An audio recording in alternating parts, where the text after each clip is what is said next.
Okay, hello, and welcome. I think the camera was a little bit off. Anyway, welcome, everyone. Good morning to you guys. I'm Max, aka Snazer. I gave you a longer waiting time for the stream to actually start. Reasoning was I wanted to listen and view the video of the patch notes since there is no patch notes I have found that is just in text form. Before I do like kind of my personal input and gave you also the time to join the stream, right? I mean, otherwise I would have to wait anyway. Maybe it would be still wise to, I don't know, play a game and then start that. So I have like maybe a few more people that are here and not missing it. Anyway, that was the reason. I thought like if I want to do it up front, at least that would be a good idea.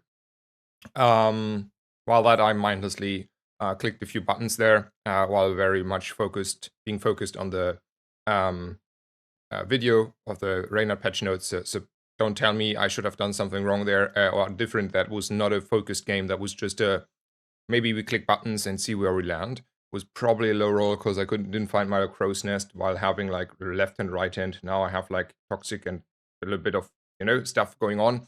So might get over the line anyway. We will see if I get 7 wins with that. So yeah, welcome everyone. Hello. Good morning, Wilson. Hello, Tyler. Hello, me. Welcome. Thank you for joining in. Hope you're having a great day. I will probably do a stream as long as I feel like for a few hours and then do a very intentional break, even if I could go further, just to, I don't know, do some stuff.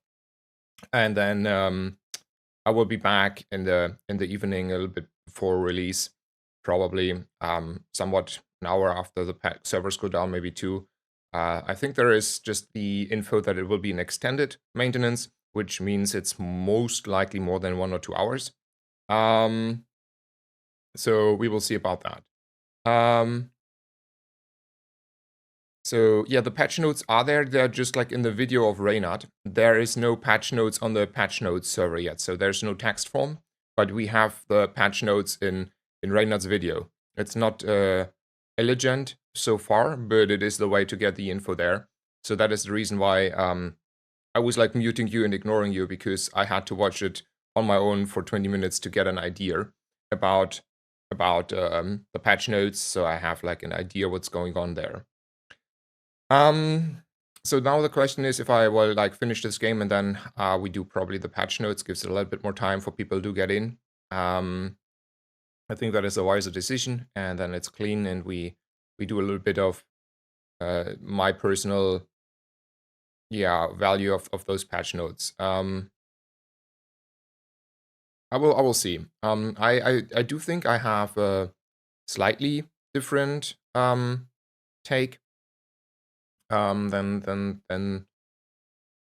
let's say the most complaints. At least so far, I'm willing to say like the most complaints. I feel like the comparisons aren't fair, and I mean it's not like the criticism itself is wrong, but I think they fully over exaggerating the issue.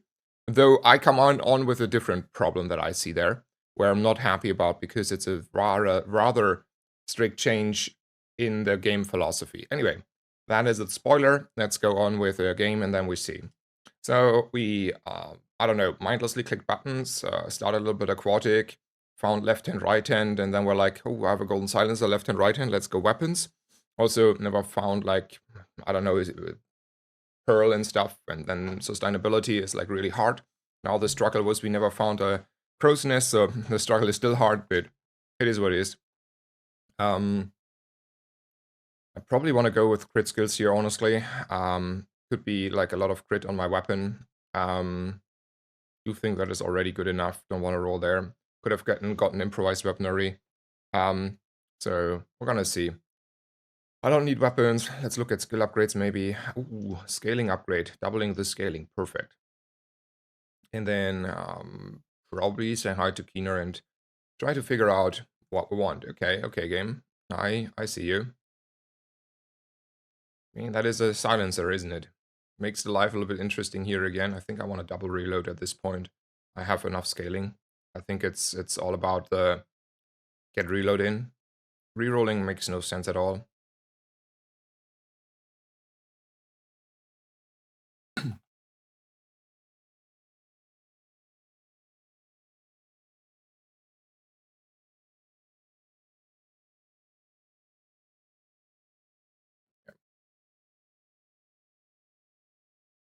So yeah, I will go into the details of the patch, and then we can like for half an hour here, like very thoroughly as always, kind of discuss it. I don't mind it at all.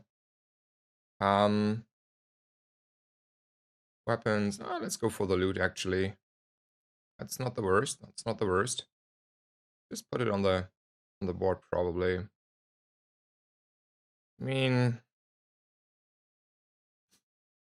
the issue is like I'm not keeping up with reload from the sides, right? I mean, maybe we'll see.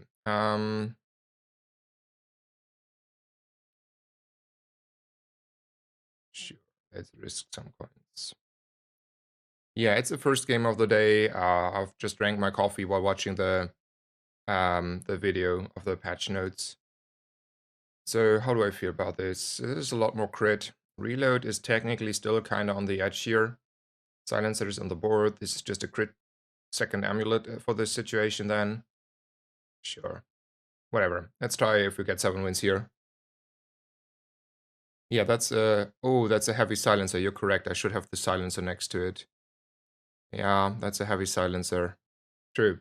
I'm not fully focused on the game. I'm just processing what I want to say about the stuff there. Ooh, that's not looking too good. Okay, 4 wins, nothing changed.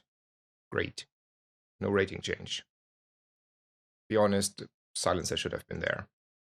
Um it was never meant to be a strong game. We lost 1 rank back to A tier, but that is what happens when you go to sleep at the moment. So, let's go and do a patch review. Okay. I think I want to talk a little bit about what I think is the most important stands out, and then we go through and see if I missed anything. I think that is reasonable.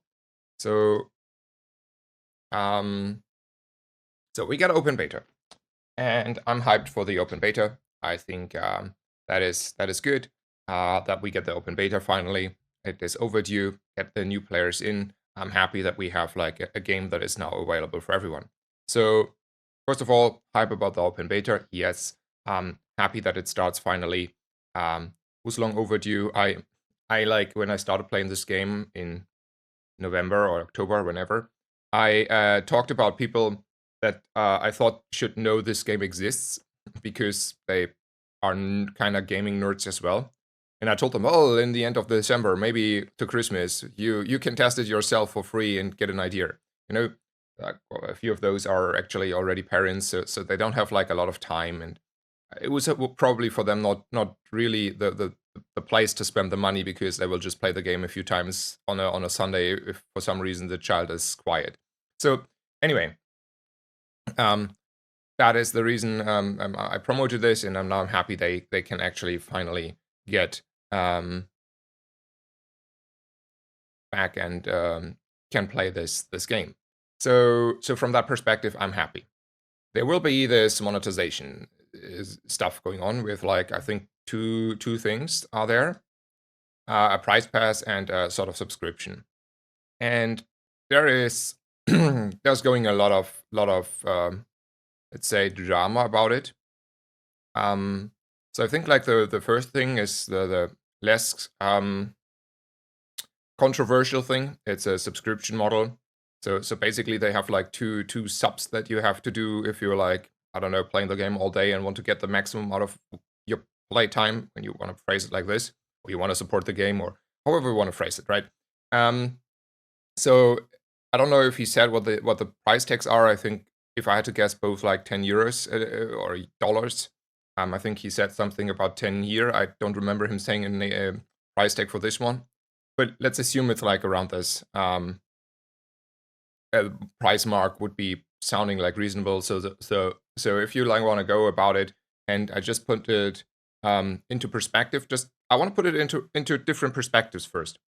Is I don't know how many guys of you are a little bit older, but the numbers incline that 2004-ish, when World of Warcraft released, it was like around 10 to 13 dollars in euros per month for them for the subscription to go into the server of World of Warcraft, and that was the entry fee. And since then, inflation hit hard, and now it's like till $10 in euros. So from that perspective, I do think the numbers are fine, right? Like if you pay 10 or 20, whatever you want to do there, euros per month for a game that you're fully invested in, so you get like a lot of value out of your subscriptions, I do think the numbers are fair. Like I do think they have to, I don't know, keep running the servers. They have to develop the game. I do think 10 or 20 euros here sound like a fair thing. Like I'm honest there. I think like the numbers on the monetization are reasonable, right? So just to put this into perspective, I feel like that's okay, and it's still like not it's not like needed. You can just do it if you want to, if you have the cash available, if you are invested into the game, you know. So there's that. Whether you want to do it is totally on your own, but I feel personally that's fine. I think the second one is just like a nice to have thing. I don't mind them at all. I will happily do that because I'm playing the game and I'm feeling I get like a lot of stuff for it. So whatever, it's just a cosmetic thing. It's like sort of speeding up progress on getting stuff. The first one is the more controversial because this is like Marvel Snap like, and you're gatekeeping your stuff behind for a month behind like a pass, right? It sits not well with me. Just like the core criticism here is totally fine. But what does not even remotely sit well with me is the comparison to Marvel Snap. I have played Marvel Snap when it was very early coming out, and I have played it for a couple of months, and then there were like all different new, let's say, monetizations coming in. I can tell you, in no way at the time where I played Marvel Snap, you had even remotely the chance to keep up for $10 a month. You were not. You were not keeping up for $10 a month. You were not even keeping up for $50 a month, if you're honest here. Like, you could not get everything for $50 a month, even if you played all day, every day. Like, yeah, I might be maybe off there, but I don't think I was off there because all the resources were also gatekeeped behind like 24 hours. So you could only, I don't know what that's called anymore. Anyway, so I think the comparison to Marvel Snap is a bad faith if you really use it for the monetization itself. Yes, it is on the principle side kind of the same, but it is by no means a fair comparison because the numbers on the monetization itself are very off. And honestly, I'm giving them the benefit of the doubt to see how this turns out. Like, I don't mind having like a $10 subscription model, whatever we want to call it, to have like small impact. I don't know how big the impact will be. And from that perspective, it's not like that I think it's good. Like, don't get me wrong there. I do not think it's good. It is the monetization they chose, and for now, I mean, I don't know. Like, maybe it's like something conveniently a European can say because 10 euros is, while it is a lot of money to me, it's like, it's not the end of the world. Like, I'm not coming like, like economy-wise, my country is strong enough to say 10 euros is fine, right? So from that perspective, I do not being overly concerned about that. Like, it's not like something that is, I think it's from all the stuff that is in the patch notes, the least concerning to me, personally, because I don't think it has a huge impact. I do think it will be fine. I think people are fully over-exaggerating. I do think the comparison to Marvel Snap is totally out of line from the money there. So there's that. What does not make me happy is the clarification we got here. The clarification came from Sokolov, so that is a trusted source from that perspective. It says we can, at any point, enable and disable expansion packs, right? They will give us an option to enable and disable those, right? Well, that is a very hard change in the long-term philosophy we had in this game. So it was very clearly stated for a long time that the whole idea how this game should look in the future was that we will have a diluting pool on purpose in the long run. And then you have it harder and harder to force builds. And you will have more creativity and intuition going in this game. And you will have a great time. That was the, let's say, halfway balance future philosophy and full game philosophy. It was very clearly stated, I'm very certain, that this is how the vision of the game is. It was very clearly stated that this is what is a core difference of this game over other games that have always new, fresh creating pools. And that is a clear going back on exactly that. That is something I'm not really, that is the stuff where I'm not happy about. I'm not happy about it because I believed in this vision. I believed in the vision Reynard gave us that in the long run we just have like such a big pool that it's not. I mean, I don't mind. I don't mind like in general forcing builds. If you watch my stream, you will see I will. If it's a fixer upper meta, I'm min maxing the absolute everything out of the fixer upper build and how to achieve that. Min max the absolute maximum out of the ignition core or the monitor lizard builds.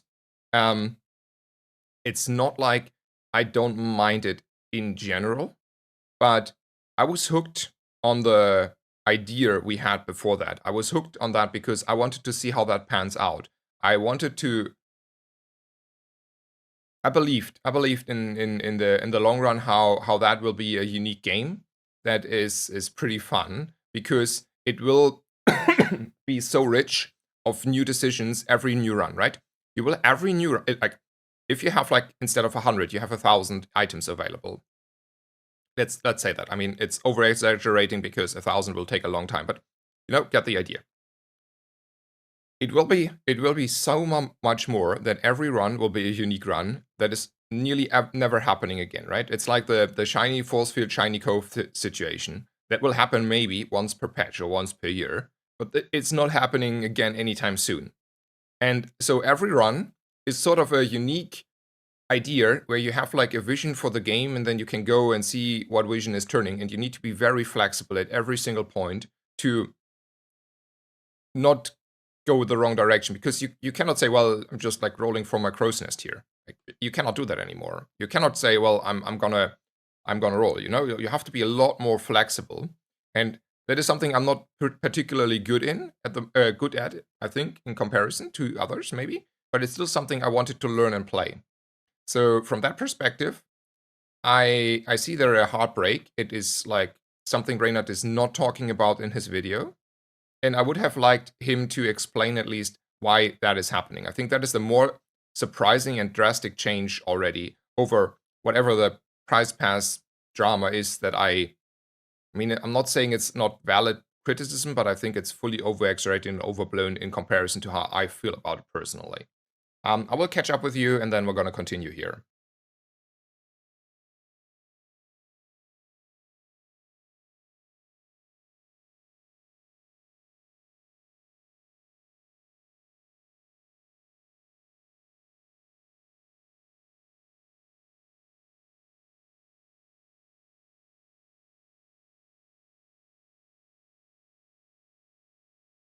Yeah, I know it's not a sub to play, unlike WoW, but it was like just for the price tag, right? It was just a comparison for the price tag itself, and it's not even a sub. I just wanted to make how much money can you literally spend reasonably. I mean, you can buy gems in infinite amounts, but you get the idea, right? So it was just about to me to put it into comparison how much they ask for if you want to get the best experience of the game.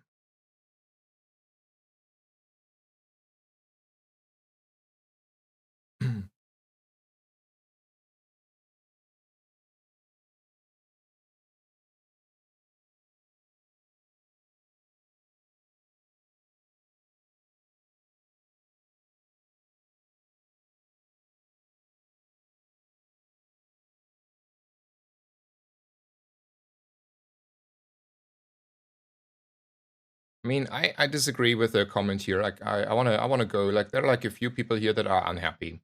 and they say like nobody should spend a cent on this game anymore. Well, okay, monetizations and the direction. I I mean, I do agree it is not the most elegant way to have the content delayed. And for that perspective, I do agree a little bit with the criticism. But I would, from that perspective, like chill out, see how the first two seasons go, and then go and still complain. Where for now, it's just like, I think there are like, at least you have to see in the future to know how much the impact is, right? You need to know how crazy the impact is and how it feels. Um, at the moment, I don't know. So I would like from that perspective, like be a little bit lenient and give them the benefit of the doubt, just a little bit. I mean, at the moment, they have to get a little bit more than the benefit of the doubt, but I still think it's okay.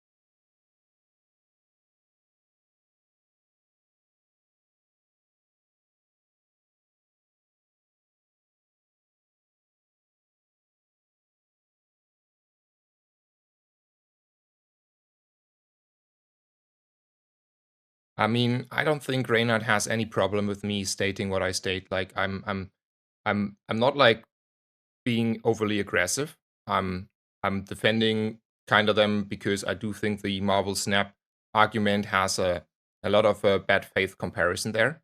Um, I do think it's rather like unfortunate that there's a design philosophy change, and I have good relations so far with everyone in Tempo, so I don't think there's something wrong here about me stating my personal opinion. I do think that's over dramatizing, and if I had to guess, at least most of the people that got like the timeout were not reasoning well. So I don't know if it is true, but I mean, sometimes it's a little bit hard there on the Discord to moderate it, and maybe they're being a little bit oversensitive. I don't know. Maybe, may not. I'm not there. I haven't seen the messages, but for me, I'm not worried that this is any problem whatsoever. Like we were talking about the downsides of patch notes. We were talking about ranked system changes. It was never an issue. So I don't think that is here happening.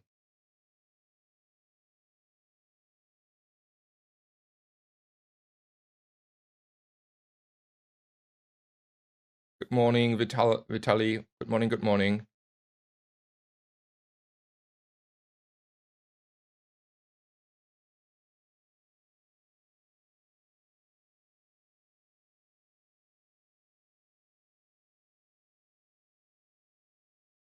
Yeah. So paywall is not set in stone for the future, open to change. I mean, you know, like I take this with a grain of salt because that is what the Marvel devs told us for like a year, and the changes were never coming. Kind of. I mean, maybe they came after years of milking the cash cow, but that is though. I don't want to tell the like like be unfair. Just to be clear, I don't want to be unfair and tell that is the intention of Tempo, but I think it is. It has been used lately um, from people that use it as a psychology method and not as an honest method. Like as a we use this phrase to get like lenience from people, but we don't actually want to change anything. So it's I take it with a grain of salt because the phrase is a little bit, how should I say, burned from people that have no good intentions. And I do think the Marvel Snap creators had in the end no good intentions.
So okay, I covered here every comment that I wanted to cover on the monetization stuff. I gave you what I think is a more concerning part, which is the um, philosophy change of the game about diluting the pool.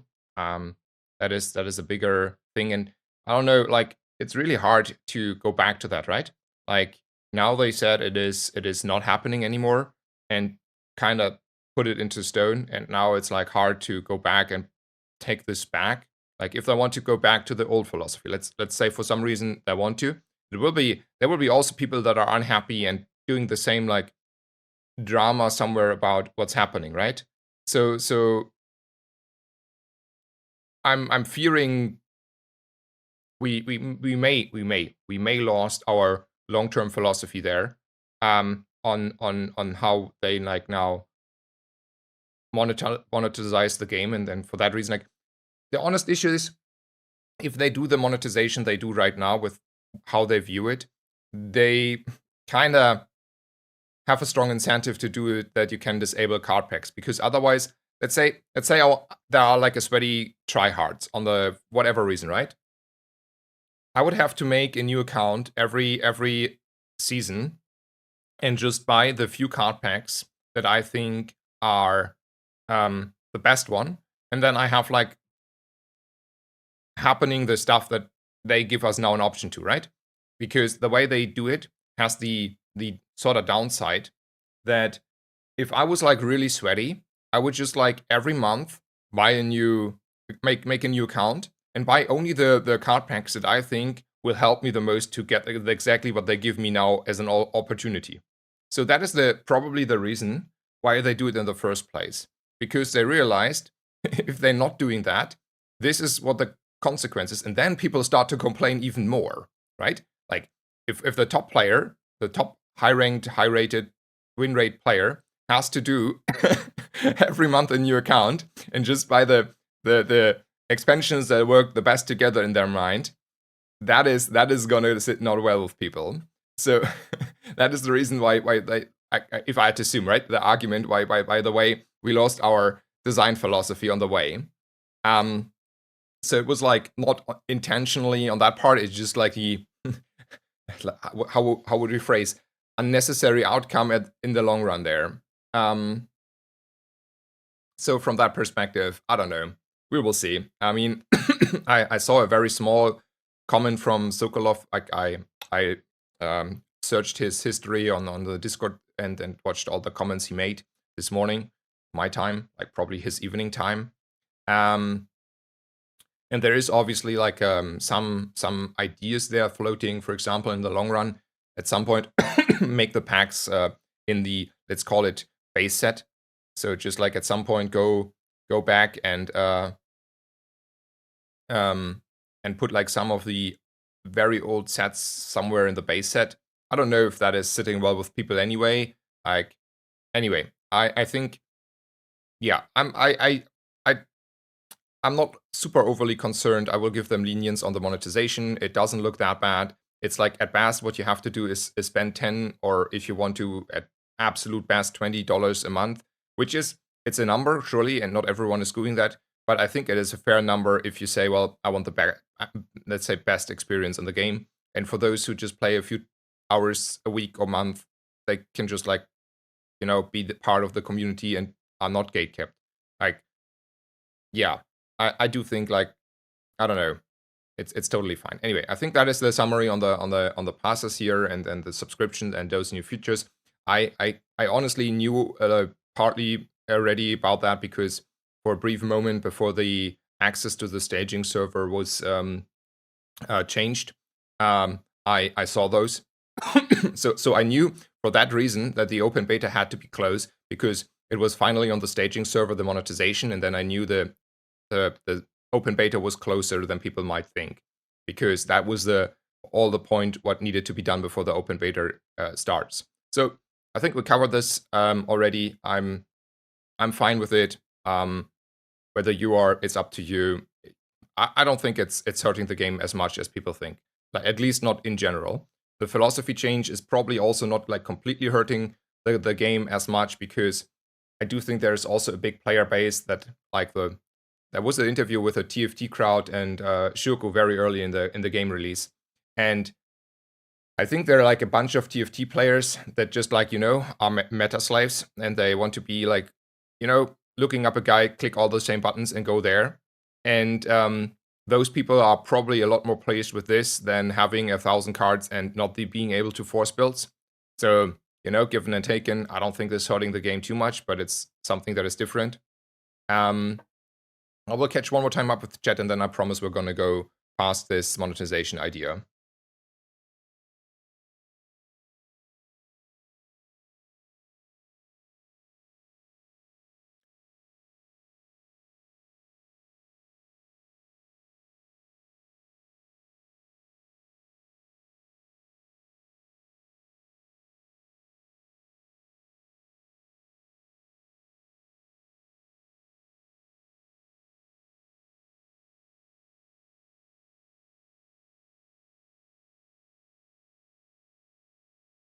I mean, yeah, fractal chess, that could also be a logical consequence. It's a question how you weigh your arguments, but logical consequence could also be to release new cards for everyone and force the monetization differently, to be honest. Yeah, that is an alternative way to use it.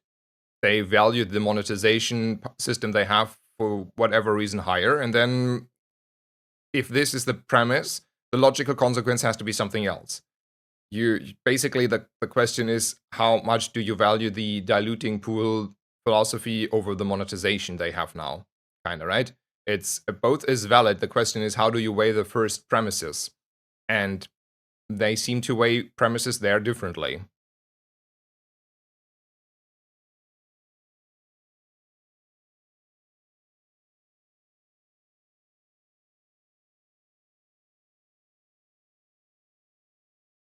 Yes, Nui. I do agree with you. It's the philosophy change that is not mentioned and not sitting that well, whereas the monetization seems like super fair to me. And I'm not happy. Like, I see why people do this pay to win argument. I don't think it's that big. Like, honestly, yes, it is a little bit there, but man, I don't know. Man, then go somewhere else and sit there on your high horse. I mean, the most games are a lot worse, and there are only very few games that are not that fair. And if they stick to this and not go like, I don't like a slippery slope argument to say, well, if they do this, they will do that in the future. If they do this and not do that in the future, it's totally fair. And only if they do the following that people may see there, then it's not okay. So if there is another thing coming in 2 months, right?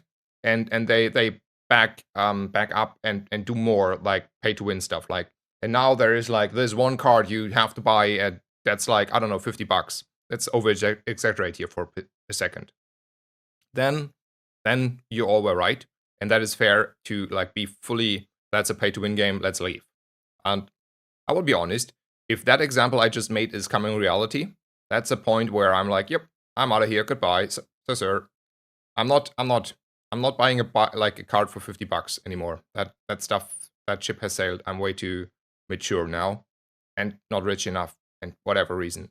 So anyway, I do not think this is so far any issue.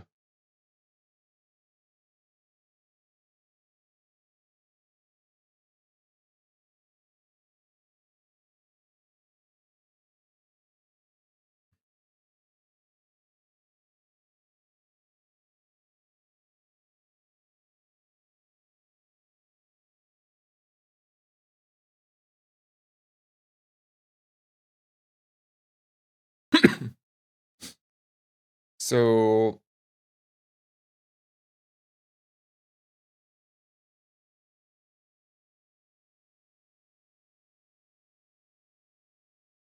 yeah, Kanas, I agree on that one.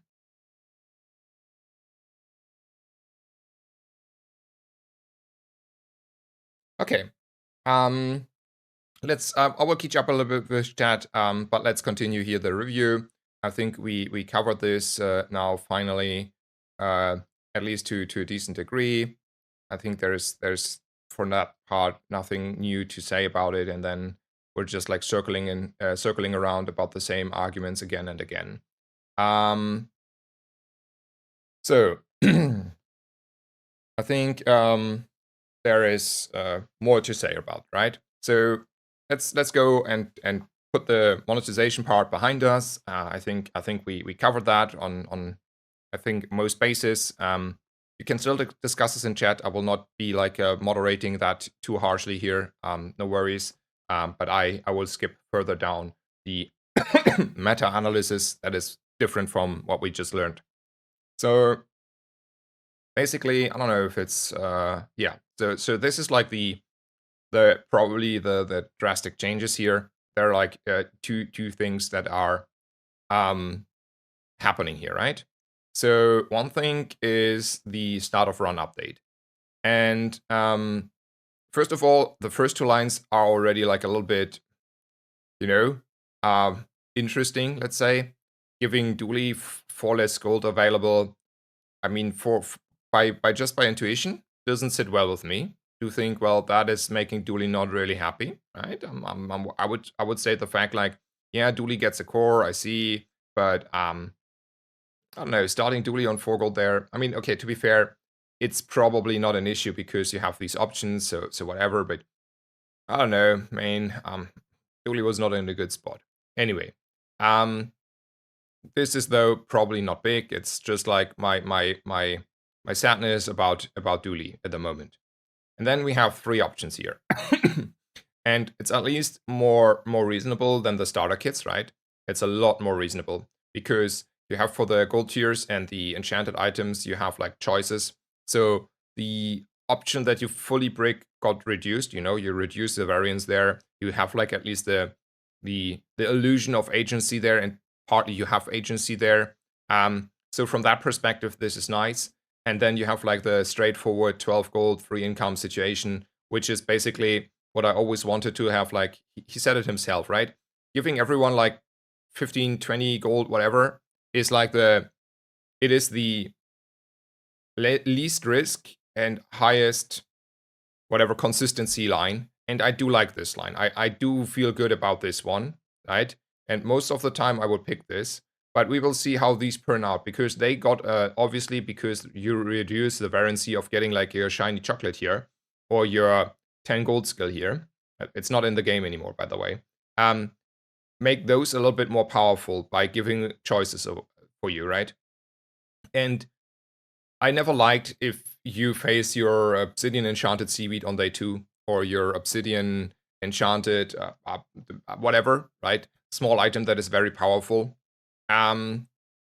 So we're still are in a high roll matter with these 2 changes here, because if you get like your augmented weaponry or your Obsidian Enchanted Seaweed here, you're still like auto loss by default. Like there's not a lot you can do here if that is the case. And that is like probably still a me problem, because I want to have like only this available, so everyone is playing on the same starting playground, right? At least on the start on the playground, everyone is equal. And here it is not that everyone is equal, because you have like variance. And I don't like having like this variance per se, but I'm not like the only target audience here, right? I'm not the only one that is in this part. And he's right, we will figure out what is on average the best outcome. And if it turns out the enchantments now are good enough, everyone has to pick those, and then you still complain about the variance. Same basically for the skills. It's also like a little bit ludicrous, because let's assume for a second, just for a second, okay? We come to the conclusion as a player base that the gold tier skills are the best, right? Let's just assume, for whatever reason, we figure out the best outcome for us are the gold tier skills. That is kind of literally the gold tier skills they removed a couple of, patch cycles ago, because it was too unhealthy for the game. Like, we had this option only as this option, kinda, at the start of the game. It was our start of game option, like, when the game released, I think, for like 2-3 patch cycles. And they decided it's not healthy for the game, because it's limiting your building to this skill, and because gold skills are so powerful, you have to hold on to them, and you cannot be flexible, and they are taking overly strong around. Like, let's say you get your, I don't know, 9 burn at the moment or whatever skill. you need to find a lighter and you need to stick with your lighter, and you cannot go out of your lighter for any time soon and go to your, let's say, aquatic build as easily. Or whatever, you take 9 burn on Pygmalion, and you need your matchboxes. So from that perspective, well, why are we having this choice again? Hello Trinet, welcome Trinet Raiders to the stream. Shout out to Trinet, thank you for raiding me. How are you, Trinet? How do you feel about this patch? I had like a at least different view, more or less, than the like vocal Reddit crowd at the moment. And the camera froze a little bit, so give me a second to restart that. That's an unfortunate situation. 1 second.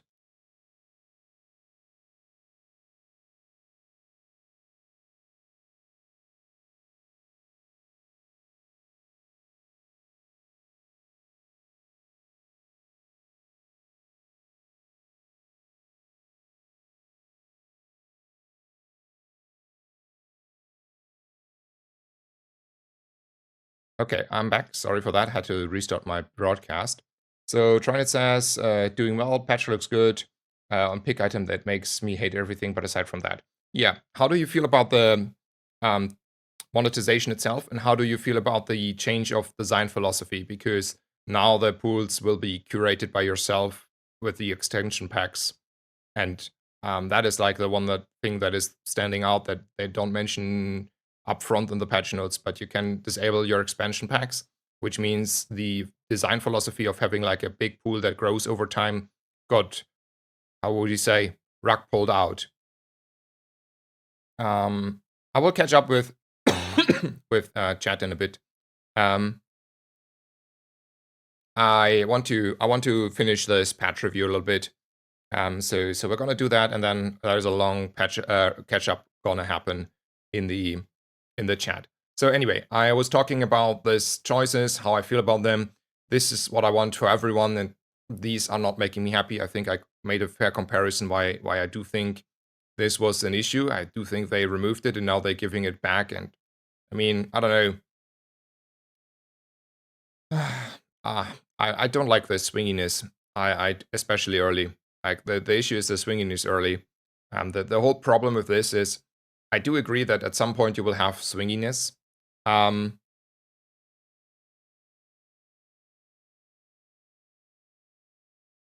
Yeah, I see your points there, Trinet. I agree with the not too worried about the monetization. I'm fully on your side there.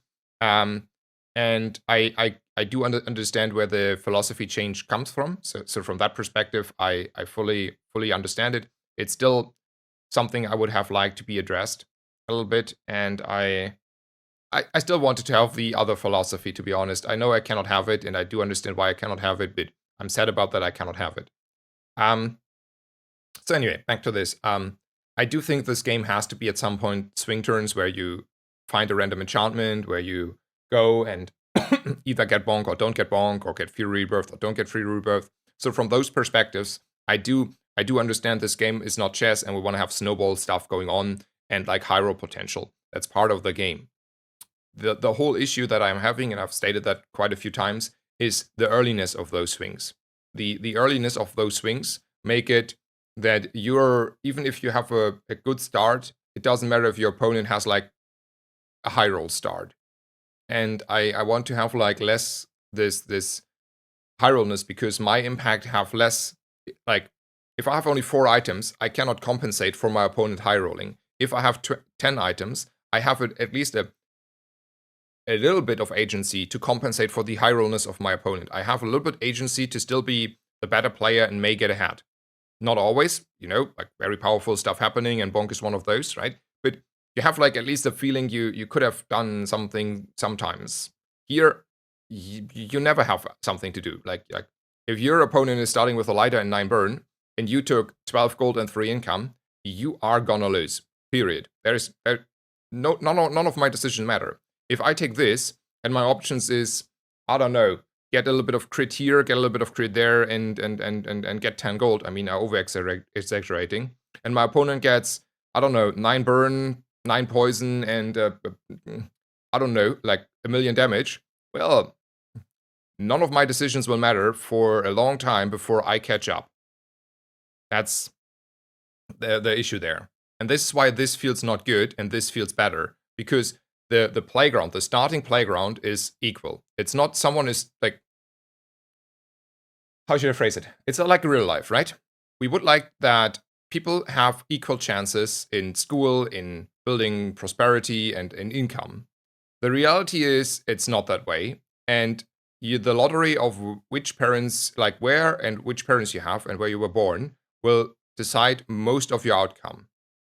This is the same lottery with whether you get the right skill or not. You can work yourself up, you can work yourself still in the system up, but it will take 4 days in this game before I work myself out of the rabbit hole I was born into by getting a bad skill.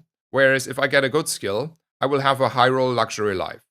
And this is very swingy, where this is at least equal. Like, still, someone can find, like, in this matter, a double barrel or not a double barrel, but I can find a coral armor, and then, we have equal playgrounds. This is not equal playgrounds. It's not. Anyway, I think I covered why I don't like it. It's still something people enjoy sometimes, it's like casual friendly, high roll friendly. There are multiple reasons why it is that way, so I see it. It's like at least going back a little bit in my direction here with removing starting kits, so overall, good direction. Still, want to complain. Now, next thing. Next thing of business is most items have their cooldown increased by 1 second. Small spoiler. Not spoiler, but disclaimer. We don't know which items are affected and which not. So if I now go out and say, well, this will change the matter in this direction or that direction, and then most items are only items on very specific items, right? It's only this item and that item, and only this hero is more affected, and there is no way to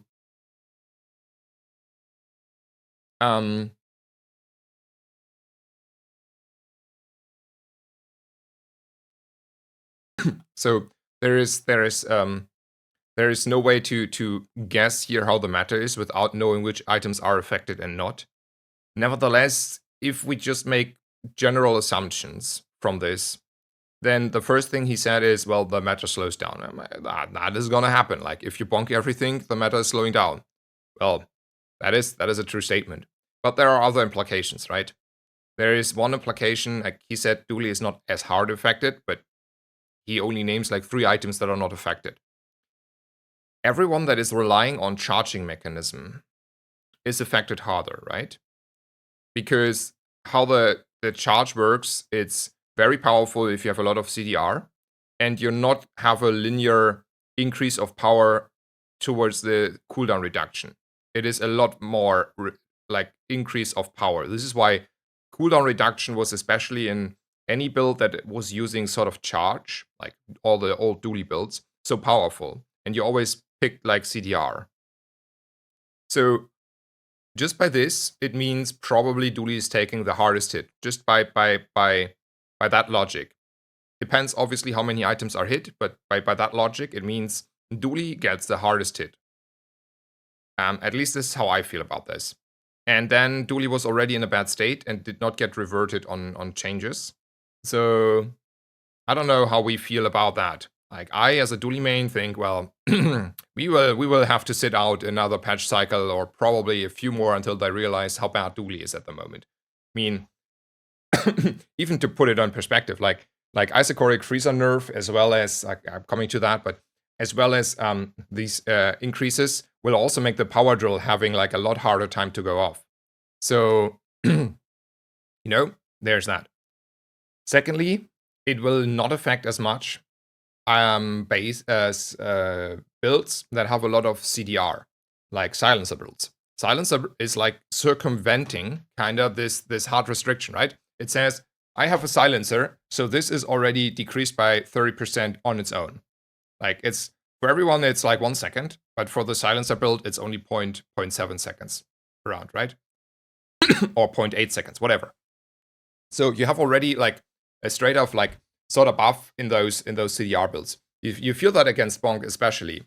Like, if you have like a CDR build, you feel like, oh, nice, I have like 50% CDR, and then the bonk is only half a second instead of a second, and then you feel how much more powerful you are against bonk. So every build that is utilizing CDR on its own will basically get a buff. And there was a one weapon build that utilized that pretty well. So by that assumption, next one is Vanessa's one weapon builds will be strong. It will also affect quite by the same metric the aquatic builds, because aquatic basically is the dually build from the charge mechanism. So here I think it's affected the same. Only thing we don't know about how crazy the shipwreck is now available and how strong it is, because that is obviously softening the blow quite significantly, or can be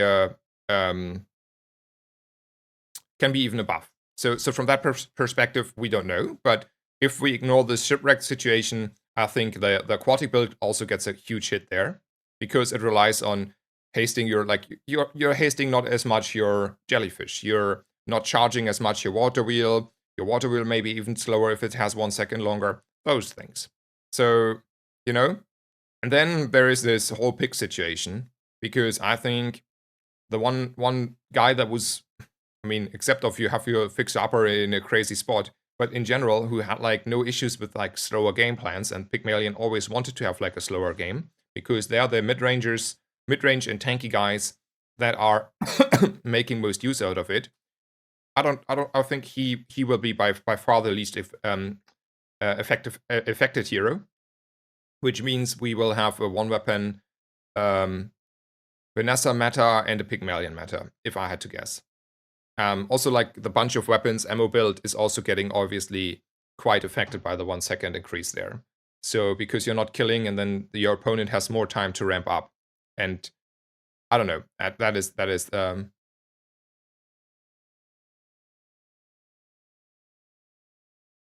yeah. This is how I feel it. And this are the predictions, but in the end, we don't know how many items are affected and not affected, and then we will still have to see. I think there's a lot of stuff to catch up with. Chat is moving very fast. People are still about philosophy stuff going there. I saw Try Not say something, so I'm gonna scroll up, and I'm gonna go and try to see if I can catch up a little bit. It's a little bit slower here, and then we're gonna continue with the single items changes.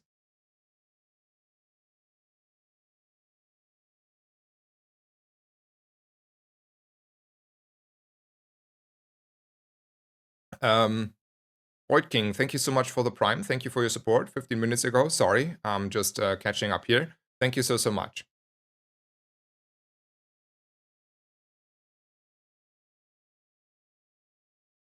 Man, there's a lot of stuff I have to read here.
Yeah, I agree so far with you, Wilson, here, just to point that one out.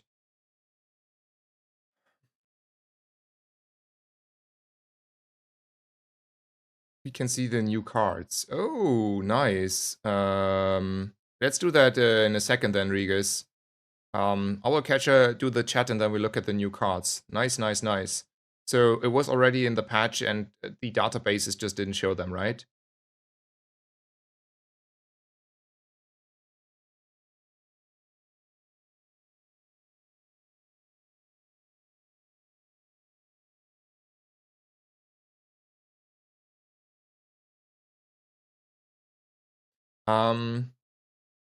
Stille Beobachter is coming in here. I value his input as always, so gonna read it out and engage with it.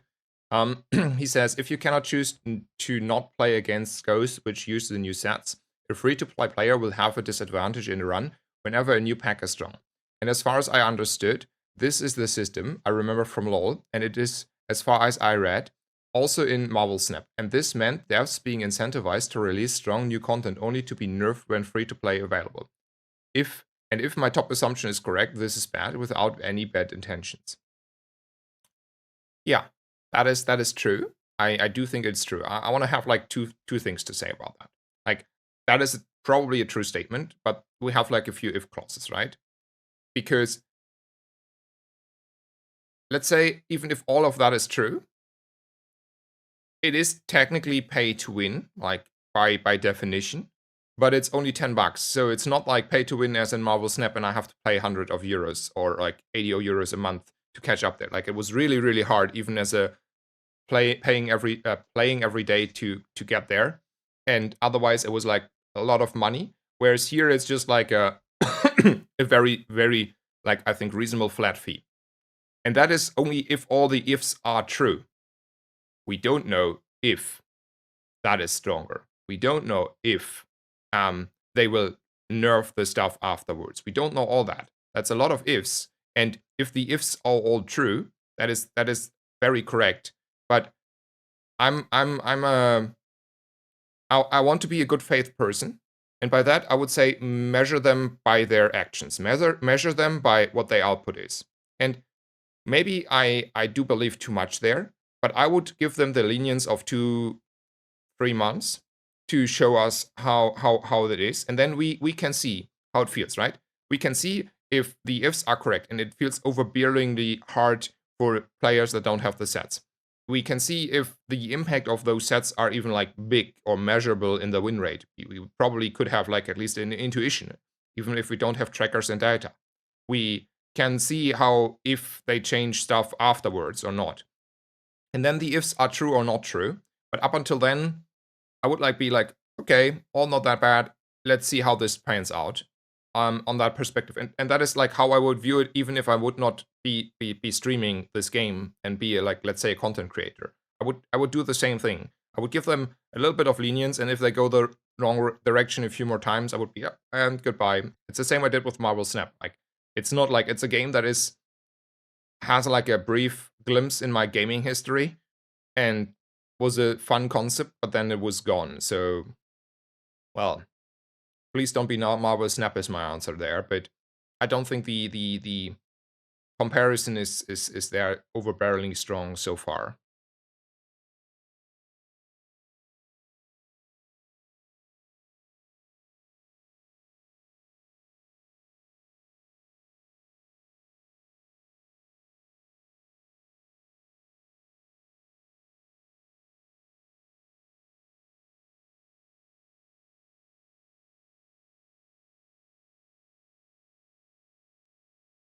The game is not worth a de facto subscription. Well, first of all, you don't have to subscribe, and if it's not worth to you, it's not worth to you. There is no one who forces you to play or put the money on there. Like, you can do whatever you want.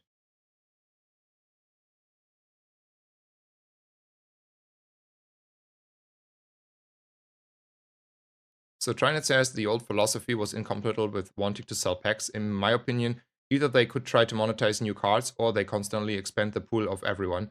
Paid to permanently dilute doesn't really make sense. Yeah, I know. I said that earlier when you were not here about why I think the change of the philosophy changed, you know? Like I covered that, but yeah, I agree.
Reynard did, Metal Phoenix says, Reynard did not explicitly say that they did not touch most of Dooley's items. So basically, yeah, like if Dooley is getting untouched, he might be fine, but we don't know if Dooley gets, how much Dooley gets touched here on the changes, right? So it's still like, we don't know, right? But even if Dooley only half of the items gets like, still like a nerf, like, I don't know, it's probably still too much. And he said only a few items did not get nerfed, not all. Like, we don't know. Like, if you give me a spreadsheet with the items, I can give you a better, this is what I said earlier. We're purely speculating here. We don't know. The answer is we do not know. We have to wait until we see the numbers ourselves.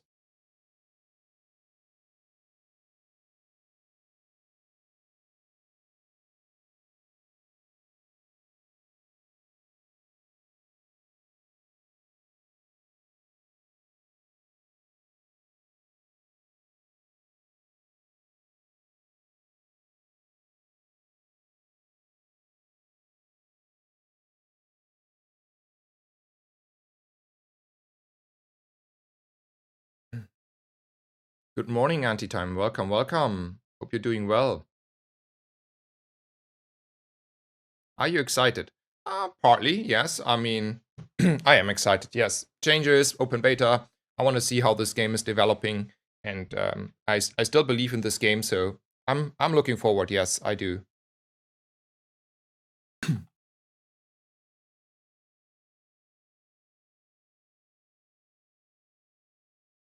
I'm still catching up with chat for a second here. I think I don't want to miss anything. And then we're going to continue. Keep in mind the one on the Bazaar database is subject to change, since that's kind of oldish data mine. Okay. I mean, we'll look at those to get an idea what's coming there, and then there's that.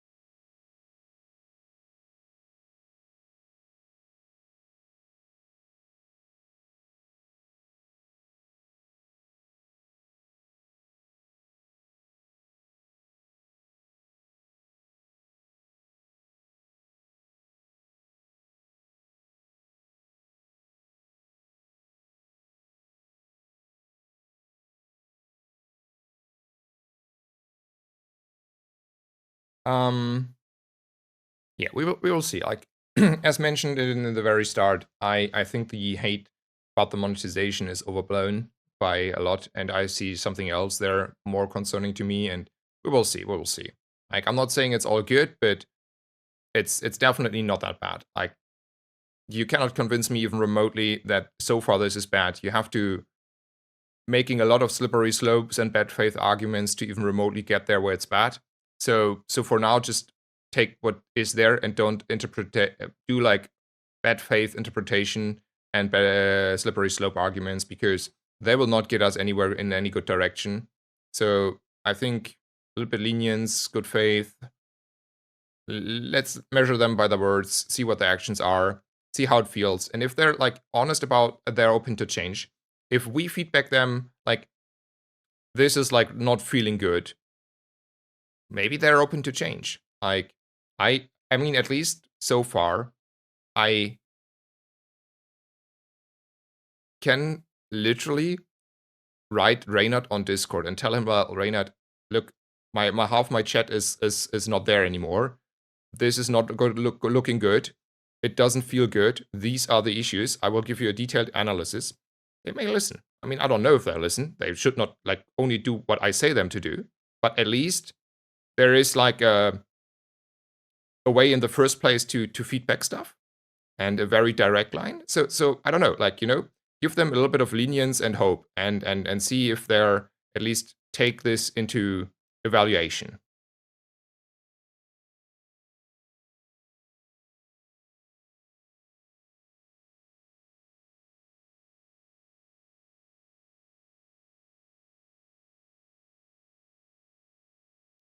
I have no idea where I'm on the list here. I will still just go on.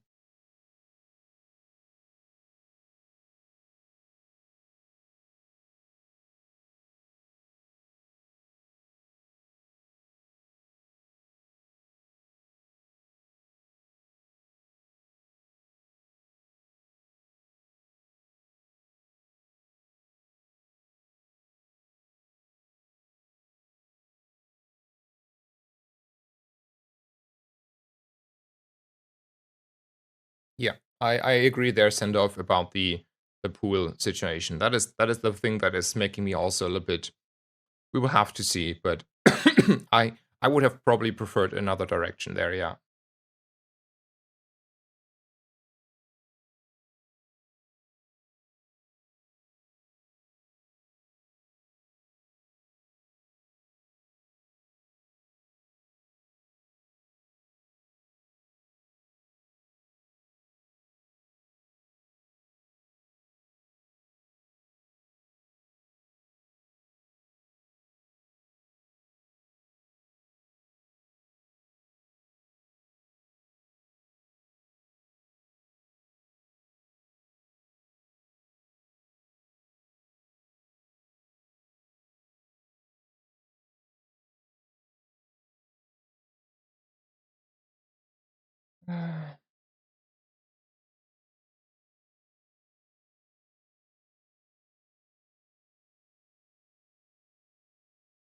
Okay, I finally are close to catching up here. Last few lines.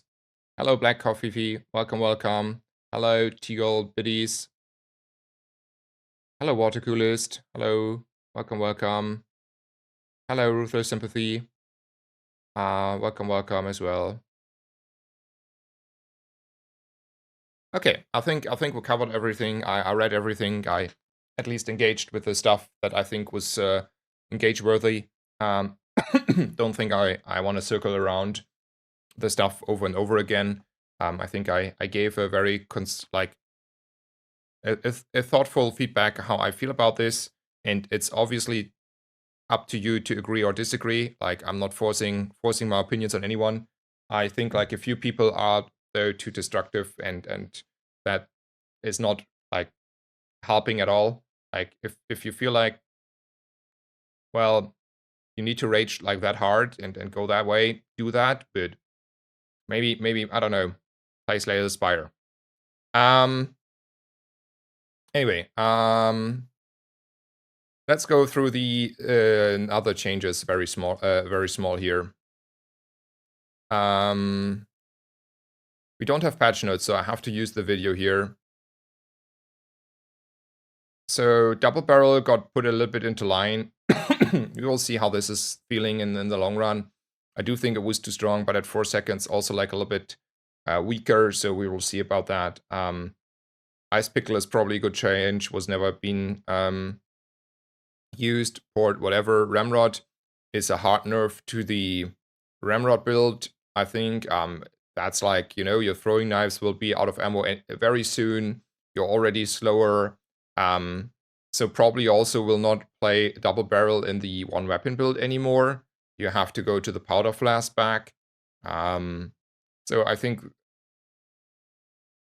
this is, like a Ramrod is like an item you're barely using anymore. Maybe early to get the crit and reload, but then it's not a long-term item anymore, kinda. It's also like a huge nerf to the ammo build. It's a small nerf to the double barrel one weapon build. I mean, it relies now on the powder flask, basically. You lose a little bit of crit then. Maybe you run both. It's fine to run both. If you find a way to haste it without having a water, no, not a captain's wheel next to it. I was like mentioning the aquatic build, and while I do not think aquatic is per se dead because of this change on the shipwreck, this is first of all is a powerful change, right? It makes it a lot more easier to find a shipwreck, and shipwreck in aquatic was always good. It was good in the past, and it is probably good in the future. So this is like bringing it down to gold makes it a lot more achievable, and for that reason, it might be good the aquatic build, and also be very powerful because it's a lot more it's a lot easier to find the shipwreck at gold than at diamond, right?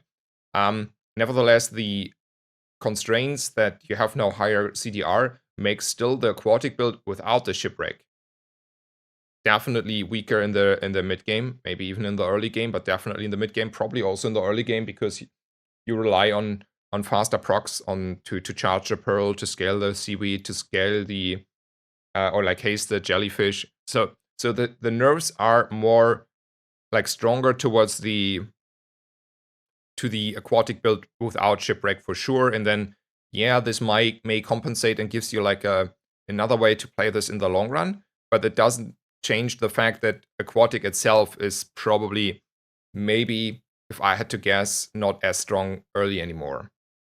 You know, that is what I think is happening here. Small change here. Pygmalion. Let's go look further. So redesigning lead deed this is a good change. I think I have a hard time to fully have an intuition on how big these numbers are for, let's say, our fix upper, right? I think it's a fix upper and a pix gym item, as far as I can see. And I have no idea if this number is really good and high or if it's like a little bit lower. If I had to guess, I think it sounds to be in a very good spot here. Like, I'll be honest. Like, I think the deed will be good again for that reason, because like if I see this correctly, like at gold, it's like one gumball is one value, right? That's a lot. Like, and at silver, a gumball is half a value. I mean, you're like really desperately happy for your rewards card, and Ledger is basically now giving you scale your item with gumballs, and the scaling on your pix gym and your fix upper is pretty significant now if you find Ledger. So it's like really important to find it early to get the value out of it, right? It's not as important anymore to get the balcony to double your stuff. It's more important to get your rewards card and Ledger. And if you get your Ledger, you're like going crazy. So the numbers, like after thinking about them a little bit, are crazily high here. So yeah, that is a big number there. Like every gumball node is like 10 value on your pig's gym. Man, that's a big number. That will be, like, from my intuition, that feels like a big number, and pig will be probably, if you find a ledger and a pig's gym and or a fix upper, you're just cruising, because a lottle will still be at 1 second. You are scaling kinda your pig's gym faster now. And well, there we go. Yeah, it's a pig's gym fix upper thing again. I think that is, like, I don't care about the damage number here, like whatever this is, that is irrelevant. This is not a nerf for the Allotl. It makes it a little bit, you know, worse in the crook build, but the crook build is anyway not the build you want to go. You want to go pig's gym anyway, and if you find this and a pig's gym, these three items are the new holy grail, probably, next to the fix upper. So yeah, if you think about this, man, that's gonna go strong. That's gonna go strong. Yeah, it's definitely Pygmalion time. So this is how I feel. I think the Giant Ice Club is, I don't care about this. I never played that build much. I have never faced that build much. I think it's whatever. Partial gets a nice small buff. I think early Partial was pretty strong anyway. Later Partial was, you know, whatever. So this is like a cosmetic change in my opinion. And the Beast of Burden is back. But if I read this correctly, there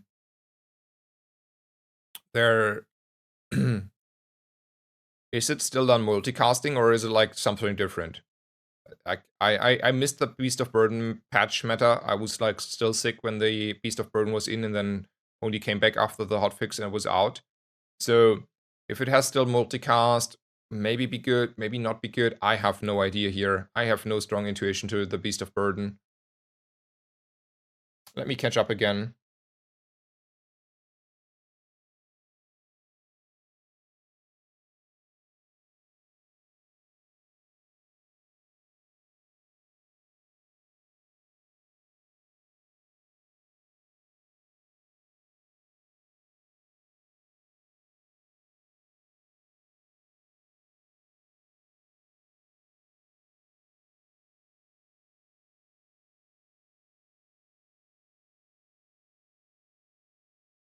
The biggest nerf to double barrel is Ramrod. Yeah, I think so too.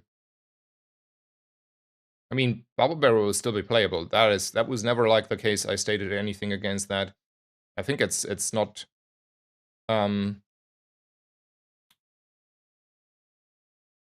weak at all, even with the new changes and the new how it feels. What I just like one step back here for a second. What comes to the like a little bit to the surprise is that, and I found that argument rather convincing to say, well, with the open beta, there's already like a lot of changes. They will not put out big changes in this in this new balance patch. And if I go through this, bonking everything, that is a big thing to do, right? I mean, let's be honest. That's like throwing a little bit everything into new lines, and we like. I will be honest. I don't think anyone has a full understanding how the next meta is be. Not only because we don't know what item gets spawned, but because this is a change where you really need to play the game to get a new feeling and intuition. It is so hard without seeing how new items are actually interacting with each other to fully understand what is good. I mean, surely we have ideas, we can use our knowledge to get ideas out, but maybe we're all wrong. Like maybe it's like Pig's gym is way too slow, and for whatever reason, I don't know. And then I don't know, aquatic is now the hot stuff, and I was wrong, and aquatic is just like ignoring all the bonk situation, and then everyone is finding shipwrecks, and nothing else is true. Like, or like Dooley is back on the menu because like maybe he's really fully untouched, and this bonk nerf to everything else except Dooley is such a high nerf that like we're all playing pulse rifles again. Like I'm just making stuff up here. So from that perspective, we don't have an idea, but it is definitely a big shakeup. And I found the argument that we don't have big shakeups on the release, on the open beta release. I found that argument convincingly, so I was like, yeah, maybe we don't get it, and now we get like full shakeup.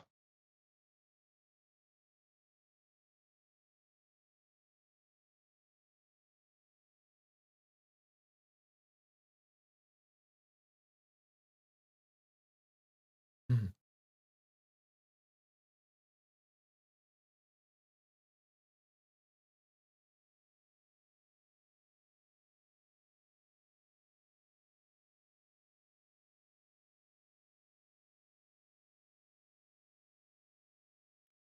By the way, I want to point out I agree with Metal Phoenix. Rather differentiate analysis. I think he's putting it a little bit into the real right and real perspective in the chat.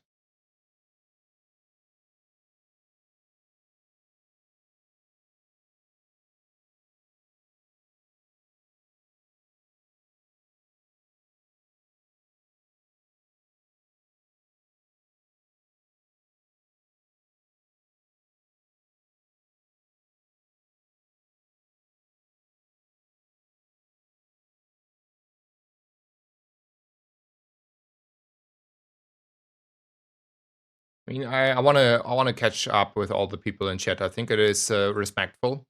First of all, if you take the time to write something, I want to take the time to read a little bit, and I don't want to miss anything, and people feel sad that I missed it.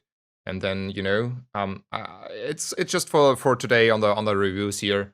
I think there might be something otherwise I would have missed. So it's a little bit slower because there's like a lot of moving today in the chat. Yeah, a lot of nice words, a lot of like positive stuff. So from that perspective, I'm happy. Thank you for the stuff that is more towards me here. I've not gotten too many harsh words myself. A lot of good, faithful words here.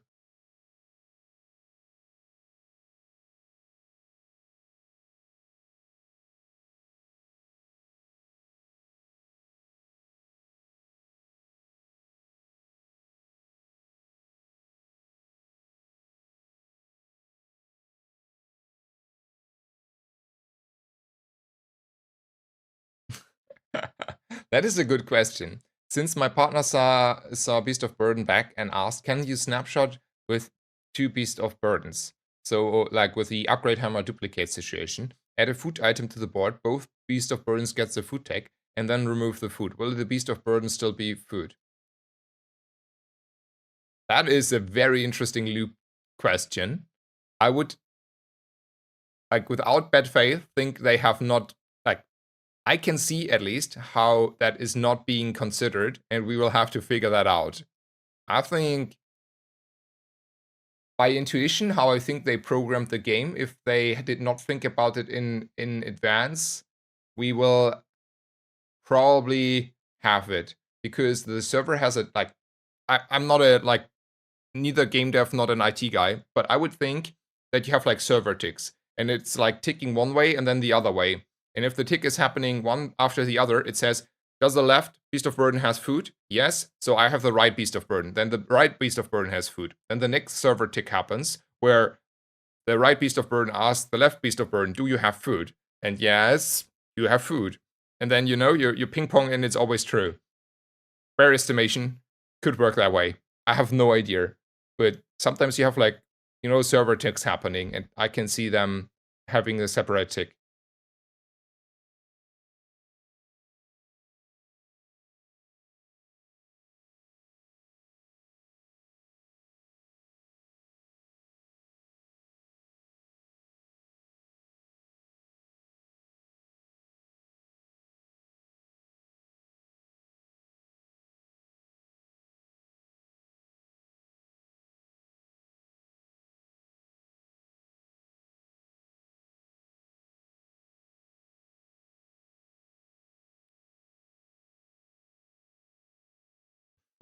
What the fuck, partial buff? Yeah, I mean, I don't know why it was strong earlier, but, well. Also, I didn't get back my duct tape. I want to point that out, Reynat. Dooley needs his duct tape. This is a Dooley exclusive item. It's an identity item. What the hell? Go back.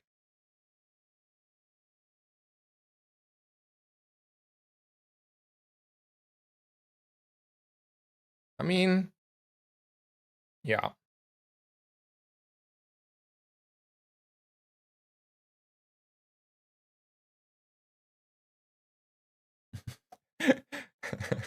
Do you think the servers will be able to handle the open beta launch? Was thinking of calling sick in to work tomorrow. So I cancelled my appointment for tomorrow because I wanted not to be potentially out of business for a day. So there's that.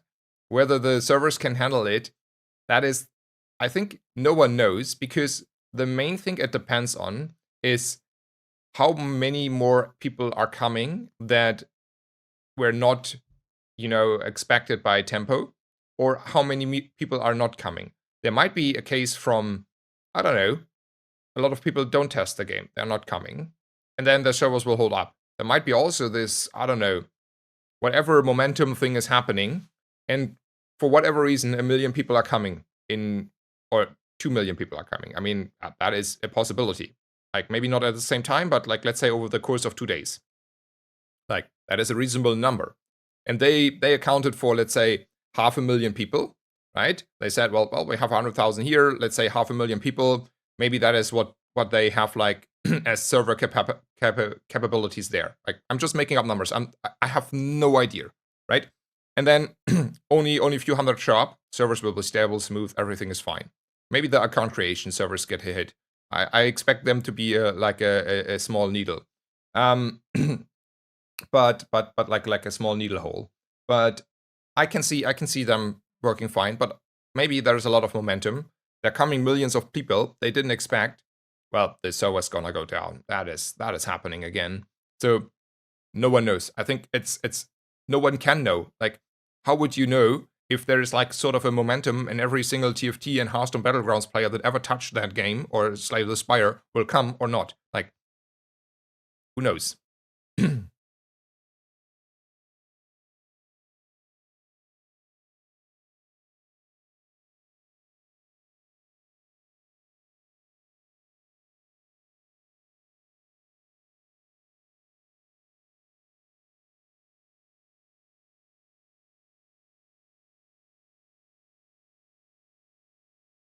I mean, for me, the monetization was as expected. I knew it was always a battle pass. I knew for a long time now it was around 10 euros. So there is no hard surprise for me. And I do think on the general space, that is a very fair thing.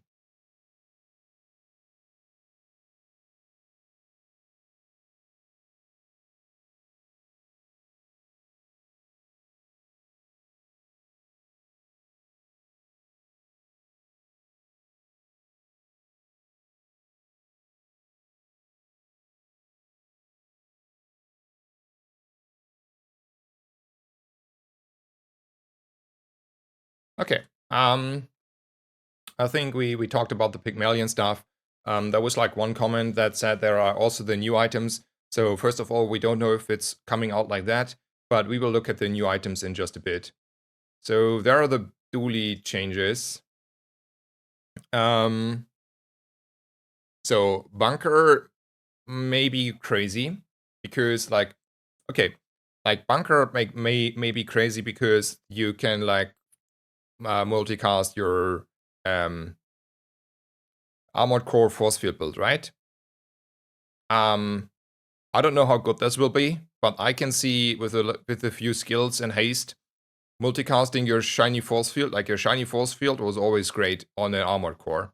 And if everything is a little bit slower, I mean, the 5-second force field is not too slow anymore. And if the force field is getting, you know, not too many touches there, I can see being a force field back. Nevertheless, gold tier large item to find to make it work is not a reliable way to play, right?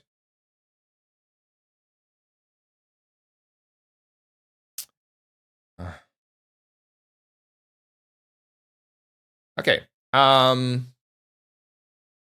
Yeah. So from that perspective, we don't know.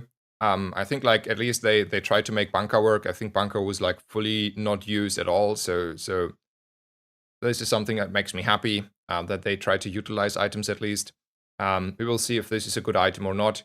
Multicast is in history very, very strong and underestimated on the first glance. So from that perspective, I think we are in a good position here.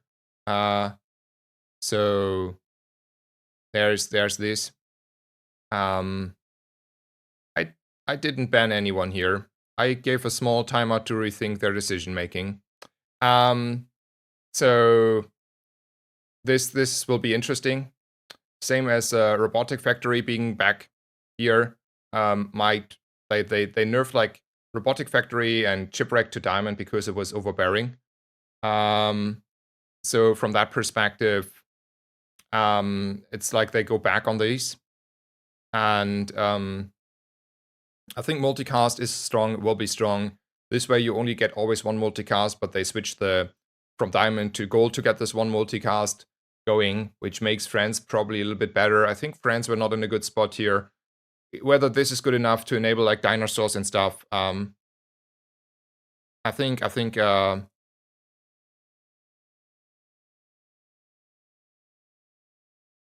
is totally fine there. We will see how friends will be viable for this. It's definitely a strong perspective. This might be strong, but we don't know yet. So from that perspective, we're fine here. The isocoric freezer, I mean, I personally didn't find it too strong. Like honestly, I was happy for every dually that beats me with that. It was not happening too often. I think it didn't need to happen at all, personally. Maybe now, I don't know, with the changes and slowing down, I wouldn't know. I think there are like a few nerfs here. This number is getting lower. This is starting at silver, so it's harder to obtain. That part is, whatever. Nanobots, I never thought they were good. I think I missed one change so far, if it's like later in the patch notes or earlier. Oh, there's like this stuff. I think this is all, whatever, right? Truffles is probably the only interesting part, and we don't know how it impacts in the long run. If it's a loot item, it's valued that doesn't do anything as a loot item for non-Pygmalions in most of the time. So it's like hitting very slightly a little bit the loot pool there on the level up rewards. But it's also not that bad of an impact. I mean, you will be not happy to see it, but that's that. I think there is a... Okay, we get a little bit of skills here changed. That's only bug fixes, more or less. Red envelope is disabled, which is good because now you cannot get it as your gold skill. I think that was frustrating. We get a Counter-Strike skill that was previously not available as often. And Kyber Drone got changed. A little bit of PvE fights changing here. And then I think in the end there is also the... I don't know where it was, the B1, B2 change. So I do think that is a good change, by the way. Just like point that out, we were like criticizing here quite a bit. I think so I think the nature is to obviously criticize always, right? It's never see the positive, it's always see the bad. Because that is what we are focused on. And I think like as a last particular change, I want to go on the B1, B2. I think that is a very good change. It's exactly one item. It's uh, put into power line. I think this is a very good encounter now. It's a usable encounter, but it's not a swingy encounter. It's exactly how I would like to have an encounter. So it's like, okay, do I want to upgrade this now, or do I think I will find it in the shop and go shopping in the first place for X? This is where you have like actually a decision making to go there and not to go there, and both is reasonable at most places. And now decision matters. It's not too swingy. I mean, it's still swingy kind of sometimes, but it's the same swing as if you found the single item. So for that perspective, B1, B2, perfect change. I do love it on so many levels. You can utilize it, but it's not deciding the outcome for the next 2 days. You don't have to hold all your stuff for it. It's a very good change. I like it. I want to catch up with chat, then I will give you my last thoughts on this patch, like a summary, just like a basic generalization without any details, and then we are finally done with this and can go over to playing again.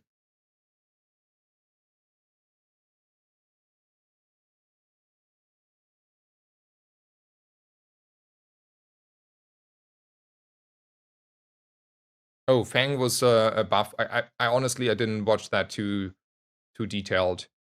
So where is it? Fang is 2 seconds now. Yeah, well that is an item then. Man, that and you go courier then, right? You go. I want to have a Fang and I want to have my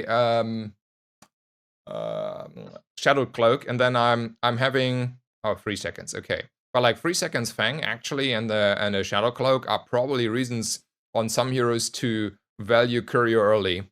By the way, then.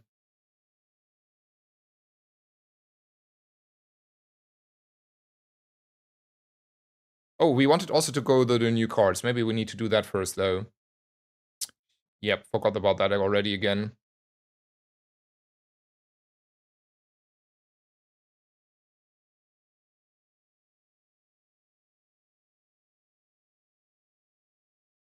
So there are the things to open. Okay, I open them. Let's go through those. Okay,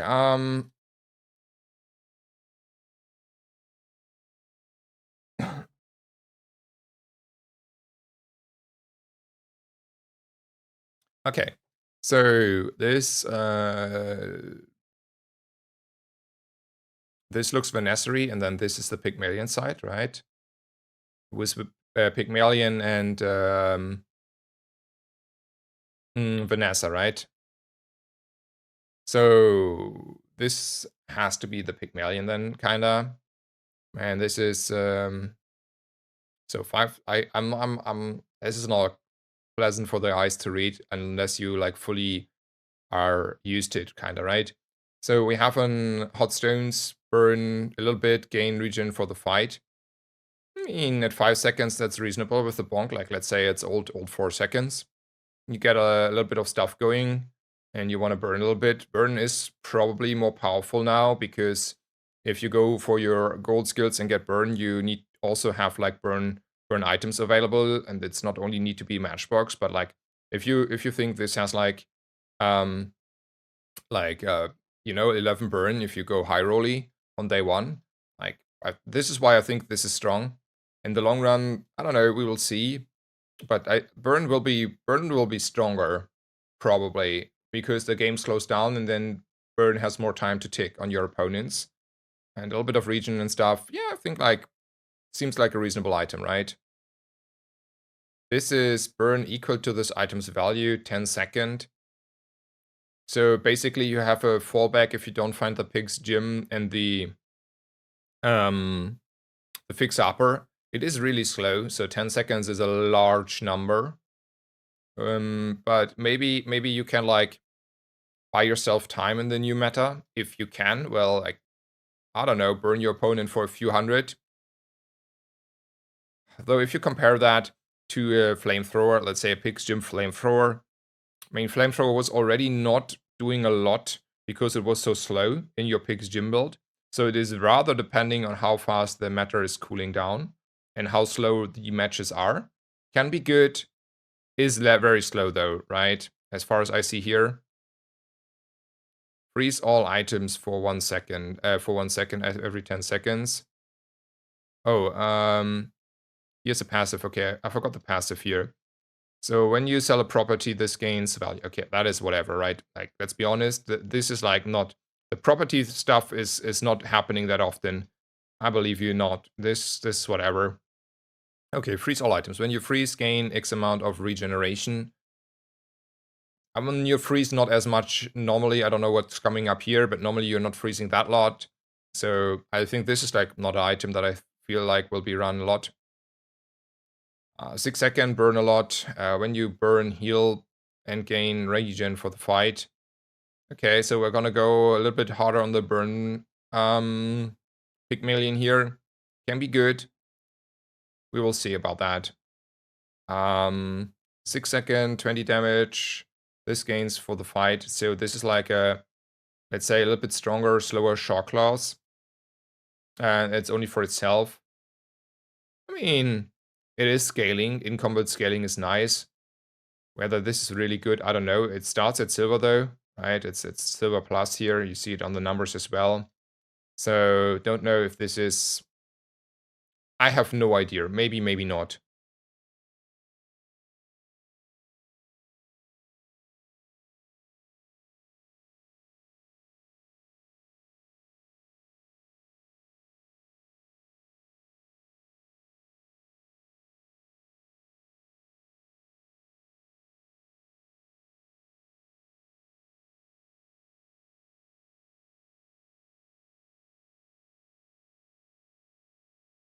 So there's that. So there's like cold room as a property.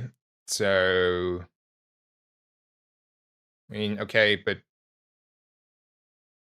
does that change anything? I'm not like too familiar, but so far it's not making me any nervous that that is a property or not a property. Same for sauna.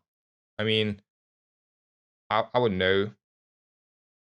I mean, seems fine. Numbers seems fine. Nothing out of line here. Question is how much burn synergy is gonna happen. Like if you have like burn items together, burn is obviously starting to scale faster, right?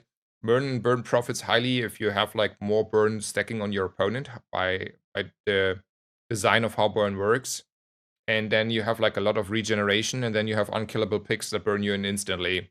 I see that here as a small like problem, but we will have like, it is super hard without seeing how it plays out, whether this is like really good strong synergy stuff or this is like way too slow and not doing anything. It's like, we don't know. Like I'm honestly, it could be both ways. I have not a strong opinion there. I cannot tell you. I will tell you in 2 days after facing that a few times and being like, oh, this is, oof, that is strong. Or I'm facing that and be like, oh, I mean, he's trying, but as long as I'm mid-rangey and fast enough, no issue.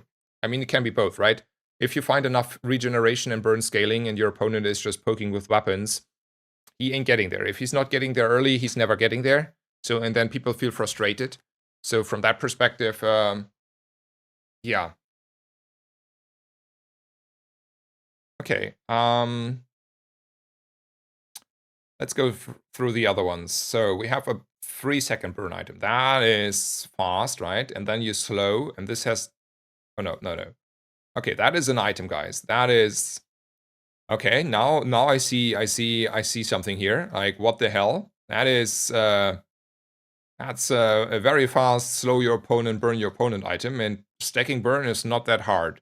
Like, getting burn on something, like a few skills, whatever, there will be ways. Like, that was never an issue in this game. And then, you know, that is, that's a lighter on roids, right? That is what I see here, a lighter that's straight up better. It's a tool, which means it's rather easily accessible because Pygmalion had in the past not the biggest tool pool. So you can like, at least at some point, find it. It's a little bit hard because the Orion vendor is coming in late these days. So from that perspective, not. But I mean, if you go burn build and you want to have this, you will find it at some point, most of the case, right? It's the same as crook. Like if you really want to find your crook, you find your crook. And if you really want to find your steam level, you will find your steam level. That seems, oopsie. That number has to be fake, right? It's 4 seconds, really, surely it's 4 seconds. Because slow is powerful in a bonk meta. That is definitely powerful. And fast burn is also already quite nice. Anyway, haste adjacent properties. Okay, so we are fixing the haste issue that Pygmalion had, right? Pygmalion had one big issue, and it was like not having haste. To be fair, this is only 6 seconds in the fight, so we have to be honest here. There's also passive. When you use an adjacent, this increases its value and this item's value by 1. Okay, so you get like sort of in-house scaling for hasting your stuff. I mean, the only thing that is fair here, it's starting after 6 seconds, so it's not like a Captain's Wheel 2 seconds, or even Rocket Boots you were once running on your Pygmalions 4 seconds, so this is like at least on that perspective, but it's a small item, it's solving your haste issue. If you have like mid-rangey slow fights, definitely strong. What does Aurora Dome do? Shield when you're near him. Okay, I don't think the freeze is real. Freeze adjacent items. Okay, yeah, I think this is all. I don't know. For me it doesn't sound strong here. This freeze comp. I'm a lot more worried about the burn in regions comp being good there. And private hot springs. Burn 2, gain regenerations for all the fight. First time you fall below half health, each fight freeze all items for 4 seconds. Okay, I mean, it's a gold plus item, so there's that. But here I see why you want to have this, right? You burn your opponent, you get like a lot of regen on you. Then your opponent has a lot of burn in regen on them. And then you just like say, well, we're making a 4-second freeze stop. And then you go out of here. Read again the luge. Okay, wait a second. Freeze adjacent items for 1 second. Okay. And then when adjacent items gain freeze, reduce its cooldown. Okay. So that is crazy. Yes. Okay. Read again the luge. Yep. Okay, that is good. Snowmobile had a passive. Okay. Yeah, that one. Oh, the second passive. Oh, it was the second passive. Okay, when this gains haste or when you freeze, charges. Okay, that seems strong. Yes, I see. Okay, let me catch up and then make a small whatever I feel about this.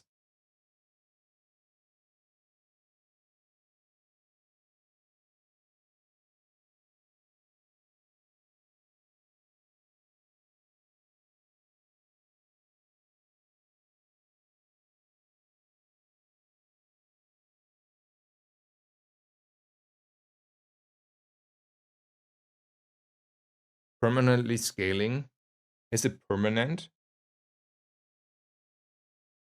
Wait, here's no permanency.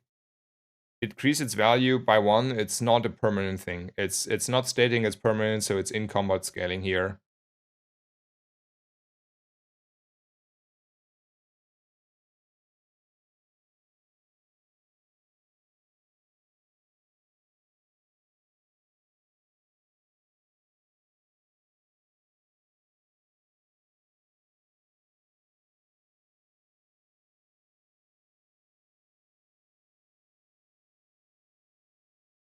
Oh, yeah, I should have done that.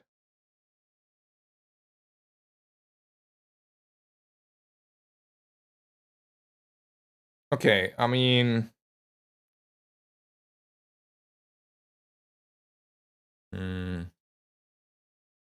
Wait a second. Yeah, you can... Get links, no worries, guys. I mean, it was in my chat earlier.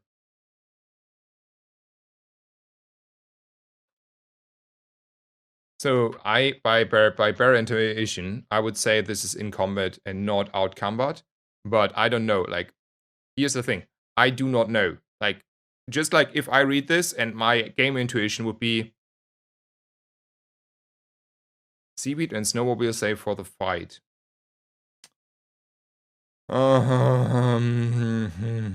Me being wrong there. Oopsie. Okay, that is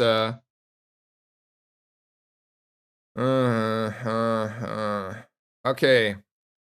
That's also strong. Okay. How do we feel about those? Seems strong, right? Like, I think that looks like items I would most of them pick up. I don't know how strong the burn archetype will be, but in the end, this stuff seems strong, right?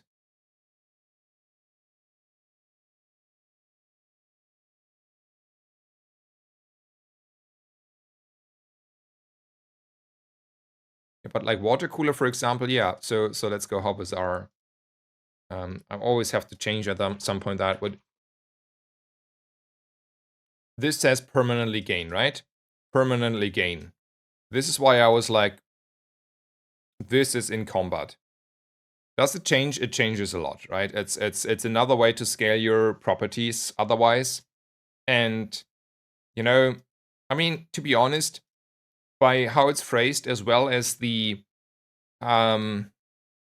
remarks Reynard made about hating the abuse of in-combat scaling, like the water cooler memory card stuff. He hated that we made ourselves intentionally worse to get more value out of those things and take weaker fights and that stuff. He really hated it. So, I mean, I don't know. My intuition was very clearly here. It is only in combat. Like, just my intuition. Like, I don't have any proof. I do not. I think it's not as clear as people make it. It could be both ways. I would say it's not. It's not. It's please not. It shows you the buff will be permanent. Okay.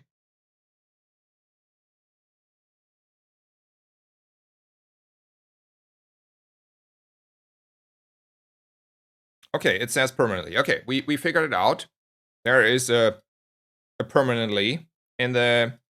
I mean, obviously those are all data, right? Just to be clear, it's not necessarily the data we will have, and this is subject to change. But there is a permanently. I see the permanently there.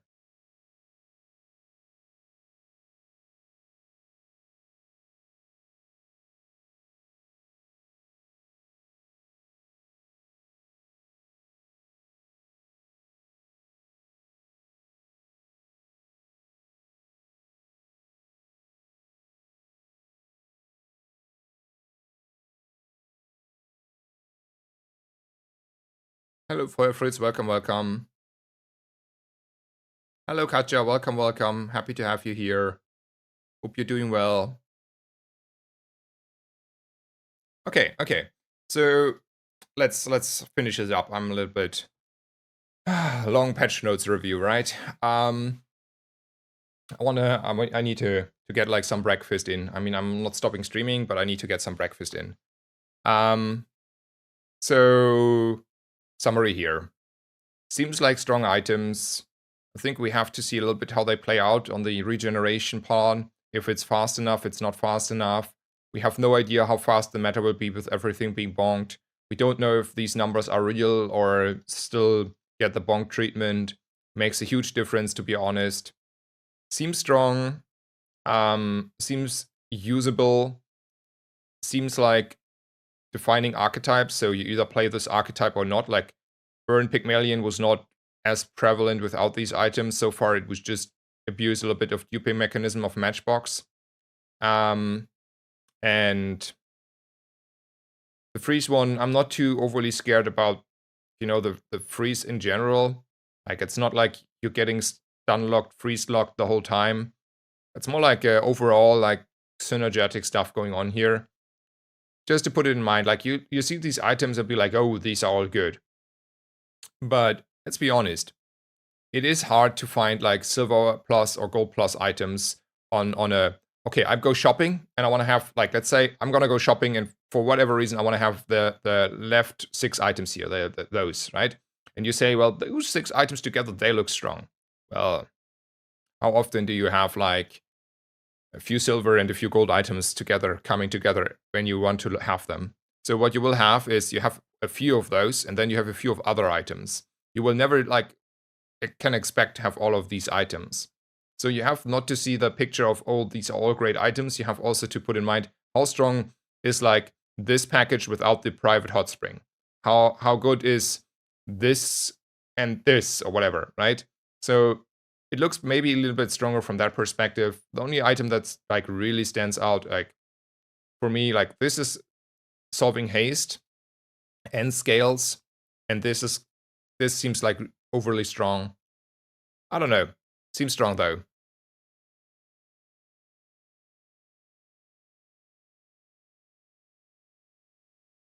So yeah, if they get all the bonk treatment, that's obviously more in line.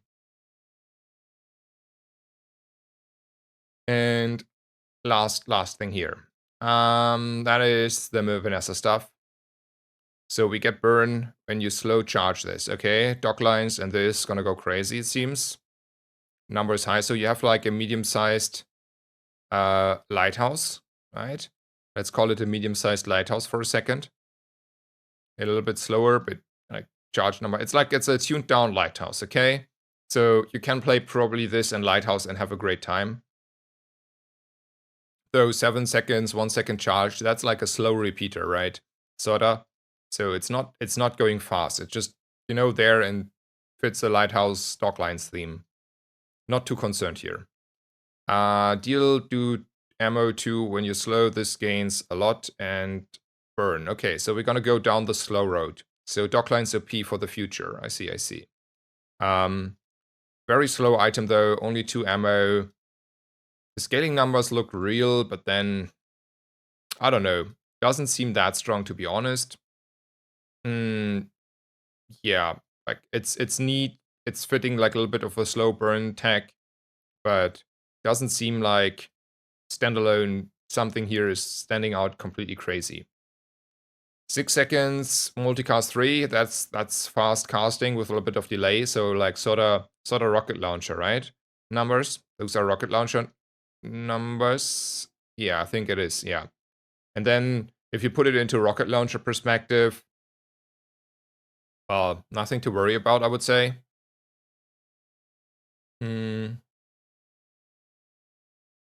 So there's that. Freeze a small item for X amount. When you freeze, adjacent items gain a little bit of poison for the fight. I mean, that's also not like, people see freeze and be like, oh no, it's freeze, right? But that's like non-big numbers. That is a 6 second into the fight and it's one small item. Like, I don't know, maybe that is something good if the meta is going in a very specific direction, but in most cases, like, I don't know, to annoy the double barrel enjoyers to get the powder flask out of the game at least half of the time, sure, but I don't see this being overly anything. It's totally reasonable. It's a 6 second item, doing a little bit of stuff, but nothing convinces me this is like, I don't know, broken. Deal X amount of damage, haste adjacent item when you burn charge this. This is interesting because this is not 6 seconds, right? You build your burn build a little bit, and then you charge this, and then you haste your adjacent stuff, and then you do a little bit of damage. I mean, this is enabler for like, let's say, the volcanic vents, right?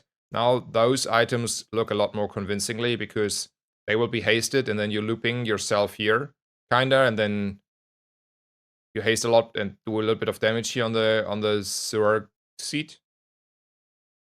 That can work out. I see now. Is that overly strong? I mean, that's a nice source of haste, surely. But the haste numbers here are in line, right? 2 seconds for silver, 3 for gold.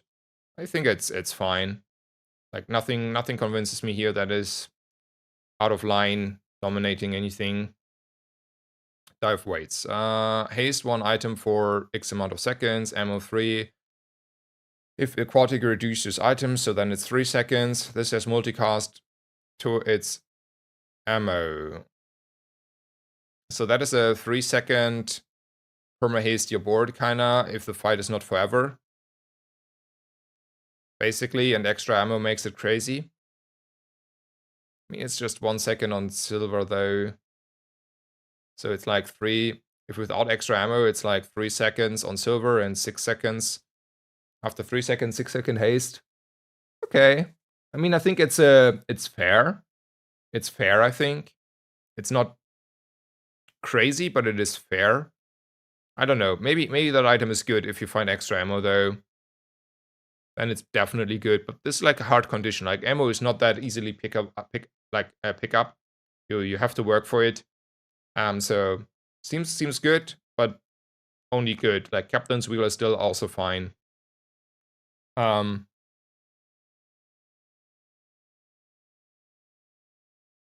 So are to sit with a trap. Oh yeah. Yeah, okay. That's a weapon and a haste, and then trap is back on the menu. Yep, I see that. I missed the trap angle there. Good one.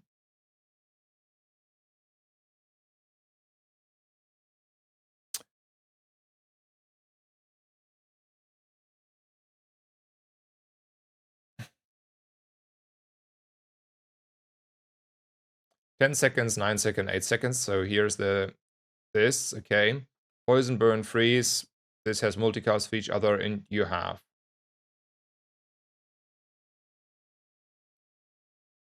So that is like sort of a big rainbow potion, a medium-sized rainbow potion with 1 ammo. That is very slow, but a little bit bigger and has a little bit multicast. I mean, it has quite a bit multicast, right? You have like 3, 4, 5 aquatic items then, and then that's a nice finisher. Seems like a good item though. I mean, the freeze is probably the outstanding there. Why should 20 poison matter at that point when you have like, you know, being that late into the fight? I think it is probably like looking a little bit stronger. It's like a little bit of a, I don't know, breathing room finisher in the mid game of a fight, like a mid fight thing. But I don't know, seems fine. Maybe I'm wrong there, but so far also fine. Submersible. Deal damage, shield equal to this, 7 seconds. If you have another vehicle, you reduce this item by 50%, so it's 3.5. It's the 3.5, like half submarine, you know, like a play it with a submarine or probably only the flagship. And then it looks like pretty fair. I don't see anything wrong here. No. Okay, last thing. 30 seconds, however, deal damage. Okay, still forever. When you poison, freeze, or burn. Yeah, poison, freeze, or burn charge, there's 1 or 2 seconds, and this gains damage. So, what item do we have as a comparison to get the numbers right there? So it's a dam angle. Let's say this, we compare this to a dam, right? The dam has a little bit lower cooldown, but it gets also, I mean, it's getting like a aquatic charge, right? So aquatic is probably as fair as poison, freeze, and burn in most cases. You know, it's making a little bit more sense with this multicast, this thing, but man, you have like half your board full with like 2 very slow items. I don't think that is oppressive. I mean, I'm just stating it, and then, you know, this is the meta, but who will know? Seems like gimmicky stuff like Boulder and Dam, but nothing that is making me nervous so far.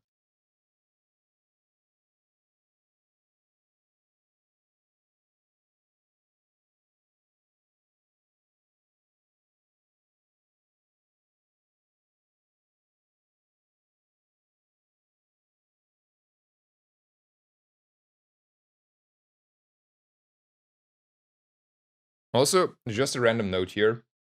Dooley didn't get anything here. I want to point that out as a Dooley enjoyer.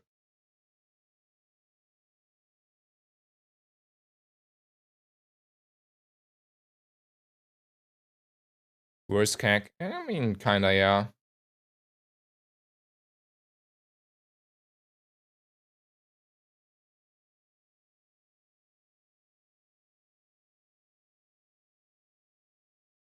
The turbo core.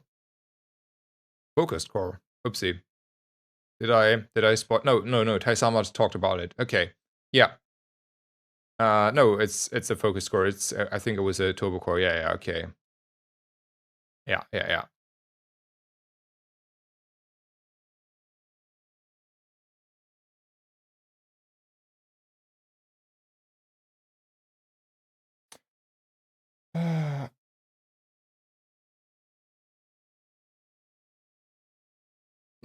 Okay, I think I finally covered most of the stuff there is to cover here.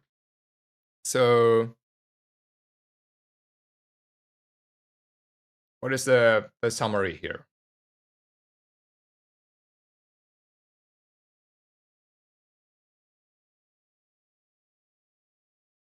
Summary is we're complaining really hard. I think the complaints are going a little bit overboard here. It looks like reasonable in the end. Most of the stuff looks reasonable. We'll have to see how it looks in the future, surely. But so far, nothing going completely wrong. Direction wise, I like B1, B2 as a change. I do like tune down the starting kits. I'm on the monetization. I'm definitely very chill so far. Um, so from that perspective, all good. I'm curious how the new patch feels. I'm happy that we get a big balance change. So like it will be a meta shakeup from that perspective, and I do think that is at least something we can probably agree on is good.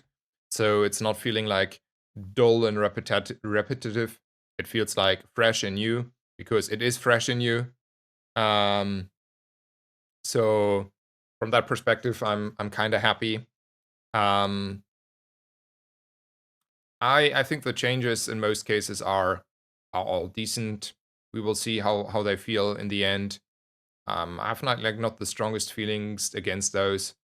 Only thing that is bugging me a little bit is the change of the design philosophy about diluting the pool.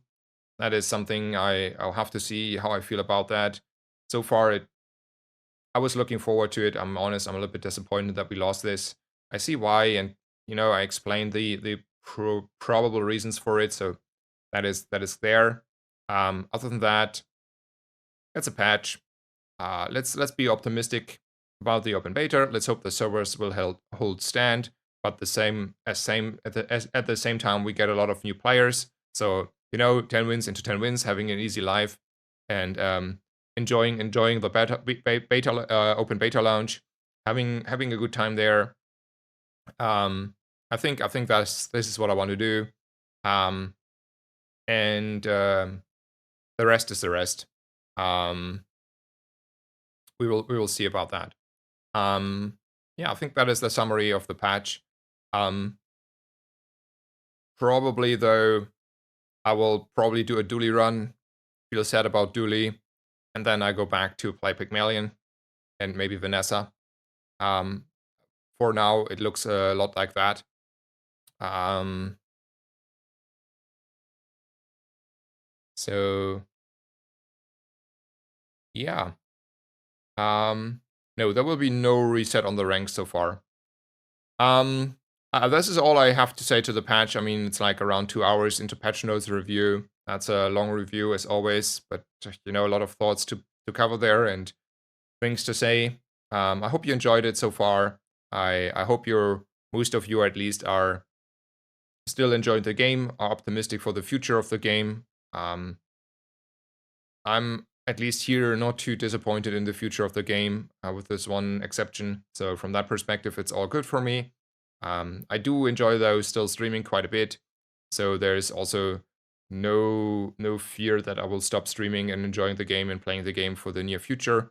I'm I'm very I'm giving people benefit of the doubt, and there's still like a lot of sweet spots in this game. Just to be very clear and rounded up here, I do think it is a well-made game. It has a lot of depth. It has a lot of um, good ideas behind it. Like it hitting so many sweet spots still on my side here. Um, Nothing too bad happens so far. And even though the German in me is always complaining, and people in general are always complaining because I don't know, it's the nature of people. Um, there's nothing too big to worry here. I think so far all good. We don't need to overblow it, and that's a summary. Um, I will take a 5-minute break. It will not be 3, it will be 5. I want to make a new coffee. I want to have time to get some breakfast ready. And then in 5 minutes, I will be back. We are enjoying the last few Vanessa games of this patch iteration or of this iteration of this game. Probably barreling a few people or whatever we want to do. And then I will take a longer break and then I will be back for the open beta release later. So thank you guys for being here. Hope you enjoyed the stream so far. Hope you are happy with the game and on the perspectives I gave you. And yeah, hopefully see you around in a little bit. Thank you for the follows. Thank you. Oh, for the nice words, mostly in the chat. And also a shout out to Mr. Timor. Thank you for the follow. If you're still here, great resource you have there. And see you in just a bit.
Okay, I'm slowly but steadily back.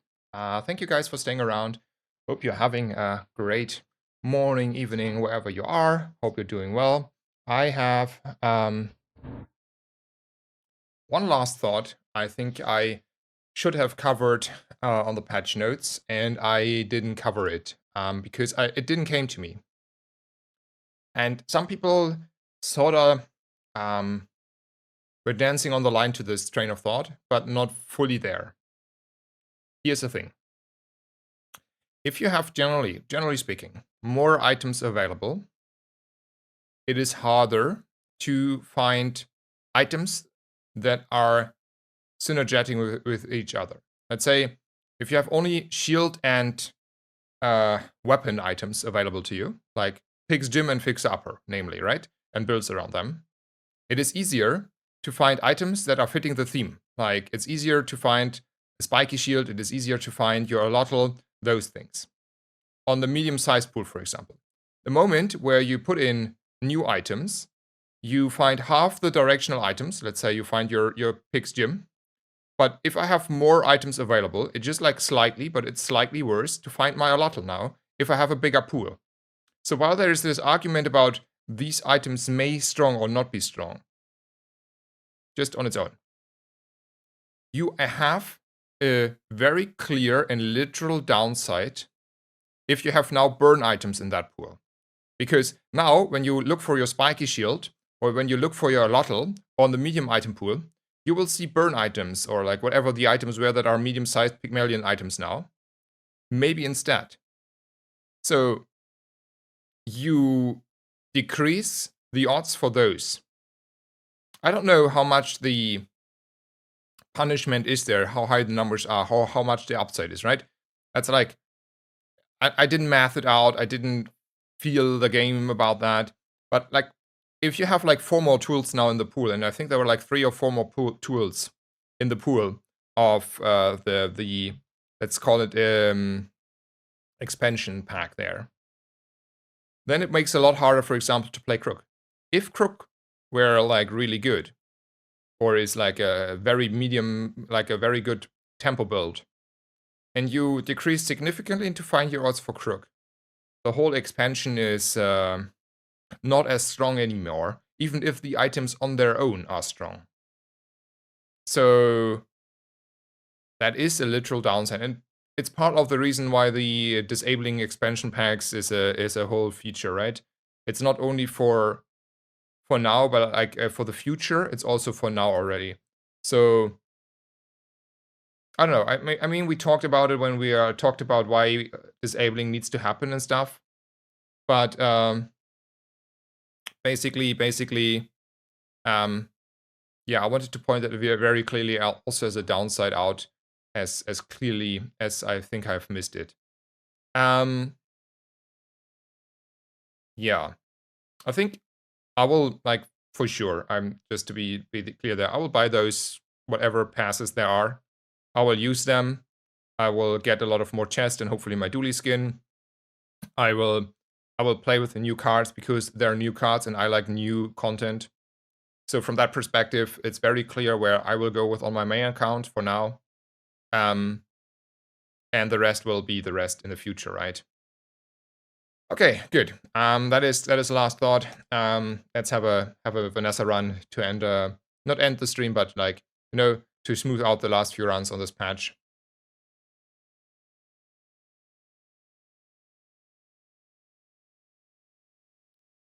I get 10 gold and 2 silver items, or I get 10 gold and a skill. I rather have the silver tier loot items that do something and are 10 gold, and 2 items over a skill. That is not a friend, but those are 2 weapons, and then we'll take a lot of gold. That has some value in itself. And we're sad that the piranha is no friend. I still think it is will never be a friend. Maybe we go to weapons because we cannot take the furry event. You want to take these 2. You want to roll. I think these 2 are fine. And then we just leave. We take out a Viper.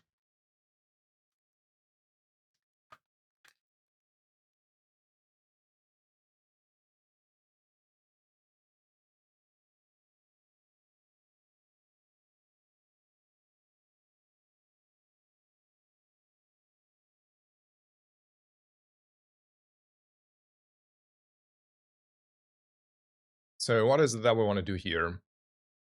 I don't want to really go shopping. I could take a friend. It's one of like probably three that I can think of, right? Catfish, jellyfish, and pet rock. All of those are reasonable here. Maybe we solve the friend issue for day 2 then. Yep. Then I definitely go for small items. A few of good options here. I do like this. I do like this. Second. I do like this. I do want to reroll though. I don't want to buy the cannonball, but I want to roll. So I'm gonna use this. I'm gonna roll. I want to have a reload. Okay, no reload. I don't think we are aquatic here, right? We could be aquatic, but we're not really aquatic. No, not really. Okay. I feel like this is the strongest I can be. A bit of scaling, Toxic Fang, maybe 100 damage up front. It's not really strong, but it's definitely not the weakest. I think scaling here is important. That is scaling. Let's go with the scaling here.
I was for a very long time a dually main, and now I'm a little bit more of a meta main, yeah. Okay, I took a friend, so I can still level on day 2 here. That is pretty important. So you are level 3 by the end of this day. Close to strong enough probably to beat the Rogue Scrapper here. Extra poison is fine. I could go with it. I could also say I'm gonna roll for like a left hand, right hand, and damage and strength. And if it's poison again, I can still pick poison. Yep, that is poison. And then I go shopping at JJ. Let's see what JJ wants to offer me. Okay, we need to make sure we're strong enough to beat the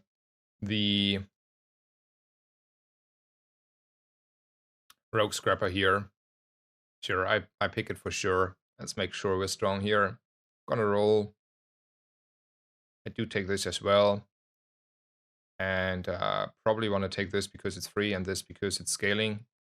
And I'm taking the scaling route here. For sure against the oops, nope, nope, nope. Against the Rogue Scrapper. Yep, this looks good and fine. Let's take him out.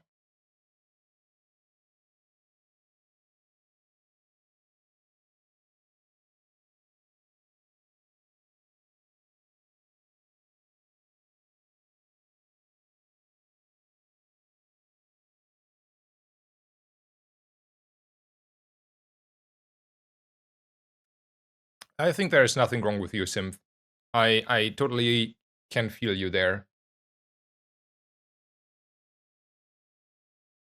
Was there any prediction for what is good in the next good in 10 hours? Yeah. Basically Pygmalion and one weapon builds. The hot things I think will be there on the list. But we don't know what gets bonked and what does not get bonked. So from that perspective, it's pure guessing and generalization. Okay, there's a B1, B2. Is it still worth it? 1, 2, 3, 4, 5, 6. So we're running these items. Then we get a grenade upgrade. What is it that I'm looking for? Add the Andy there, though, in comparison. Silencer for the future. I don't know. Looks like we're like in between builds here. We have a bunch of weapons, but no skills. Not strong stuff. Maybe I would take a reload. Yeah, let's go B1, B2. Not B, Andy, I mean. Okay, I'm not feeling the aquatic line too much, don't I? I mean, I have a few aquatic here, and seaweed is a nice item. I do think, though, you either go full commitment on the defense aquatic package with the seaweed, or you go full offense on the other hand. I do hate if I do half-half, because then I'm not fast enough against the aggro, and I'm not defensive enough against the uh like I'm neither defensive nor offensive enough, right? That's what I want to say. Let's take the Padrock though. Let's roll.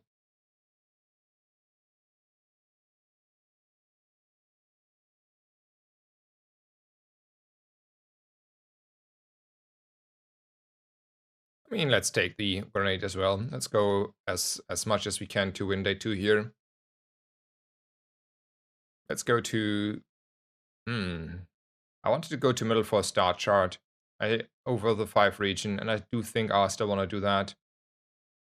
I'm gonna ignore this one, and then I'm gonna roll middle. I don't want to buy any of these. A bronze tier ammo item or bronze item. Not feeling the ammos here, so it's a bronze item then.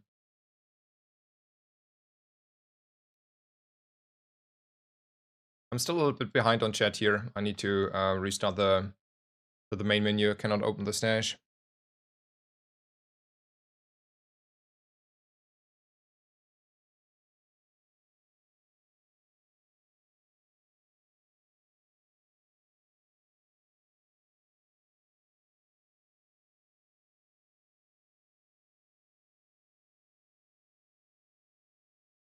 Oh, I didn't mean to press that. Morning, Feral, Crabo. I mean, I need to eat something. I have still not eaten anything.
I want to buy the wanted poster here.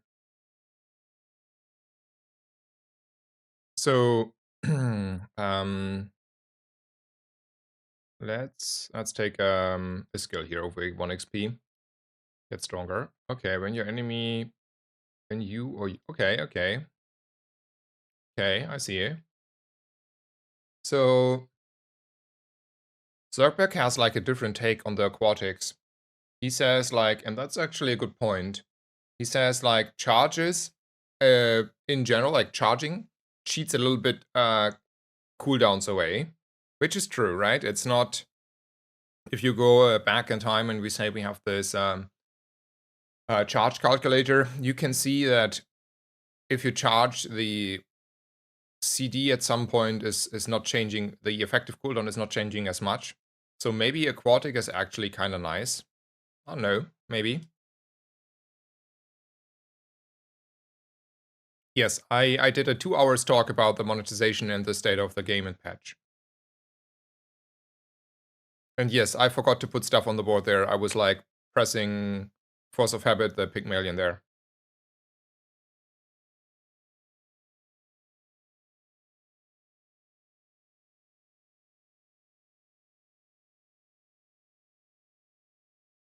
Yeah, okay. So back to this game. I still have to eat though a little bit on the side. I was like really low on my energy there. I had like no breakfast and was like 12. So anyway, couldn't make a break in the between the patch review.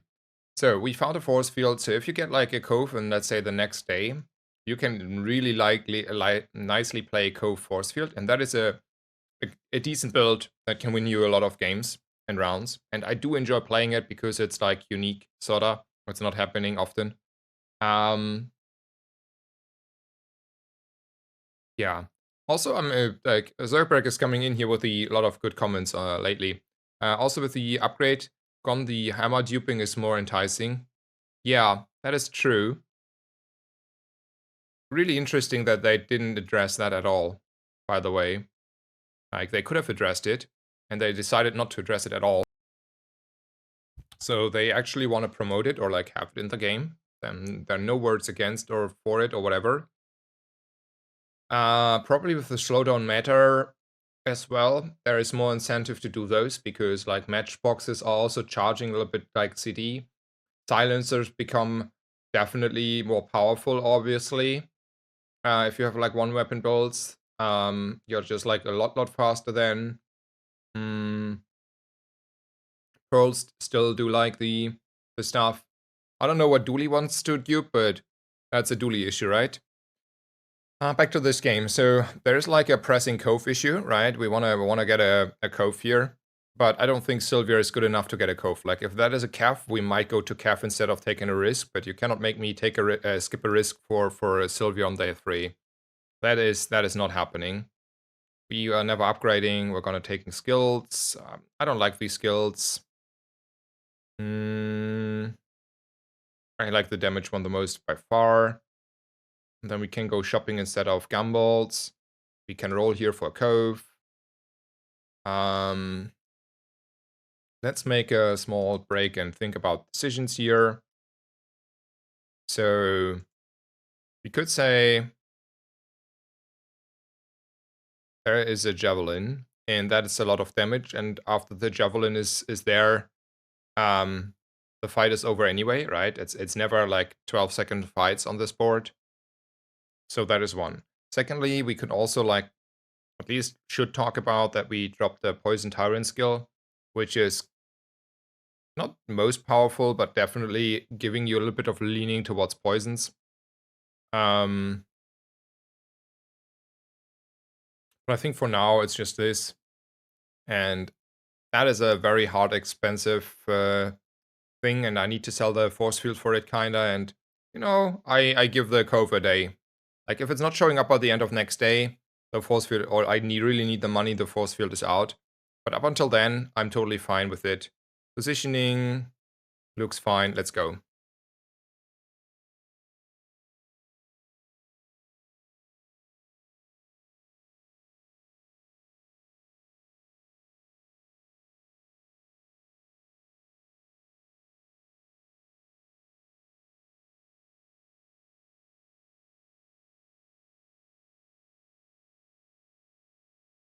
So,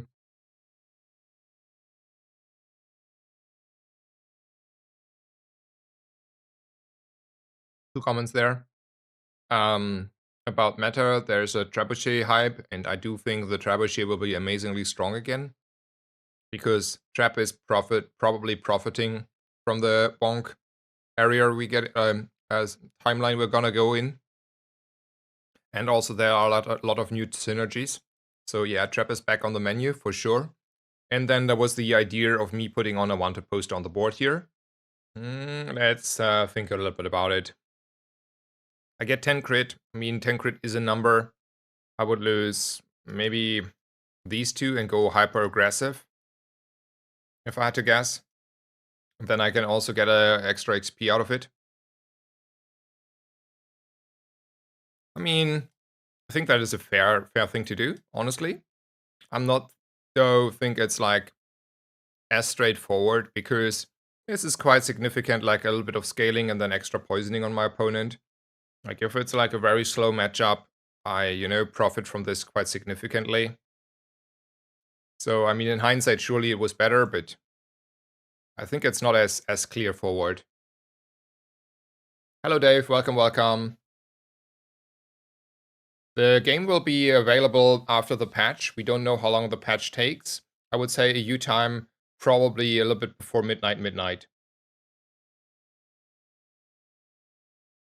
And how do you download the game? You go on the Bazaar site, play the Bazaar, and then you make an account, probably upfront in time, and you download the launcher there, and then you have to wait.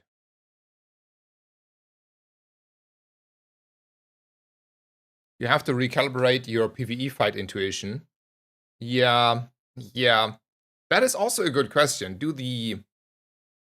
I mean, some items on the PvE fights are like normal items, so they should have the bonk treatment. But what about the not neutral items? Do they get the bonk treatment or not? Because otherwise, you will have another like timeline where PvE fights actually are even more scarier. So like you will see streamers losing left and right.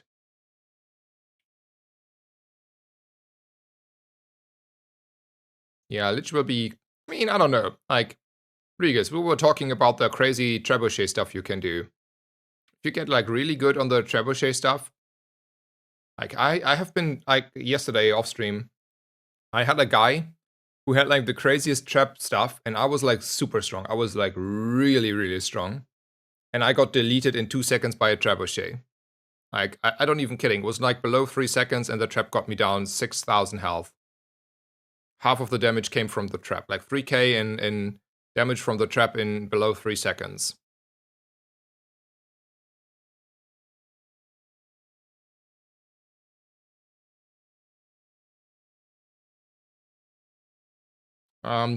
iOS is technically your mobile phone. iOS is not released. It's only Mac OS, but that you get on that side, yes.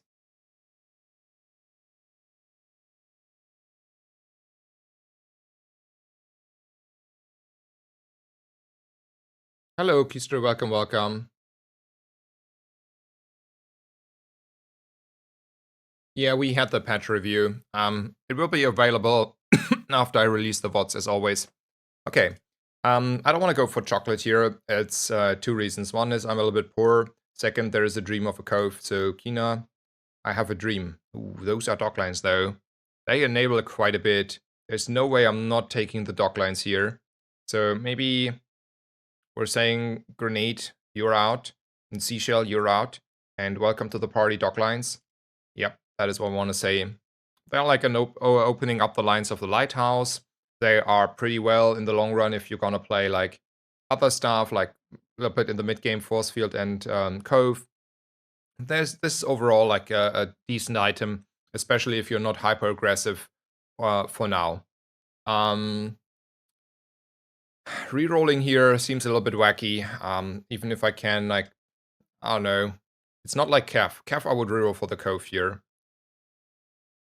We don't have a docks item, but this is like just economy, and I go for the shield high roll. Sure. And then I don't know if we're beating Hellbilly here. Like we're slowing him a little bit. We're reaching ourselves a little bit, but I mean my damage numbers don't look that bad, to be honest. I do think I get him.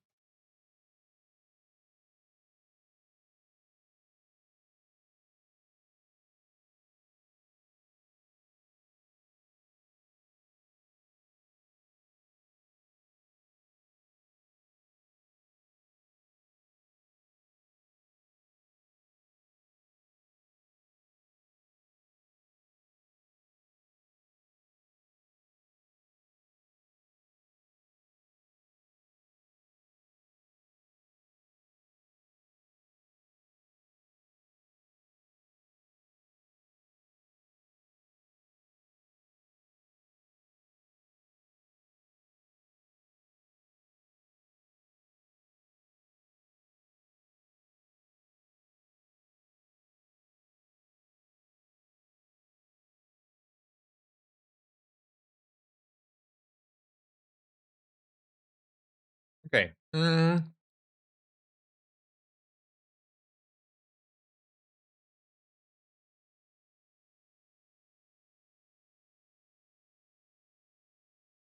So I I value the people here in chat, and I have like good relations with them. So there's like a little bit. I want to go back for a second to the patch discussion. So Kustre, I think the patch is okay. Like I do not care too much about the monetization there. I do think Pick will be in a good state, honestly, because well, Pick doesn't mind the bonk as much as the other heroes, right? So there's that. The starting options, okay. If gold skills is the new standard, then Pygmalion is not in a good spot, I agree. But giving Pygmalion like 3 income and 12 gold is probably also something he can utilize pretty good. I didn't think too much about the gold skills start again, because now you can choose. Might be strong, yeah.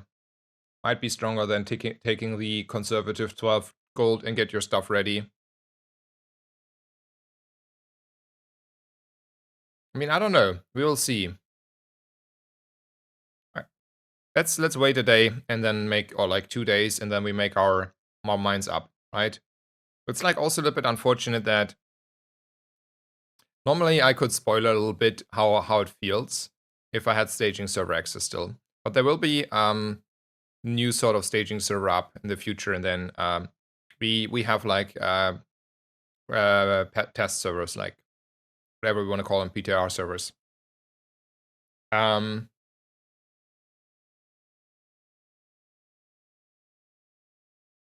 Okay. Here though on the game, I don't know if I want to reroll. So the issue is I don't like these skills. Like honestly, they're not making me happy. I mean, this skill would make me happy if I had a cove, but it's like a little bit of if I had a cove, right?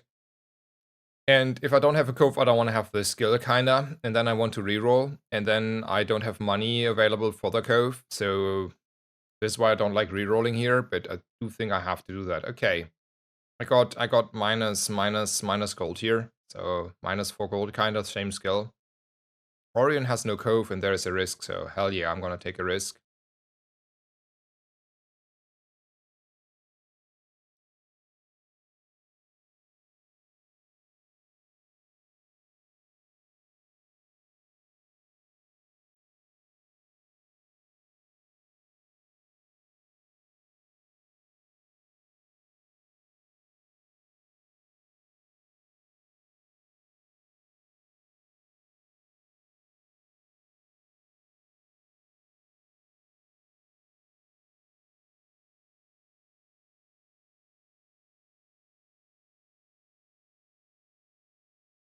Since I have a gold bar, it is super interesting to go B1, B2 here. Oh and press that button, so I get this kind of for free. And do I want to run a 60, 70 damage force field here? I mean, it's shielding like for 60. Is that better than a bunch of weapons here? So this is out probably. This is out. Like these two, and then like a third. Maybe not. I don't think it helps me that much here. Let's go.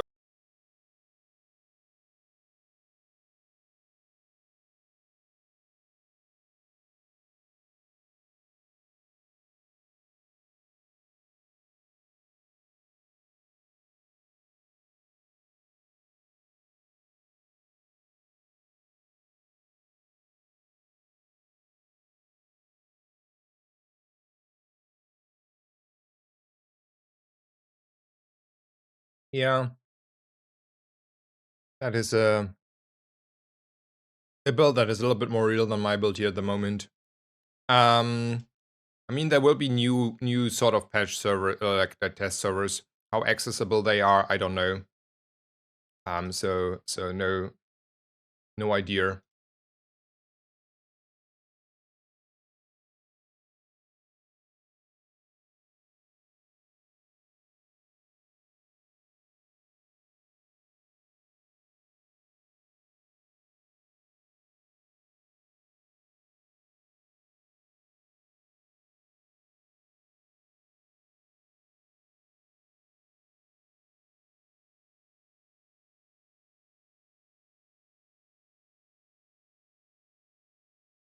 I don't think you need to stay pay to stay competitive. No. Okay, I don't think the bowler's helping our build here, right? We're not a bunch of weapons anymore in the long run, and then there's no reason to take the bowlers. Yeah, that's a good upgrade. That's a dock item still worthwhile.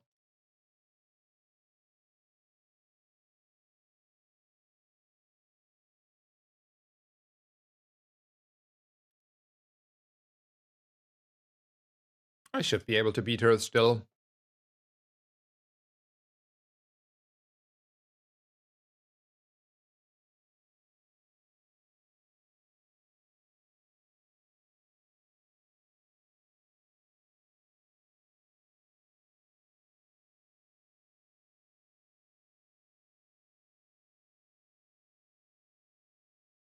I mean, so I it's the last time I try to engage with this, right?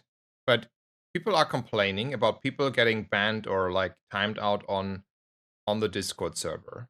But I want to read out an example of a post where I can see at some point you might just cannot win against a wall of people there and you time them out. So there's a comment who says you need to pay for new items for a month. Then they get nerfed, new OP items get released, and old ones get released free to play. That is a factual, not correct statement. It is not. It is a very bad faith statement that is not correct. It is not. So I mean, I'm a lenient guy. It's not like whatever to me. But this is probably the comments that are getting timed out on the official Discord because it creates a narrative that is straight up wrong, and therefore, there is a reason to at some point say, well, maybe we need to take actions here. Good. Let's take a skill here. That is a skill. No, I don't have enough crit here, right? What are my crit numbers? I mean, they're reasonable, but not enough. It's not fitting well with the force field, though. I mean, maybe the force field is down. Yeah, the force field is down. I guess it's never the force field in this position anymore. It's too late for the cove. And then I want to get health in. So I'm going to use this as well. Make sure I have five slots available. Get some health in. We were like really slow. There's a inventory bug.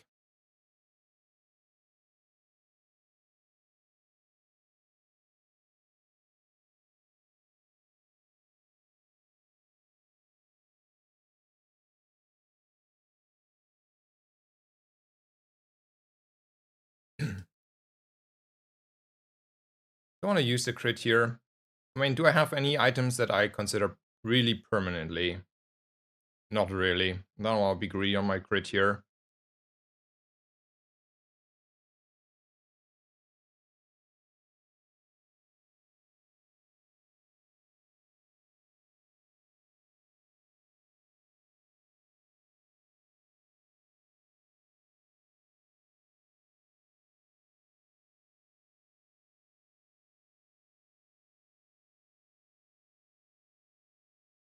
We're getting lanced. Also, that was a crit, right?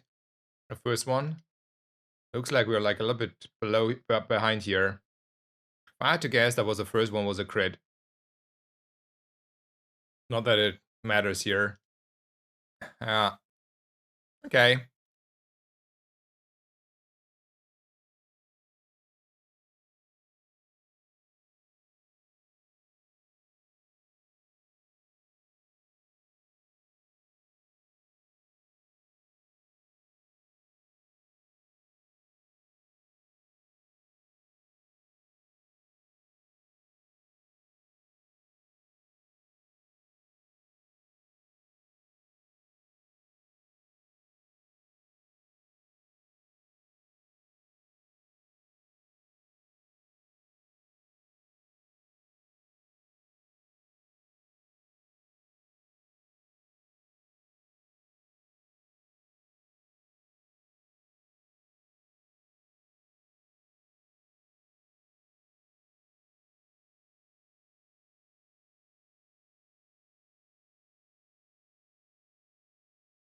Okay. There are two options here. One is the instant gratification of getting 8 crit, and then you have 8 more crit, a little bit of scaling. But honestly, this build is not going anywhere. What I do think I want to take is a flashy pilot, hope for a flagship or submarine, get a lot of crit scaling from those two, and then have the scaling on the weaponry. I do think that is the more reasonable line, so I'm gonna do this. Hello, good morning, 610. How are you? I feel like the just by estimation, the viewer numbers are a little bit increased this morning, so it seems like at least a few people are here to check out the game. For that reason, I go to Midsworth. Look a little bit. I do think we're like a long time away from a one weapon build, and a little bit of crit is a little bit of crit. So I'm gonna go with a little bit of crit. Rolling leaves us with 4 gold, and then we have a really hard time to find enough gold available to us for the large item that we want. But on the other hand, I'm willing to sell quite a bit for a large item. I do want to sell for this, buy the silencer. If I had a little bit more gold, I would buy the catfish for the future, but I don't think I have that much money available.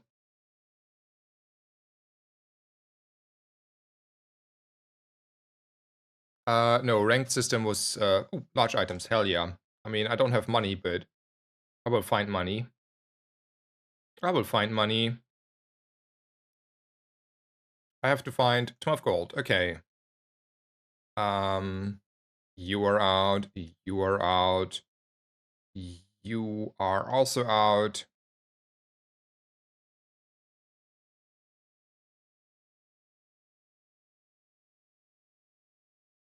You not saw these and this. No one saw this. And then I want to put my crit here.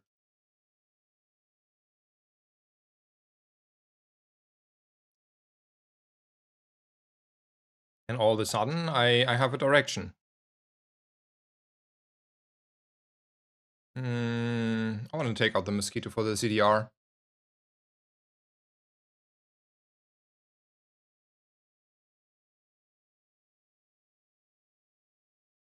I'm confused what I'm supposed to spend my gems on. By the way, QBPK, I think you're streaming, right? I'm pretty sure I saw you streaming. I had like a little bit of time lately to check out streamers. I gave you VIP. So welcome to the VIP club there. And hell yeah. I had your stream on for a while in the background.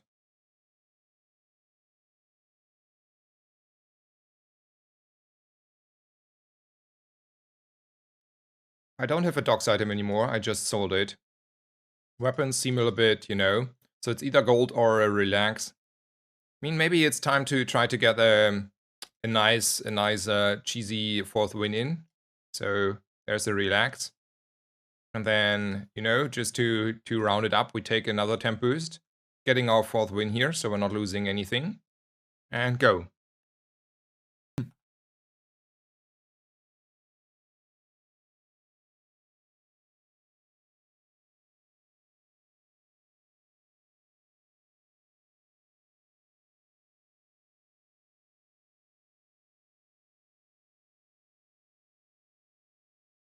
And I want to have multiple weapons because I still want to have like improvised weaponry scaling on my stuff here.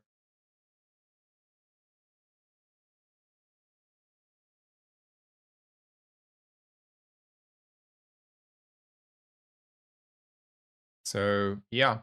And about the gems, honestly, I don't know what to spend them on at the moment.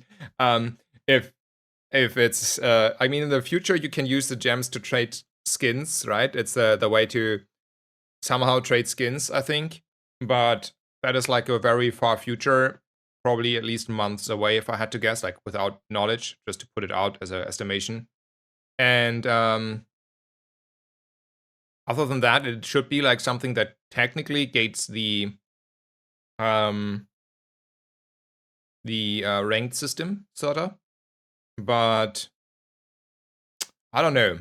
Like, if I was wondering, like, I talked a little bit about the upcoming, like, the I knew quite a bit about the season pass stuff upfront because I had like for a very brief moment when I still had access to the staging server a sneak peek. And I talked with Tai Samar, I think, about it. Or someone else, like, I don't know. Anyway, I talked with someone about it that is trustworthy. And I was wondering if the amount of gems change per box with this change, because otherwise you have like a very high inflation coming in. So I don't know. That is also something they didn't say, and we will probably only see it afterwards. Would be weird if it does without announcement. But also, if you don't do that, man, what to do with the gems? Like, there are a lot of gems, like double the amount. Like, I farm at the moment a little bit of gems per game on average, and then I farm a lot. I like a lot more. So yeah, let's go for the skills here. I don't like these. I don't have the money to roll, man. I definitely have the money to roll. Freeze or haste? I think freeze is in the long run too good. Also, it's start of combat.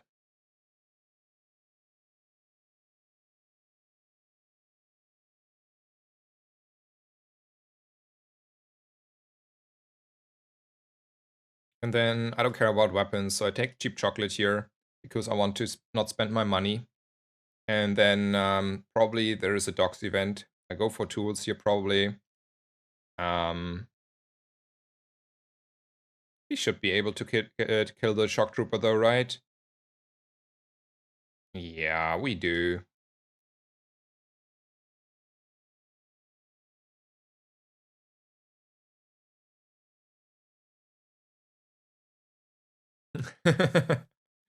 That is fair. Lixianen says, you're one of the most active players in the game, though, to be fair. It's looking like at Crips Hearthstone Gold. Yeah, that is a fair comparison, though. I like being 36%ed. That feels good. Feels deserved.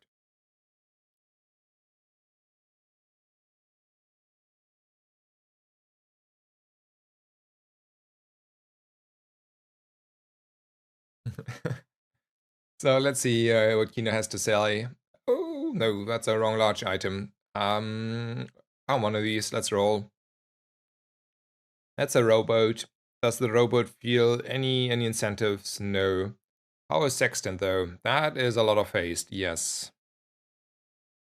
I think I will find space for the Sextant here.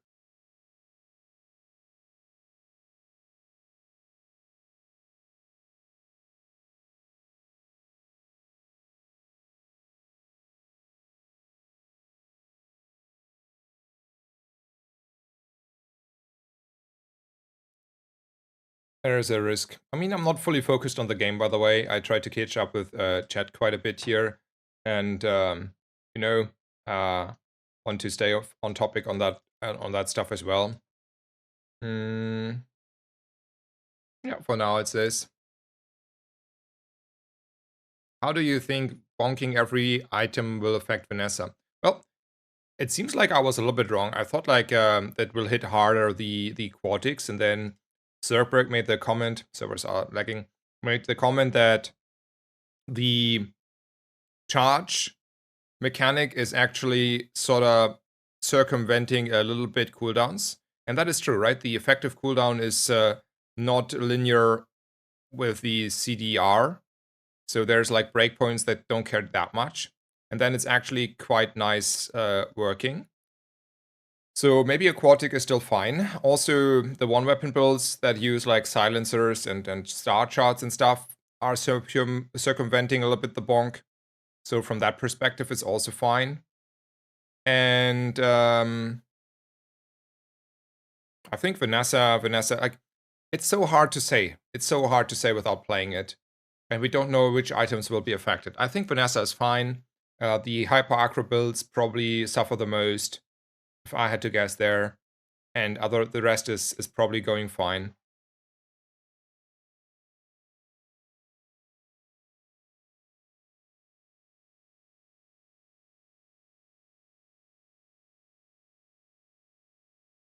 I want to still get like a property here. Ooh, that's a lot of damage. And then we can sell a little bit of small stuff we are not using. mean, honestly, that's also out. And the roll for, yeah, I mean, we can roll though. We will find ways to buy the crow's nest if it's not golden there. Let's look for small items. I want to get rid of my weapons here if I can. Like put then the doll and other stuff. Ooh, Mr. Vortex.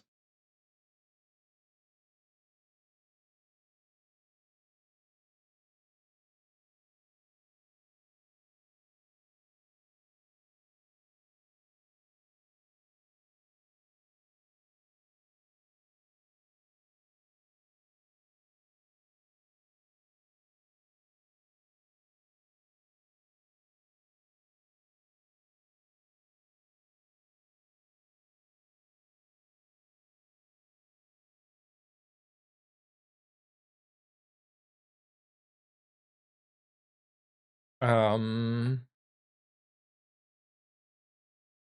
let's take the health here actually. I don't have the money to roll everything. Oh, mysterious portal, can be anything. Ooh, Dooley. My poor guy. I will not buy anything from you. And Burn is a premium enchant. It's kind of scaling on your opponent as well. And I want to burn my opponents down here at the moment. That's my winning line from here. And then we go.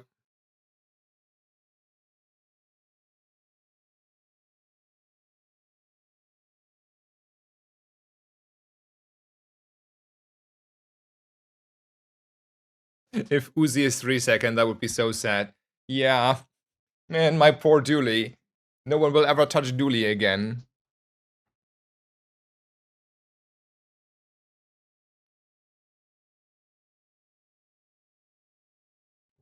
Let's hope the bazaar guy, the how bazaar guy, actually this time has a easier time to. I mean, he has like a program, right, to read out all the data. So let's hope the patch is coming downloadable as soon as the servers go down, and then we have like 3 hours before the servers go up to look at all the new data and see which items got hit and which not. How about that? Ooh, aquatic items. Could be a crow's nest. Could be anything.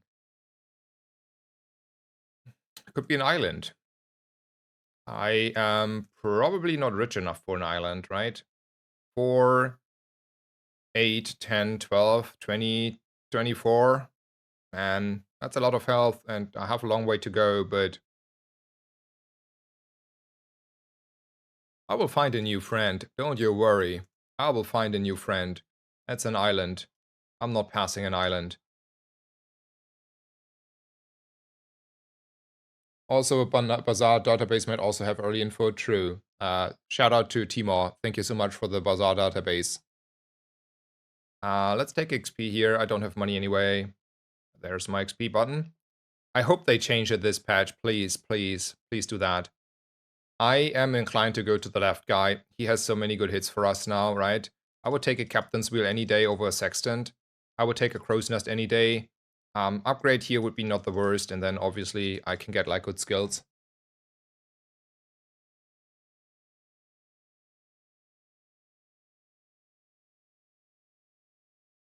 I think, Kustre, did ChatGPT know that there is a tie is also win? That is queuing the data quite significantly up by probably half a win at least. Because, you know, you get like a significant amount of ties. That's not insignificant from the stats.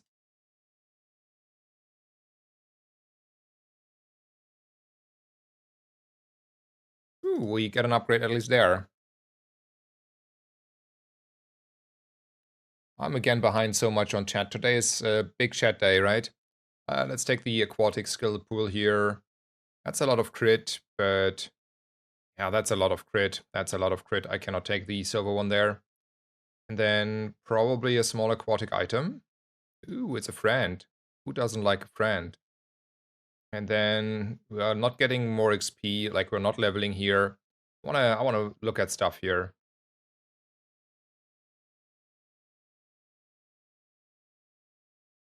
I will not roll a Quixel though. The open beta servers will open probably in around 10 hours from now. Like, there will be a patch starting in 4 or 5 hours, 5 hours I think.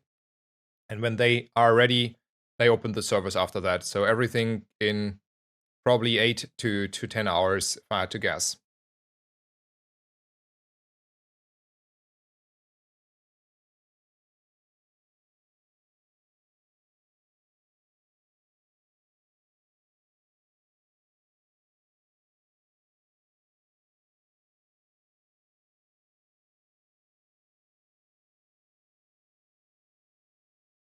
I mean, we're not that far off. Whew.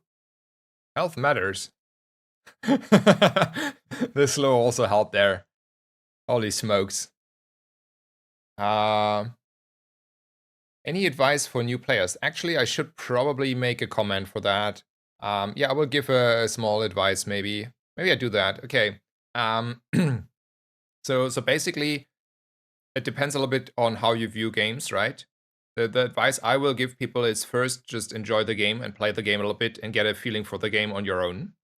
And that helps you to understand what stuff does, right? Then you can also go into Twitch chat and ask nicely, how does burn work? How does poison work? What if you have questions, right?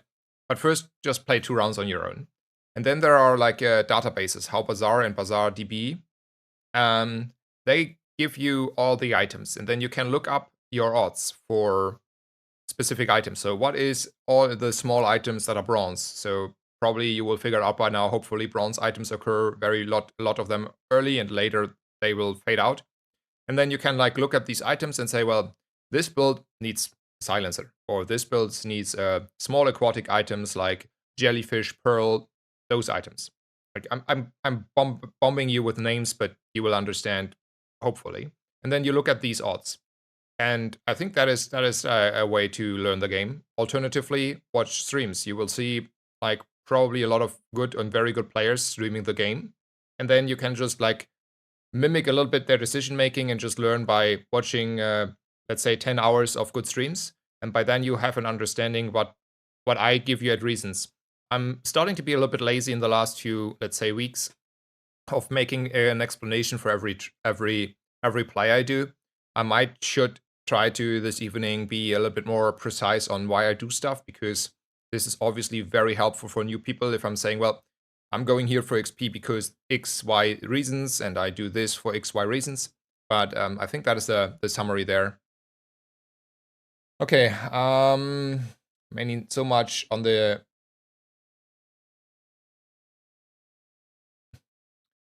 stuff here. And hey, Snazer, what's the community situation? You wanted to talk to a Miracle about the pricing? No. That was like, I had no issues with the pricing. It was I mean, there is a very clear situation on the VOD from yesterday that makes pretty clear what I wanted. And everyone I talked to, or mostly everyone, was there on my side. So I think the situation is, as far as we are concerned, resolved. Like everyone was understanding from my point of view there.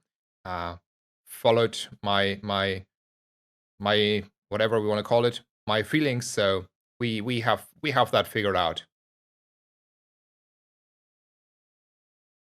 Man, so much in chat. I wanna keep up.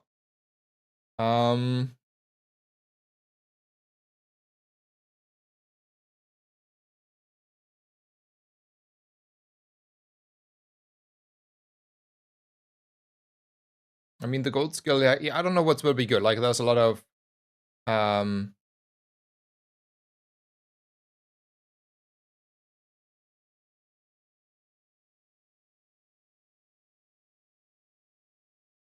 okay, I cannot catch up. I have to continue with the game. Let's halfway continue with the game here. Aquatic items has no flagship, but still a crow's nest I would like to have. Captain's wheel is something I want. Like, man, I really want a captain's wheel over the sextant. It's so much faster starting stuff. Also, I can like put the haste on the stuff I want to haste. So I can put it here. So we need to find the gold. So there's the gold. I found it. No issue. And then I will take just a 5 damage.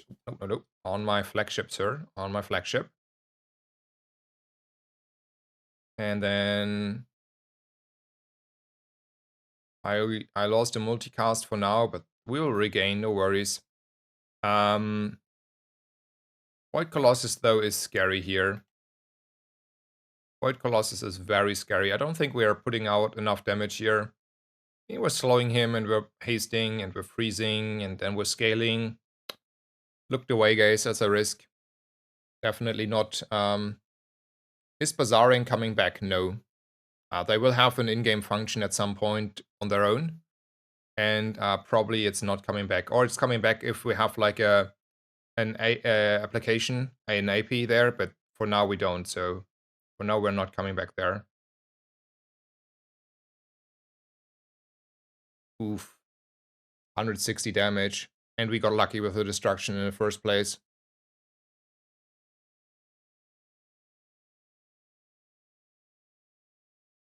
I'm gonna buy also.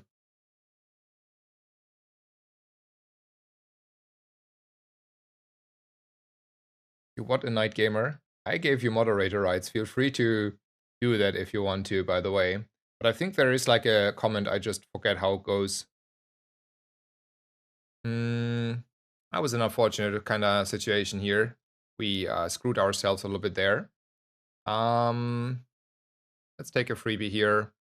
That's an expensive freebie, so that's a lot of money. And then we go for Andy, because there's a little bit of a pressing issue. That's a friend. I don't have space. Okay, don't you worry. I will make space. But that is a friend, and that's a non-weapon friend, and I'm just taking it for now. And gives us a multicast. The bucket is free, so let's buy it and leave. Could always be plus gold in the long run.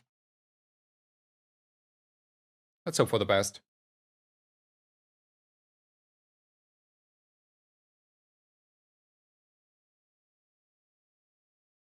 Yeah, QBPK, I talked about that a little bit, about the pool not diluting the pool anymore.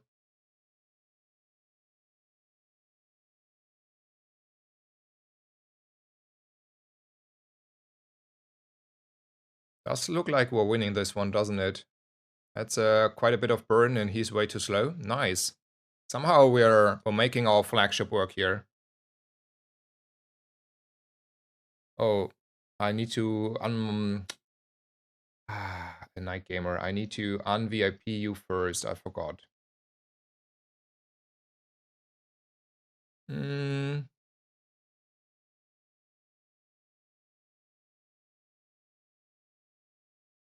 Let's see what Digside has. It's still like one of my most favorite encounters. Don't want to settle for gold instantly, like 12 gold and call it a day. Let's roll once or twice. Okay. If I have to game, you know, I take this absolute burden. I take this absolute burden here. I'm so sorry. Okay, and then I want to take even more HP here.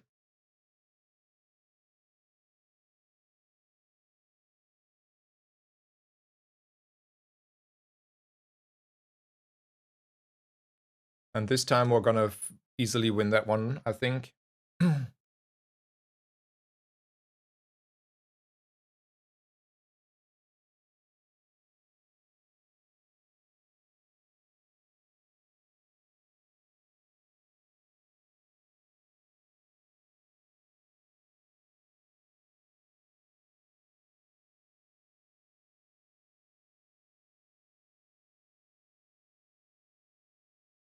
When you burn, haste an item. Okay. I mean, I lose the start of combat thing, but after that I get like a lot of haste. I mean, maybe it's consistent still to have the captain's wheel for the start.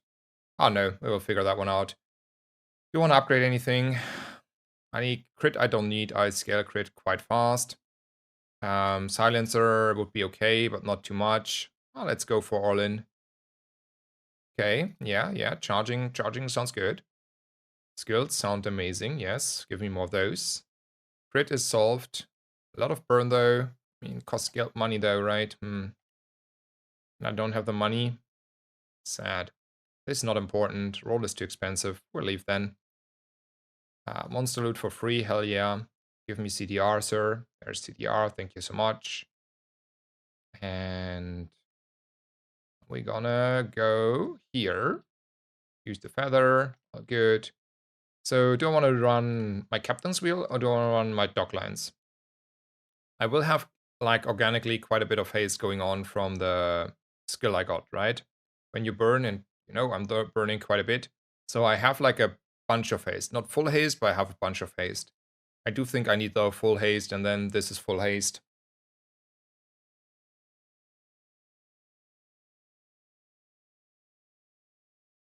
Did you review the new items? Very slowly in the end, but I very, very shortly in the end, but I did, yes.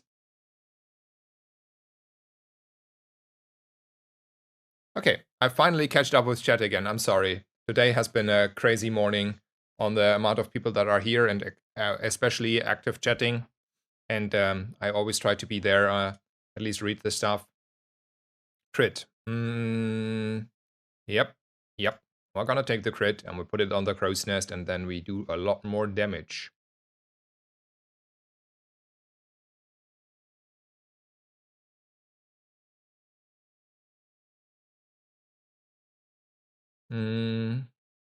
Let's just take health here, honestly. Maybe only 5. Need to be a little bit careful with the money for now. Definitely taking a PvE fight here. Free fight is always good. Let's go.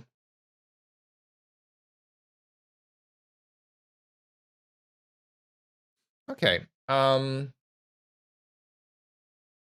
crit is amazing because a crit crow's nest, by the way, is doubling the crit damage. So it has like the basically cutlass effect. And that's pretty strong. Ooh, diamond skills. Surprise me, sir. Well, none of these surprise me too much. I mean, I'm a little bit sad because I just enchanted my crow's nest here. Otherwise, quality over quantity would be amazing, right? And then we don't need to run the crow's nest. But now I have a sort of unhealthy attachment to my crow's nest again, right? Because that's like 50% more damage on my stuff. And double crit is quite a bit, and we have like very fast full crit anyway. So I might need to ignore that this skill was here, because normally this is like insta-pick and then, you know, life is easy, life is good. So I either take one of these two. One is 8 charges, 8 seconds on my side, or like a lot slow on my opponent's side. And I think a lot of slow on my opponent's side is something that makes me a little bit happier.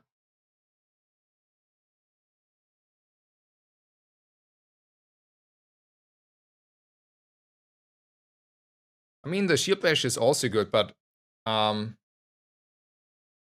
the shield bash has like so two things. One, the shield bash is a little bit situational because you can have like a lot of weapon builds and then it's not doing a lot there, whereas the slow is doing a lot. Secondly, so on the other hand, slow is also pretty good, right? And secondly, it's in the long run. Let's say we have a fight that is not instantly over. I get like a lot more seconds over my opponent by slowing him than charging there. So for me, it felt like pretty good to go for the slow, and I don't have enough slow. And for now, I'm not running the dock lines. If I were to run the dock lines here, decision would obviously be for the shield bash. Let's look for a silence upgrade.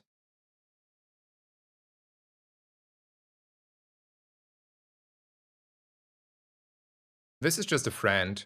The ray is whatever for me. It's a friend tag that is impactful here. Yeah, the deadly crow's nest is never leaving. That is unfortunately a true statement there.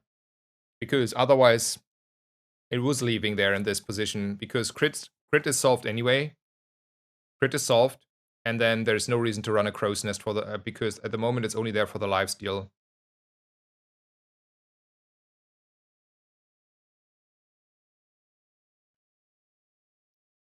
See, perma slowed from the skill itself. Hello, Edgelord. Are the patch notes out? I don't know. Like, you can watch the video, and then they are out, but I don't know if they're still like on the still not on the side there. No, so you would have to watch the video, but they're in the video, so you know, given or taken, they're out. I think this is the link, right? Yeah, looks like it. Hopefully, I gave you the right link there.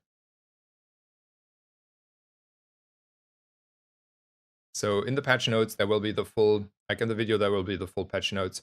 Get a burn item, sure. Ooh, we are speaking a lot about this lighthouse. In the future, it's probably a better item. And then, I don't want to go chocolate or JJ. Let's go for chocolate here. Though, to be honest, poison could have been also like a catfish. Catfish in this position would not be bad at all.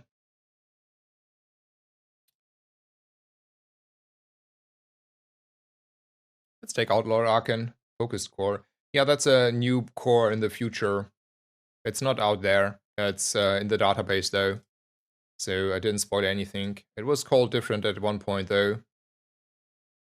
Not that it changes anything.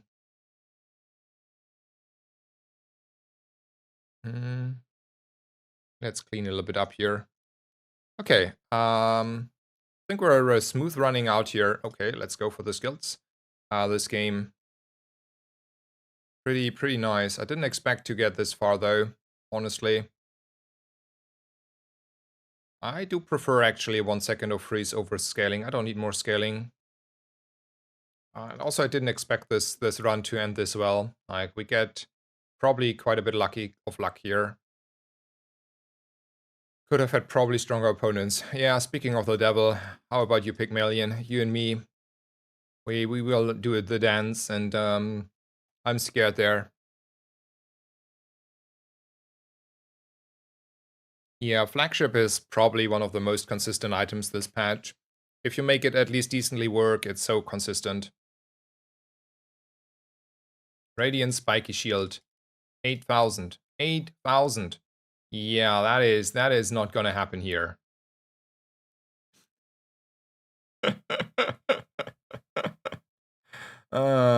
Yeah, look at these numbers. Yeah. This is how the next, oh, we're out of here anyway. Yeah, good this build gets nerfed. Yeah, I agree. That's very good.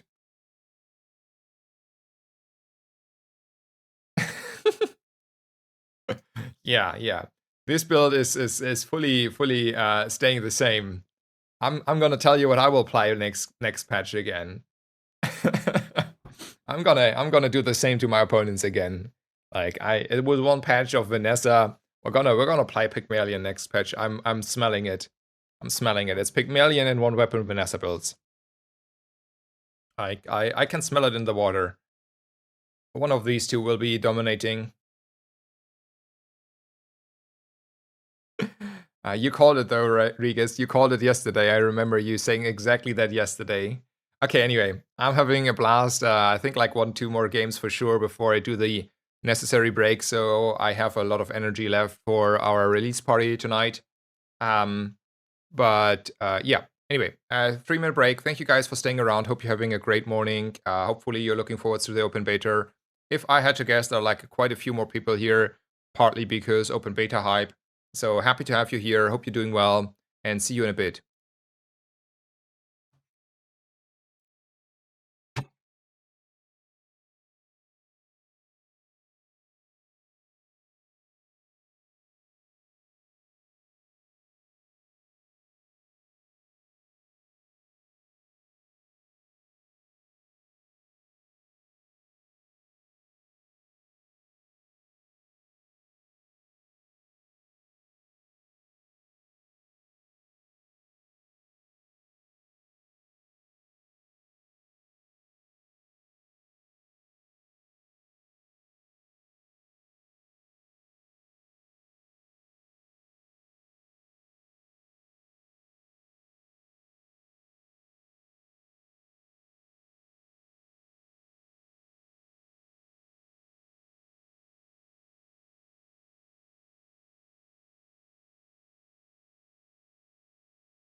Okay, I am back. Thank you for staying around. Let's see. I'm gonna start the game again, the round, and then trying to catch up with the fast-moving chat. Honestly, I have no idea. I think I need to start to if like there are like a few more hundred people in chat or available, and then in the Twitch, and then a few more in the chat. I think I have to stop reading everything. It's take too much time. At least when I just do normal gameplay. Okay, there's 10 gold in a skill or a medium item. I mean, I don't care about the medium item. I take the 10 gold every day. Now, that is a number. I cannot make use of B1, B2, so let's see what I get. I mean, I have quite a bit of money available. And a life preserver wins you quite a few first early rounds, so we're gonna take that one. There's a puffer, who's a friend and also quite nice, and there's a double barrel, so let's take all three of those. No start shot, out of money though, making not use of the skill. It's a little bit sad. Let's double barrel down Viper here.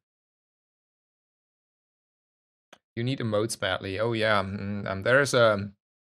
how should I say it? Yeah, like, I will engage with that in a second.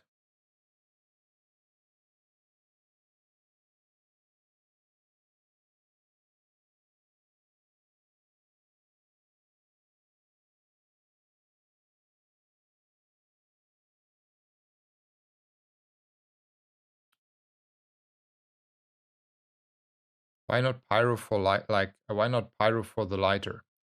Well, I mean, okay, let's talk about that for a second, very detailed. So I will have 7 burn on my lighter. That's in that situation quite significant, right? That's 21 damage kinda. And you also have like exactly one more than you need, so you're stacking burn. So you do like a little bit more than 20 damage with a hit, and that's significant. So from that perspective, fine. Though the thing is, in most cases, you will not get your lighter in the first place. Vanessa has still the option to get the lighter, and burn is on its own not a good build. So I prefer having like a poison dagger or lash out though. So from that perspective, yeah, not regretting. I'm gonna go to Andy though. There's a cannonball and an amulet. Don't want to buy these.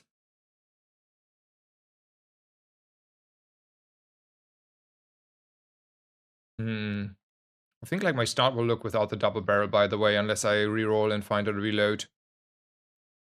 And if I reroll and find a reload, yeah. Let's reroll for something. There's a catfish. I do enjoy catfish for the future. And then I take the 4 gold here. For now, this is the board, which I hope wins me day one. Anyway, there was the I need emotes comment I wanted to engage with. And the honest answer is, yeah, I need technically subscriber badges and emotes.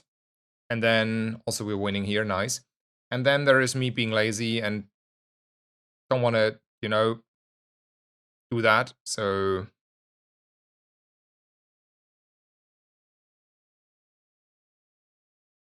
I don't know. I need them, but then I need to take care of that one way or another. And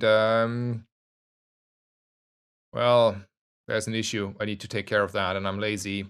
I'm procrastinating with this for a long time now. Yeah. I mean, it's a good comment. Honestly, you're true there, Money Pants. I should start do that.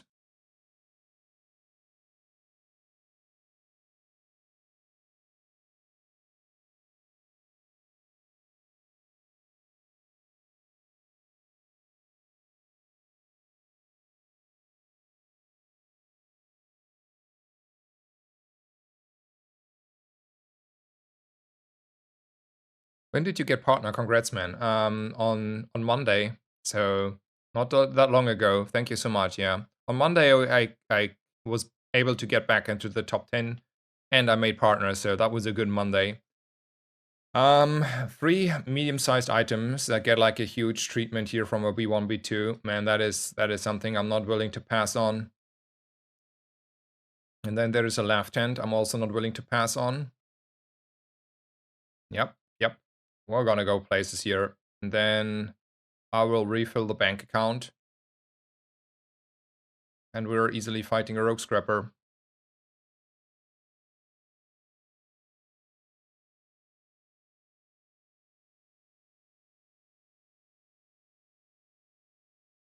Thank you, Steve-O.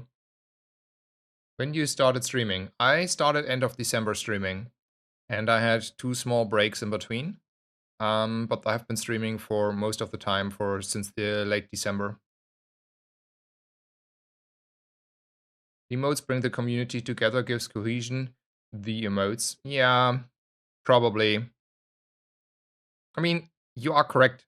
I know that you're correct on that part, but the implication is I would need to take care of that business, and then there's that.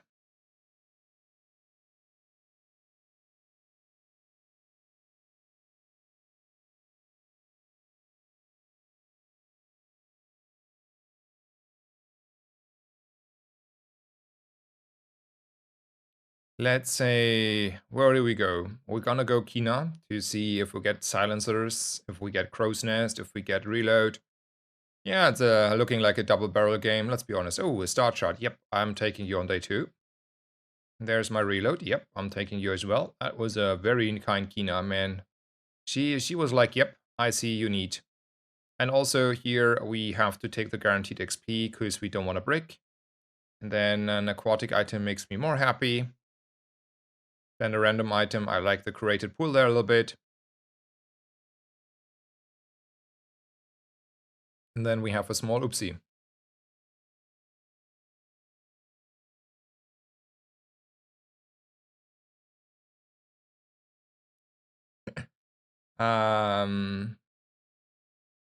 Looks like this. Question is, do I want to use this? And the answer is yes. And then we're going to do that and we're going to start the fight.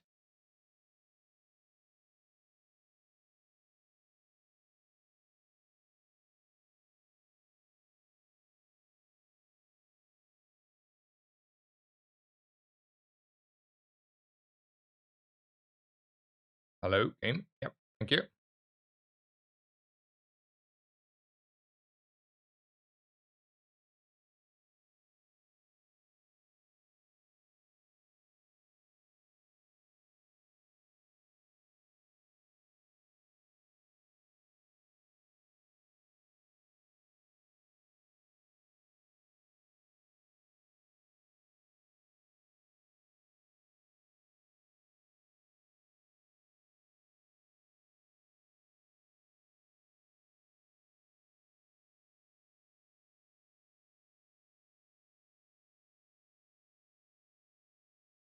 I don't think I want to go shopping for weapons in this position. What I want to do though is gonna go and upgrade my flask here. And then what is Andy gonna have? A silencer? Sure. That's free, so might be money in the future. There's the lighter we talked about. Is it still worth to buy it? Sure, we can run it. Since I might want to go one weapon and pivot out of this, let's take the honing steel. And then just take out a scout trooper.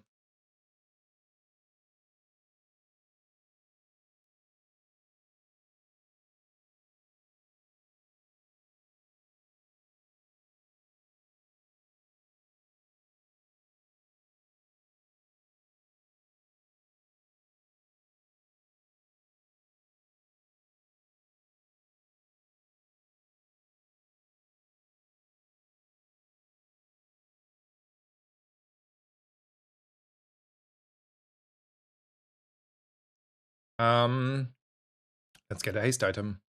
Ooh, that is a haste item, sir.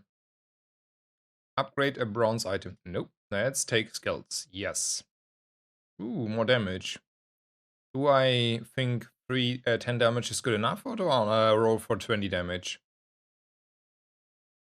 I think 10 damage is good enough, because the roll is not guaranteed.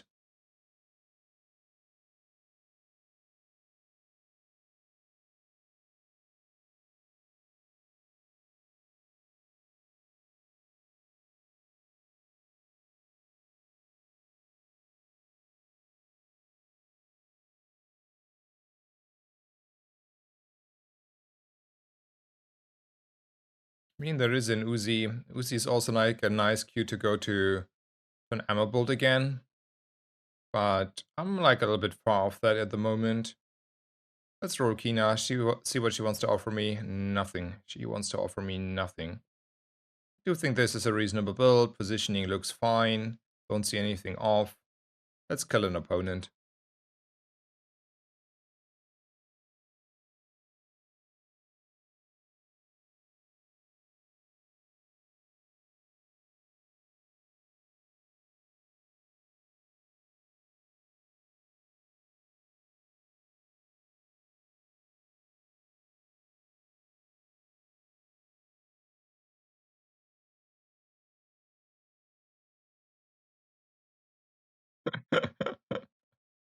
Ah.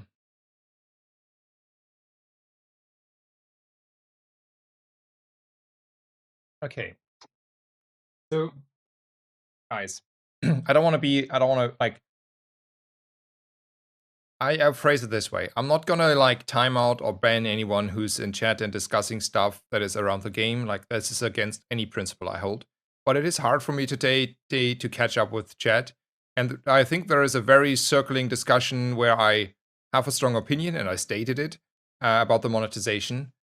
I wouldn't mind if we're coming to an end on that discussion. Just for the argument that I have an easier time to follow chat. Not because I will force it down your throat, not because I have a sometimes different opinion, just because it makes my life a little bit easier. How do we feel about this last big Haru from my Ramrod here?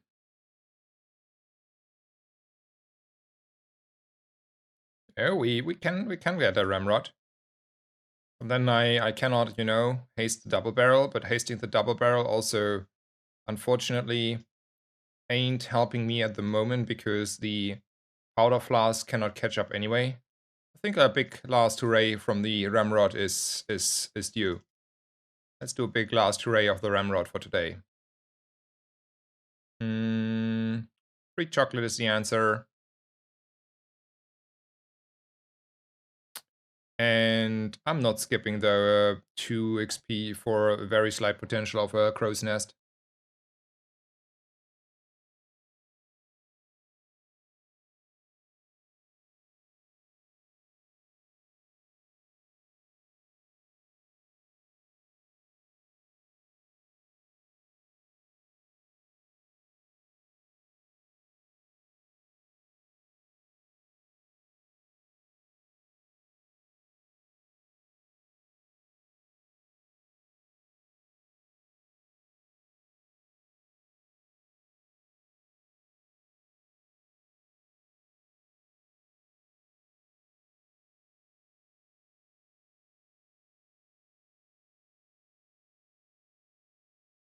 I do like Toxic. It's a very nice skill that helps scaling. Do I have? Yes, I do. I do have a star chart, so there is no world I'm not gonna go and take my gold here. I want to take a risk.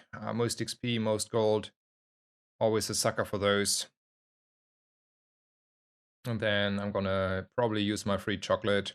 It's still like 50 health here, like meaningful number. Don't need to greed on that. Well, it looks fine. Let's kill an opponent.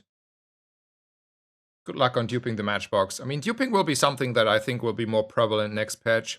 If everything is slowing down as expected, you probably get a lot more value out of duping items, and also B1, B2 changed, so you're not upgrading always everything. And yeah, I think duping is happening quite a bit more.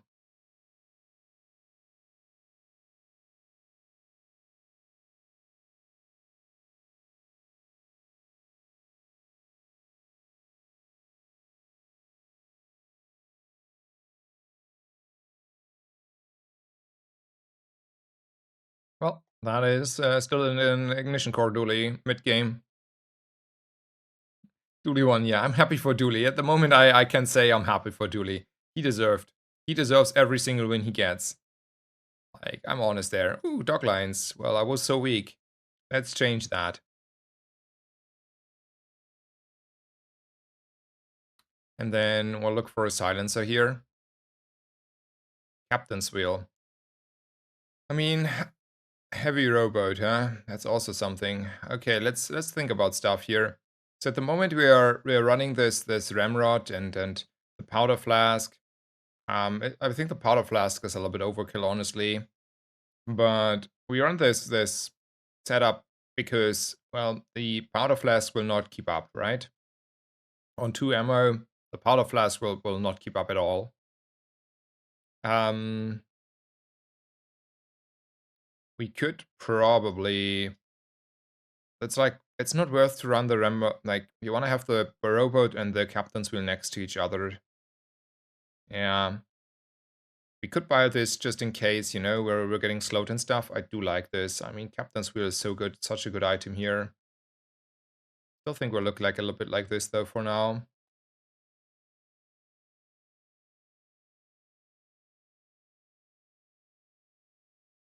Yeah, we could stop running one reload here for now. That is true.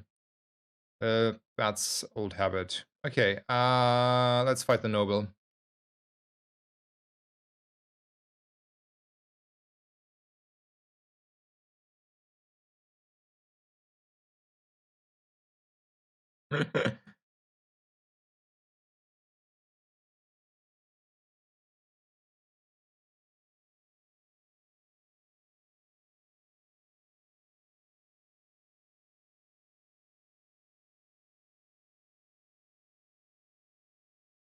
Have damage scaling in the back. You mean the honing steel, right? Yeah, let's run the honing steel maybe over the flat damage from the. But the burn is also scaling. Like, ooh, that's also a nice skill here early on. B1, B2, not needed. Let's look at small items here.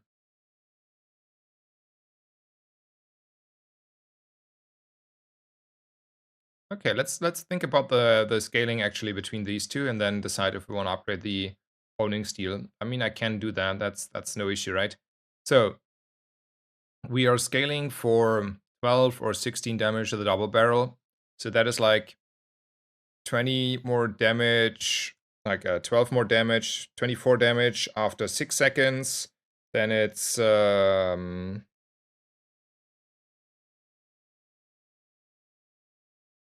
36, no, 48, so 72 damage after, let's say, 9 seconds, right?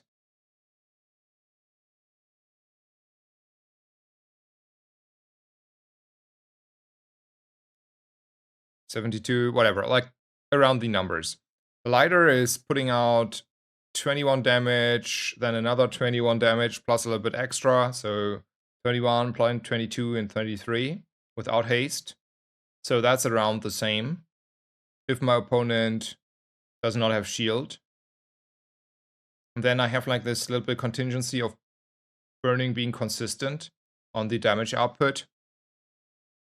Honestly, it's very close there. It would be a lot stronger to haste it though. Maybe we don't. We want to haste this. Nah, it's very close. It's very close. I don't want to upgrade the honing steel. Too much money here. Crit. Yeah, we have small crit. Sure, like whatever. It's whatever there.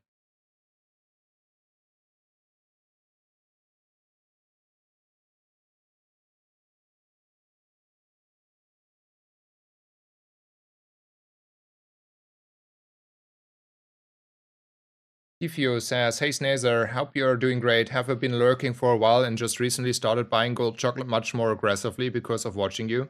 My last 3 dually runs had 28 wins combined, which is way more above average for me. So thanks for a lot for the infomercial stream. Keep it up. I enjoy it a lot. Thank you so much, Ifio. Hope you enjoy it then. Yeah. And thank you so much. Yeah, thank you. We are getting away here very slightly. That is though, I mean, honestly, it's the dock lines, right? No way the dock lines didn't get us through this. And I still want to have like more scaling from skills. I mean, upgrading the dock lines is also fine. There's also a reason to maybe upgrade the ramrod. So that one is keeping up. Yeah, it's a ramrod upgrade, right? Good that I thought a little bit about this. I'm like playing very fast today and a little bit unfocused. Um, okay, and then we have this ramrod, which means now there is a reason to play it like this. I still want to, for now, haste the dog lines though. That is undiscussable for me. And then we look for a silencer over the matchbox, the lighter here. Still not there. Do we actually want to play a second like poison item for scaling? I get 5 damage on my opponent. And poison. That's a small investment. Let's do that. I want to do that.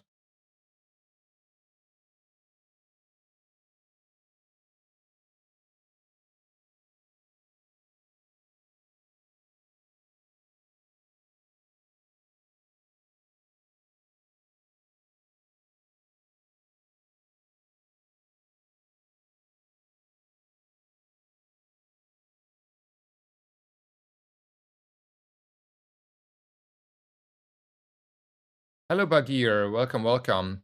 Hi, Sneza and chat. How are we doing today? We are doing fine. Did you see the Reynard update video? Yeah, we watched it. I watched it and then I talked 2 hours about the patch. So I think that one is covered by now. That one is goodly covered. I will enable the WOTS after the stream, and then everyone can tune in there and enjoy their tidbits.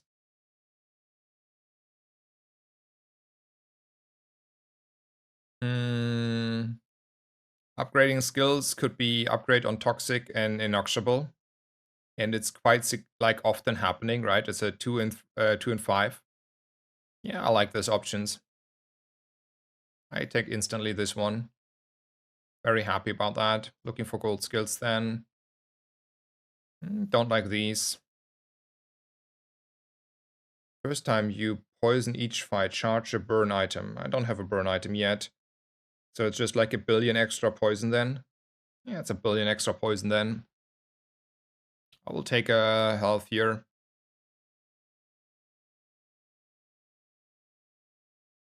And let's go. Any TLDR on the reaction? I'm sad they changed the design philosophy of having a diluted pool. I think monetization is not the big issue. Overblown. Changes. Interesting. Poor Dooley. Is the game free to play? In 10 hours it is.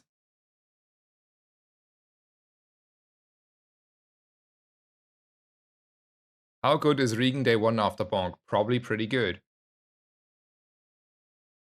Yeah, around 10 hours. The game will be fully available for everyone. I mean, that's bare estimation. We don't know how long the server downtime will be, but if I had to guess, in 10 hours the server should be for sure live. Would be surprised if not. Let's see what JJ wants to sell me here. Another bug. I'm gonna buy it. Might be money, might not be money.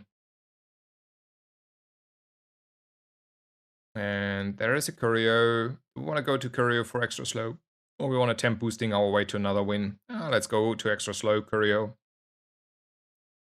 And when I'm here, I'm gonna make use out of it, right? So I'm gonna take the damage. And then I'm gonna roll. I mean, a little bit sketchy, but sure. I don't think I need more haste. I mean, unless I'm like, like really scarred for haste, but that's also cheap haste.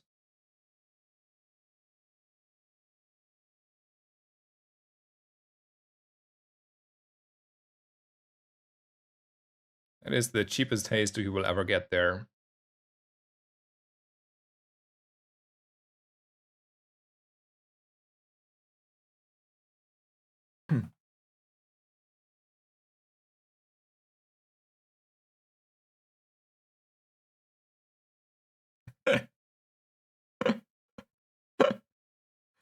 uh,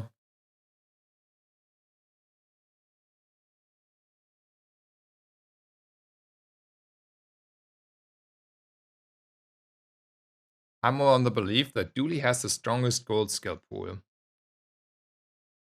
That can actually be true. Yeah, I'm really interested to see how how how good the options are. I think it's not easy for us to see right now what the most consistent output is there and what feels the best.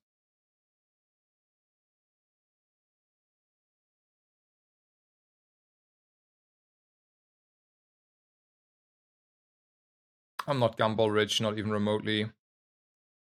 But I don't think I'm gonna run a spyglass here. What I do think though is I make the life of my opponents worse by giving 2 extra seconds of slow to my dock lines. This game has a ranked system, but it's not a really good ranked system at the moment. We had once a rating system with flaws, and now we have a rating system with other flaws. And the new ranking system has it's more like a grinding ranked system than an actually skill-based rating system, if we're honest. It's more about we get away, right? It's more about who has the most wins and plays the most. And it's a lot about who plays the most because consistent wins is not that hard. And, well, that is a ranked system. Benjamin. I want to high roll the poisoned enchanted items here. I don't think any of those are the items I had in mind. Money says I can roll though. Ooh. Items. I mean, I don't care about the upgrades on the items there. And then probably a chocolate angle for health still. So let's make space and be conservative about the money. I just rolled 8 gold away for a high roll. Then we're gonna go for sure on the right guy. Most XP and best skill.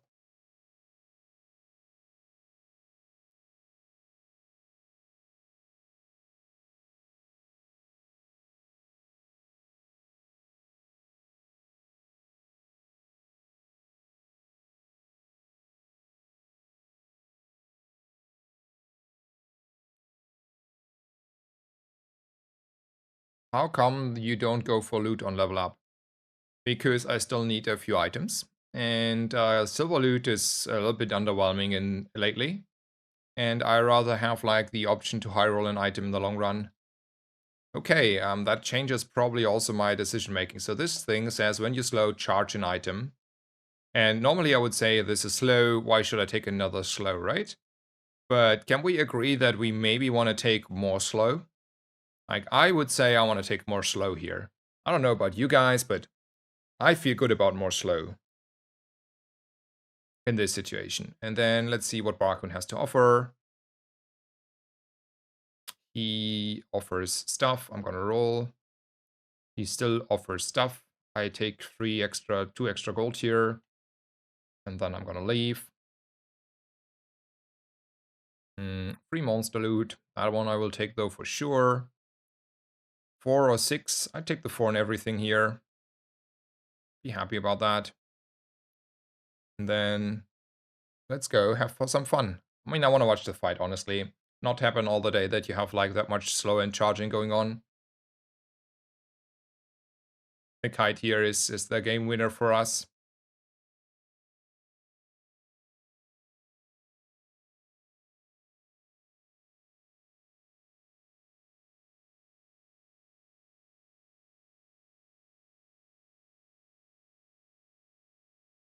Um, and then we face a guy with a crow's nest. Yeah, wasn't as good as I hoped it would be. Would be better if I have less items that take the charges though, right? Aquatic item. So close and yet so far. Maybe though, maybe we want to do it though differently.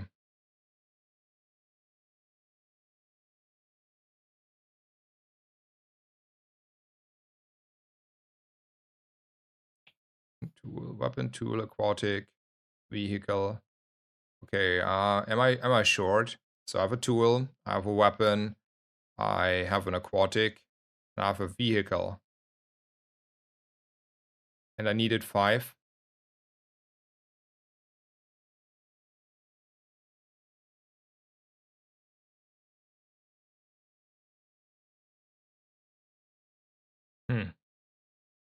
Not good then, huh? Let's see what Quixo wants to sell me here.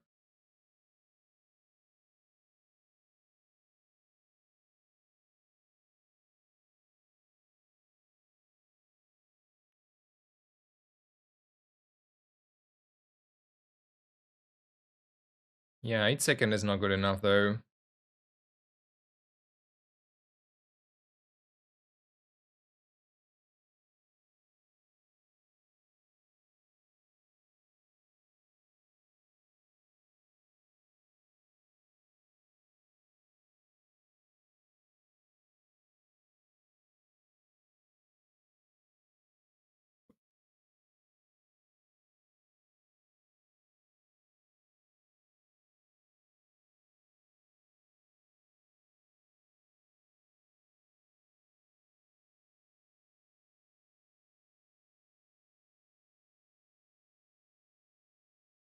Sim, feel free. Backseating is welcome here. We are an open educational stream.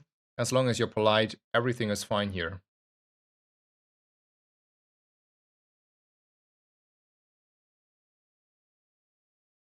It's better than the conceit system. I mean, pro and cons.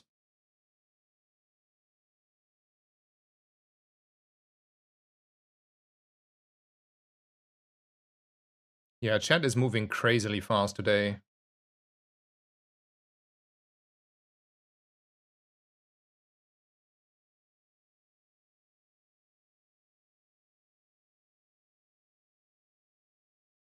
Hey Sneza, hey chat. I hope everyone is doing well today. Hello authors, welcome, welcome. Yeah, everyone is doing fine.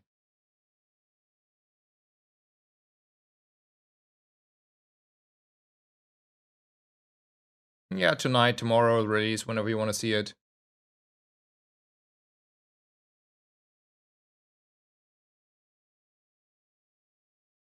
Okay, let's try to get a crow's nest. Finally, we are there. Okay, all my issues are resolved, kinda, right? We're just running this and be happy with our lives. Yeah, we're just running this and be happy with our lives. Do we even want to roll? I mean, maybe a silencer would make me even more happy, but this is fine.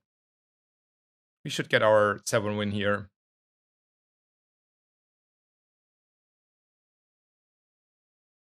Oof, that is a skill, man.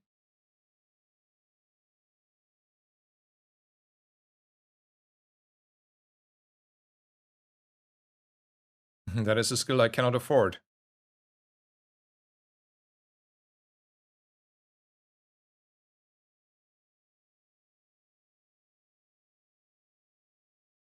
So, Big Tooth OG. The idea once was, for a long time, that the... I want to watch this fight for a second. 1 second, please. Okay, I think we're out of here.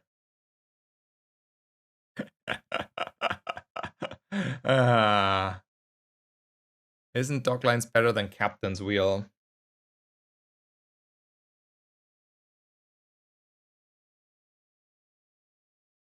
Hmm. Don't know. This is like theoretically this is a lot better. Yeah, that was a lot of freeze. Anyway, I wanted to answer your question, Big Tooth OG. So the idea once was for this game that the pool of items will just increase over time and will always increase. So with every expansion, with every whatever new thing they do, like new encounters, new packs, new items, new whatever, right? The pool gets bigger. And then it's more and more creativity is needed to find builds, and the builds will always be more unique because it's not easy to replicate. And this also solves the issue of forcing, because you cannot force the same build twice or 3 times in a row. It will not happen if you have, like, instead of 100, 1,000 items, just by over exaggerating here. So the idea was just to let this game grow over time and never ever have like a shrinking going on. And I thought this was a great idea because it gives like that it makes rapid, like it will never feel this, like the one run will never feel the same to another run, just by this idea. and it rewards creativity quite a bit. And I was hooked on that idea. But now the expansion packs are disabled, but you can disable them. So you will always have like a very small pool, and that is like very big contrast to the design philosophy we assumed was gonna happen, and was very clearly as a design philosophy stated.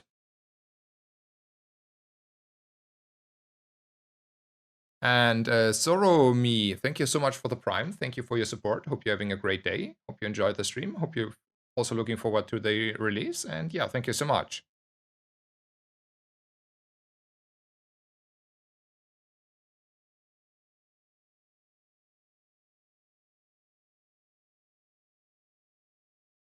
Okay. We lost this one. We have another free chance here.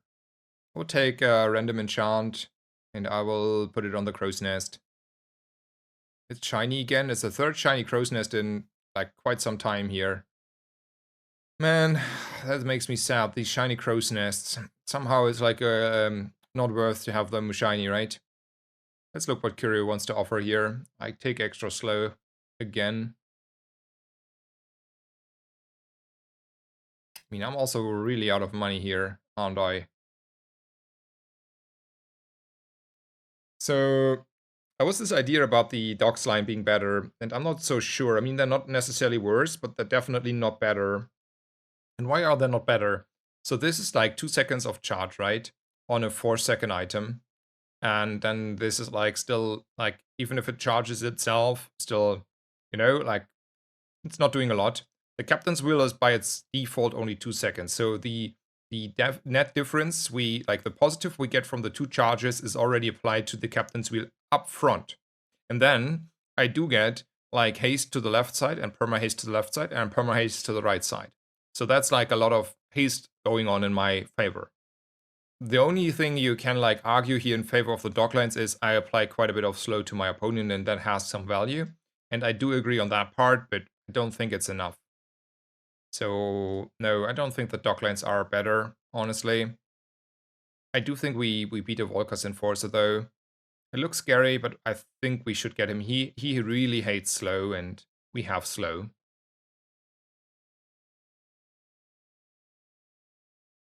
Yeah, you can run now 2 weapons, but you don't want to run 2 weapons most of the time anyway.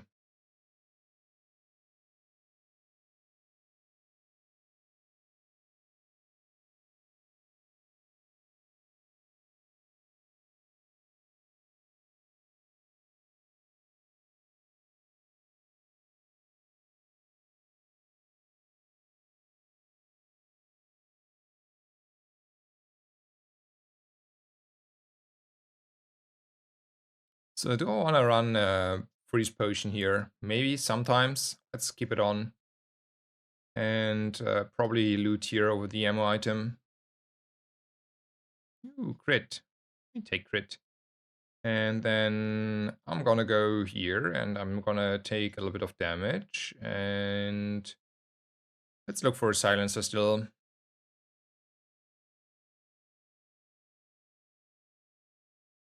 That is also an item. 150 more damage. One less item on the board. Less charging on my captain's wheel. I can see that.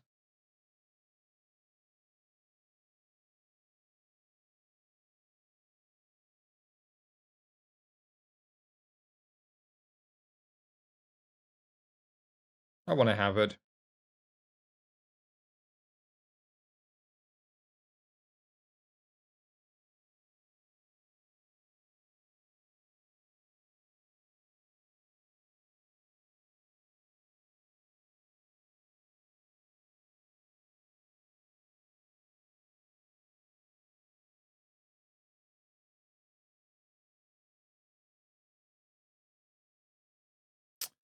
An icy Lattle, yep, yep.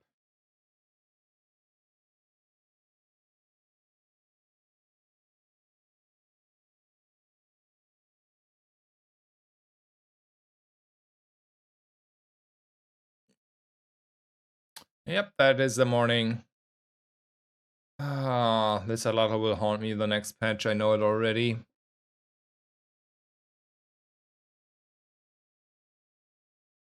We have slow, yeah, we have slow.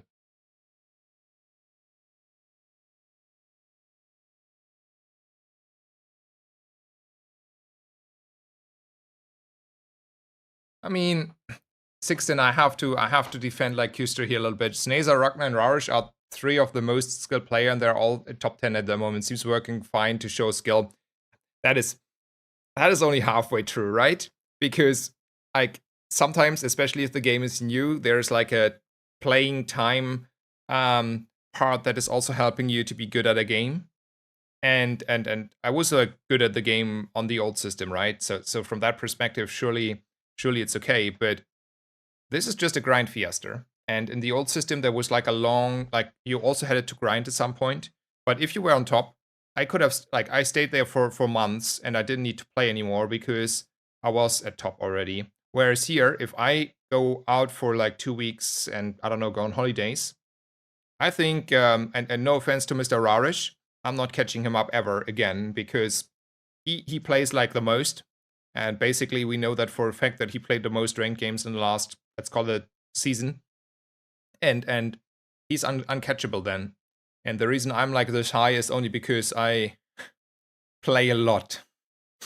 And that's all. Like it's just jamming games. Surely it's you grind a little bit faster if you win consistently.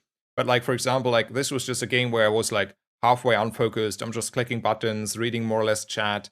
I don't get anything for this run, but I also don't get any minus for this run. So it's whatever to me, right? It's like getting 4 wins for nothing should happen like absolutely most of the time for good players. And 7 wins is something the at least good players, if you have to only be a good player, should be average. And then it's only who jumps the most games. And whether you have a few more or less 10 win runs doesn't really matter, right? Yeah, we're tryhards. Exactly, Kustra.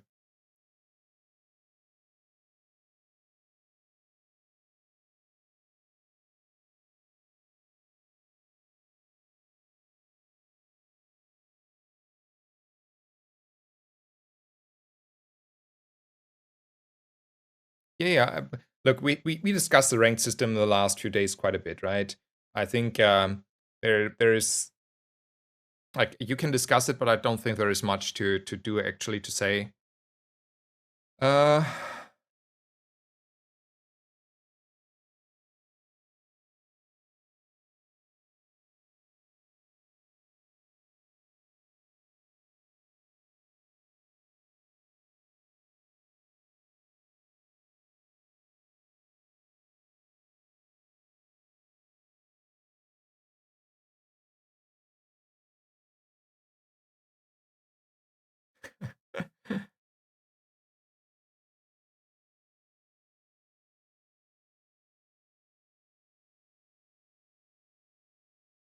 thank you, Danyun7T for the kind words. And also thank you for your subscription. Thank you so much. Hope you're having a great day and hope you enjoyed the stream. And thank you so much.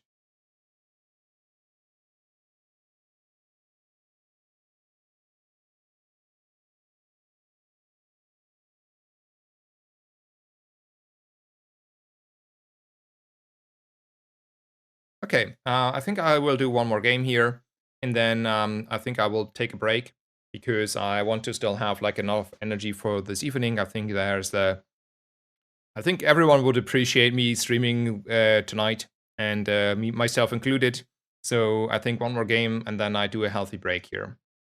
This is by far one of the best options, and whatever this is, it's not as good as this because this comes with sneakily 10 gold. They never fixed it. I don't know if it's intentional. No one knows. It's a hidden secret. A good hidden secret it is. This is an amazing skill.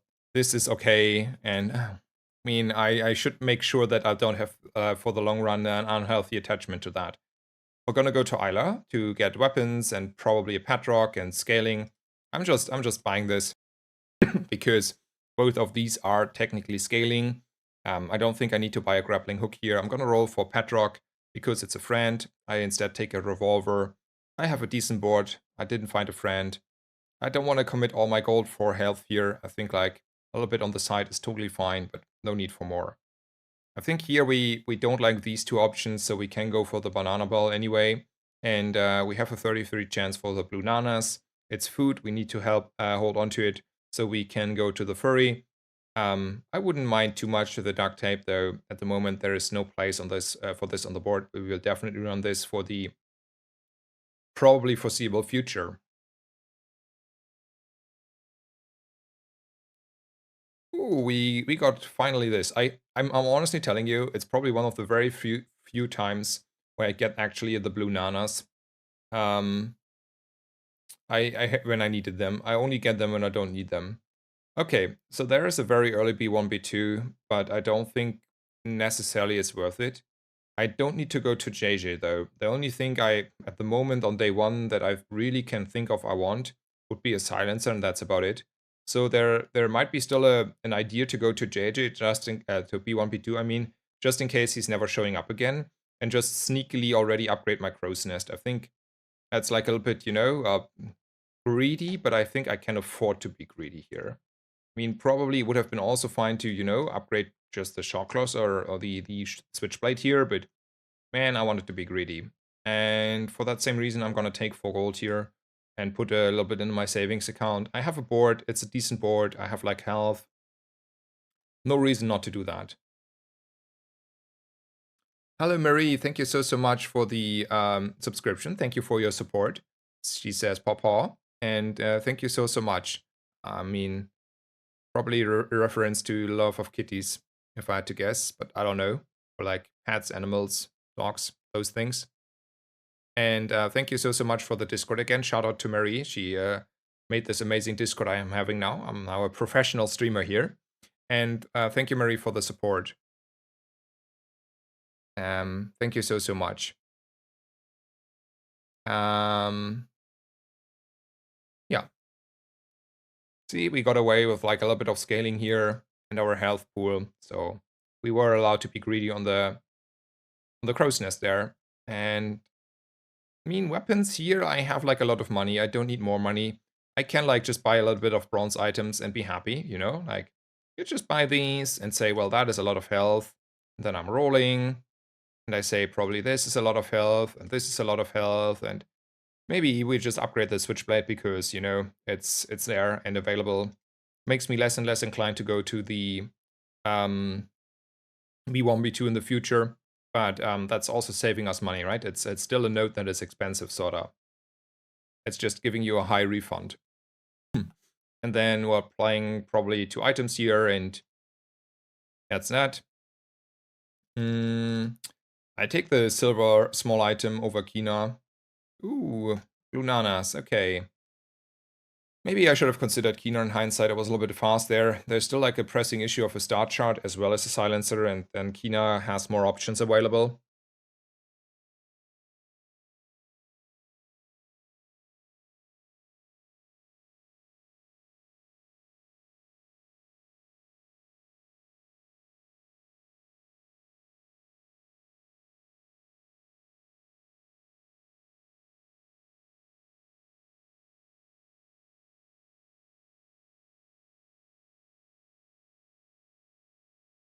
Bayonet is better than the narwhal. I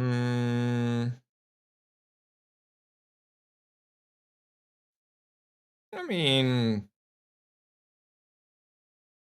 yeah, it is. It is. I was like, this narwhal can crit and this cannot crit, but I mean, that is like 18 damage if we're generous here, and this is 20 damage. So yeah, you're correct there. Rust is fine. It's start of combat stuff. We like start of combat stuff. We didn't level yet.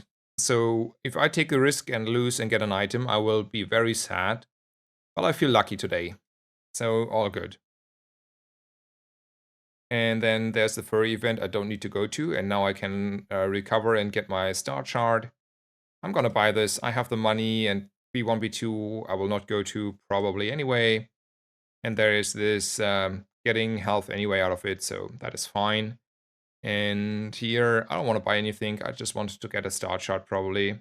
14 gold is a number that is bigger than the other options. I know this already. And then we're going to play a few more weapons here. We're going to sell the blue nanas now. We don't need food anymore. And also we would have had a friend for the furry event. Let's go. Also, thank you for the resources adding there, Night Gamer and Vangalov and stuff.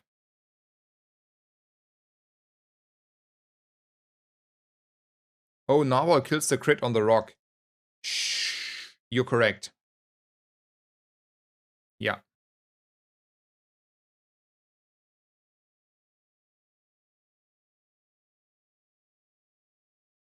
I don't care about, but I want to streamers watch play different pools. I mean, we might check the new pool out, right? That is what I want to do. But if we come to the conclusion that it's not competitive, I might disable it. So might be, you know, just a short while before we go back on the old board. Like I can see rather easily that Pygmalion is better without the new items, because I see Pig's Gym and Fixer Upper being on top there. And then I want to have more odds on those two items, and you see, that is a small window there. Yeah, it's free to play in 10 hours, basically when the servers open after the maintenance. Oh, there's a risk. Let's take a risk. And also, oopsie on the narwhal here, probably. Let's go. And I was not interested in the cutlass there. I don't think the cutlass on its own, without scaling, is a good single weapon item. Fury Cutlass is a different story, but a normal Cutlass is, especially early, not convincing. I don't have left hand, right hand here. I don't have scaling. Like, the Cutlass was like not really convincing to me.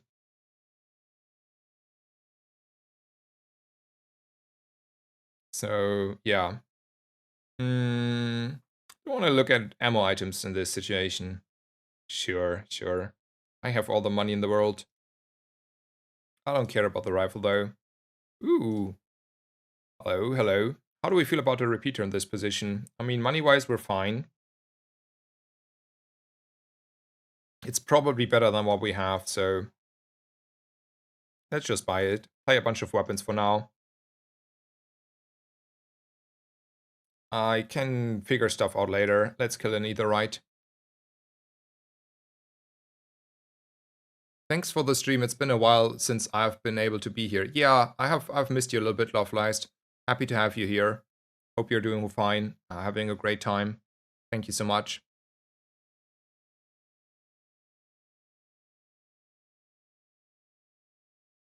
I mean, yeah, I think I said my words about that decapod. You can watch the VODs later. I have to sell something. Let's look here at the skills. I don't like these. I want to roll. I'm settled for crit. And then I'm gonna say hi to Sylvia. Okay. So for now, I feel like I'm still a bunch of weapons, right? I mean, probably I want to be a bunch of weapons for now.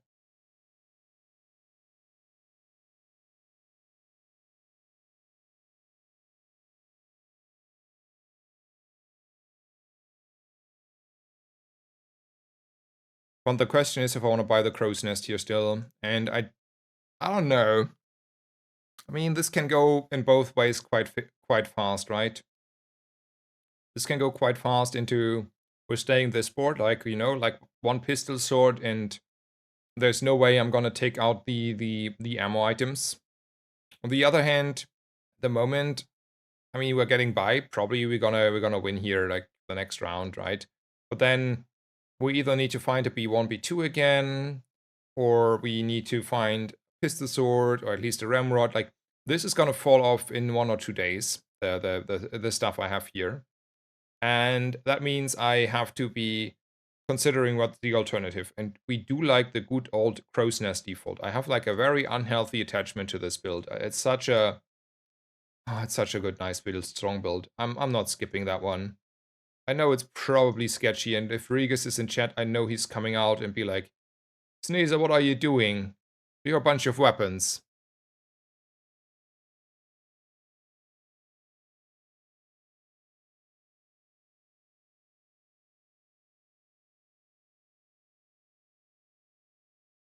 And speaking of this cutlass, I don't think it's wise to buy it here. I'd rather have a flagship in the future, and I'm still like a honing steel away. Oh, there's the guy who I was talking about. Now I have, though, a little bit of an issue about the money. Yeah, always comes at the unfortunate timing here. I mean, that's, though, 60 damage on crit, right? We could probably argue. We don't need the scaling, and we just have the 60 crit on all our items.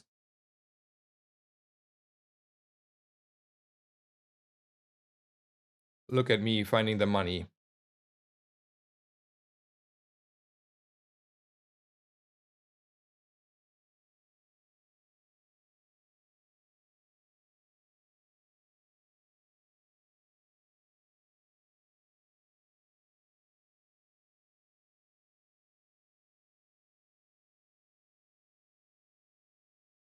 I mean, the VOD is not available, but it was like a 2-hour talk. You will figure it out if you want to decapot. It's in the beginning. It's 2 hours. The beginning on the patch notes is probably about monetization. Probably I will talk about it exactly at that point.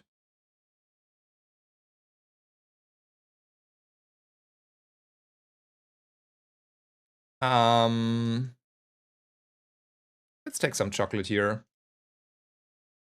I don't have a start chart. I regret not going to Kina there on day 1 when I could. Let's go there anyway for gold and XP and a tool. Not XP, gold and a tool. And we're taking out a Marinas.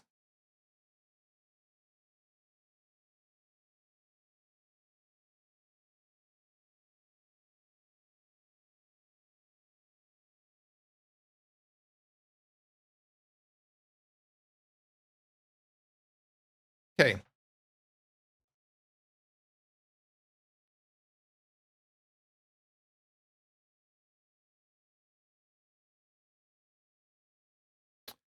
That's saying extra ammo. Do we want to have the extra ammo? We can also, like, for example, take a free skill for the future. That's actually a decision we can make. Maybe we can also reroll, to be honest. Like, many good options here. So we could say we reroll for like improvised weaponry and damage and, I don't know, left hand, right hand. What's called the other damage scale that is like on hit 3 damage. Anyway, there are like a bunch of damage skills that could be on the reroll. But I don't think I need to reroll if I have 2 good options on the first page, right? And this is like 1 extra ammo on my items here and a freeze for the future. The skill that gives me now power to reach the, like a little bit more reach on my opponent is the ammo skill. I don't have like anything else going here, and it's probably the wise decision so we're not falling short next fight. And if I don't do this, we might definitely fall short. And then I miss the potential freeze in the future, though. Let's take another skill here. Invigorating cold, sure, I take you. And then I will not skip a risk, so let's go on that one. We have more than enough health here to kill him.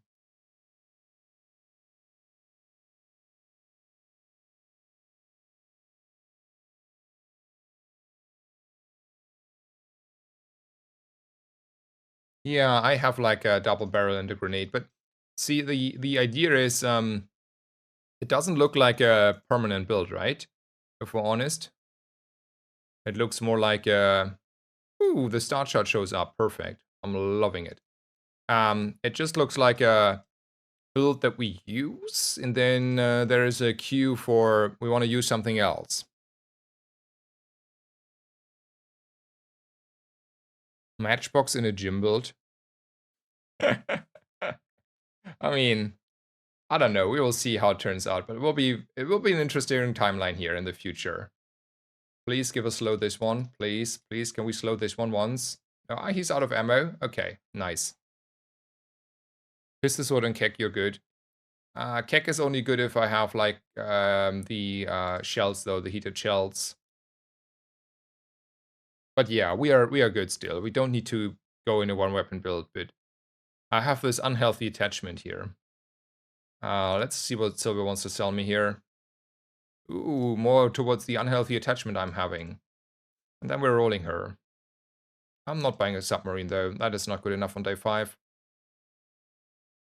I want to see what TOC has to sell. I don't think we're lighthouse gamers here. Also, that would have been an upgrade. Yeah, I was too fast there. In my mind, I had like only very specific items to be expected. I forgot boulders was an item there.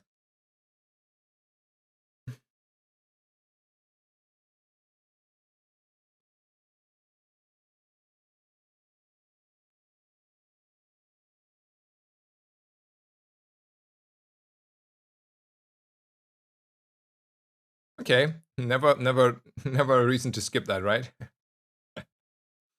Funny world. Okay, let's fight a mosquito here. I would probably prefer a wing. The slow would be fine. The skill, I mean, for the slow.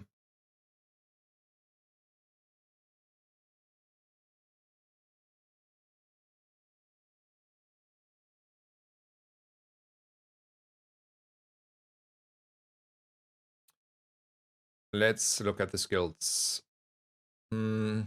Okay. Talking time. I see 2 reasonable skills and a reroll. So the reroll, because none of these skills actually do anything with the board we're having, right? So, you know, there's a reason for the reroll. Then there's a flashy pilot. That is decent if you go into the flagship build. Honestly, though, we don't really need it because we will have quite a bit of crit, right? So we have like literally 65 crit here. So from that perspective, we're like not that far off of the 100% mark, and then everything above that is not valuable to us unless we have a very specific item, which we don't have with a flagship in most cases, so whatever, right? Then there is like 25 damage on a weapon if we have 5 items, which happens if you put a flagship on this board, right? So there's that. But I'm not convinced that these 2 are the commitment I want to do. It's not like crazily strong anyway. Yeah, it's just like crit on the rightmost item then. It's also fine for the long run. We have now a docs item. We found a star chart, so 5G and 1 XP it is. Any reason to change stuff?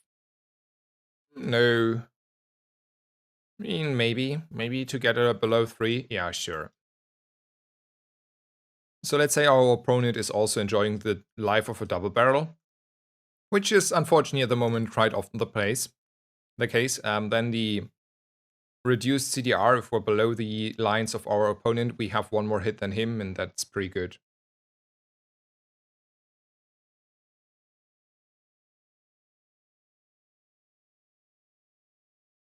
Yeah, I rerolled, don't you worry. See, now we're hitting technically faster than him, right? On the double barrels. Like he's not 0.9 and I'm 0.8. And this means we should, if nothing happens, be a little bit before him, and that might win us games. So that was a reason for the wing on the double barrel and the commitment there. Ooh, large items. There's a guy who has a very unhealthy attachment to a very specific build. And it might be me towards this thing.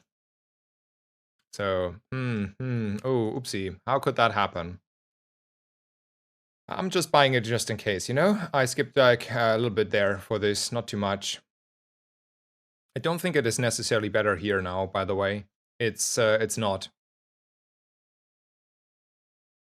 I mean, I'm the guy who played probably at least in the I'm on probably one of the 10 players that played the most. Like I was even on the main in the top 10 last patch, and this patch I have been grinding again in the top 10 kinda. So for sure I have in total on my including my second account played the one of the most games. Like I'm not rarish there, but definitely top 10ish. And well, I don't have a single character legendary skin. I want to point that out in case we're talking about that. Let's go for gold tier skills here. I don't like these. Ooh, shh. There are the heated shells we talked about, right? So, do I have to end my unhealthy attachment again to this one build? I mean, I can also take 25 damage on my flagship. You know, like if you have exactly 1 weapon and if it's aquatic. That is a single aquatic weapon I'm gonna run. And then I have like 25 damage on my unhealthy attachment.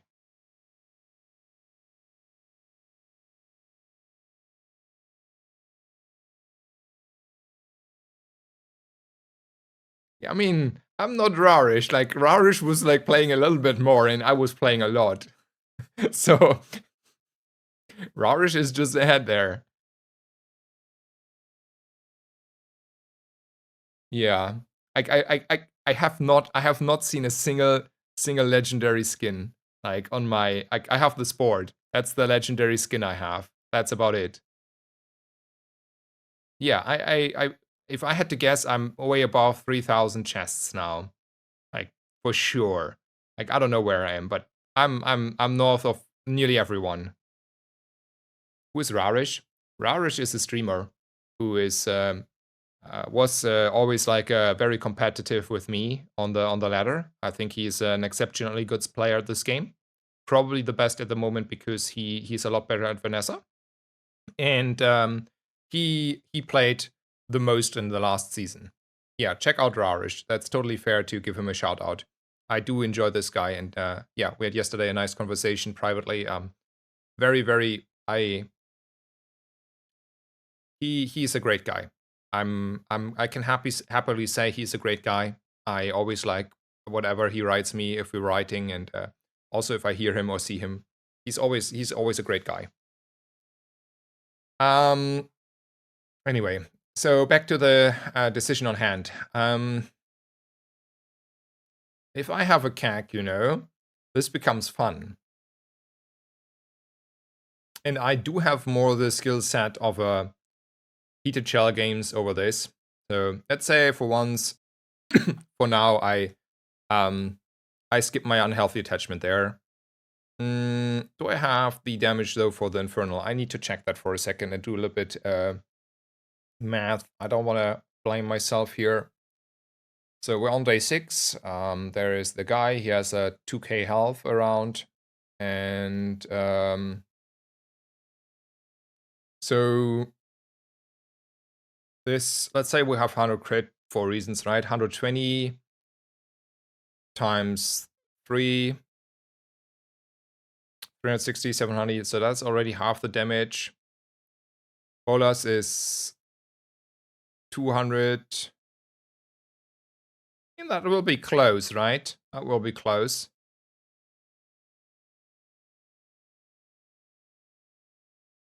Yeah, I think the heated shell will do the rest.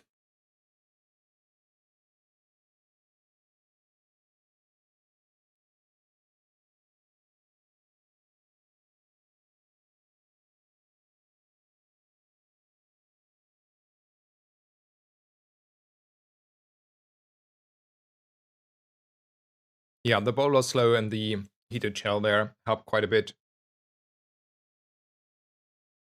So the last season, so we had this bazaring site that gave us a rating. So I don't know if I have a screenshot of that, but there is on the official Discord just about who played the most. It's not necessarily who was ranked high on the last season though. It has a slight correlation and partly also causation, but mostly it was about who played the most. I mean, it's not that far off. Let's look at. I can show it off. Retromation was there. Here, there it is. I found it. So this is the link from the site, and those were the people here. So there is Retromation, who's quite popular. Magma Burn is known. Snazer is me. And then there is like Rarish, who is like very clear on the top, right? To be fair, I played Snazer 2 for quite a bit. And I camped a lot harder on Snazer 1, where others were still trying to catch up for like basically the whole season until they bug abused. I was rank 1 so far ahead, kinda, that not many people were able to catch up, and the only ones that catched up used a bug. So to be fair, I was like on the leaderboard itself, on the rating, I was more or less rank 1. And because I camped and played Snazer 2, I'm just like this low. And Rarish is like very clearly ahead though, above everyone else. So yeah, that is this farming thing I thought, and it shows that Rarish is definitely playing like quite easily more or less one of the most players, right? Because chest and is like a hard correlation about playtime, obviously, also how much you win, but mostly how much you play if you're like playing a lot and being good at the game. So this is what we are referring to.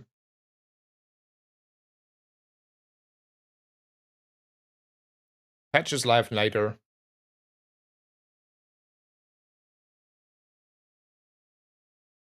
Yeah, I mean, you are not catching up if this is a grinding session against Rarish. You're not. Like, I'm not. I'm winning maybe the rating system if it's about win rate. But even then, Rarish is a beast. Rarish is an absolute beast. Like, it was really, really hard struggle for most of the time to catch up with Rarish on the rank 1. He was like rank 1 for quite some time before I started to took over in December. And he is a beast there.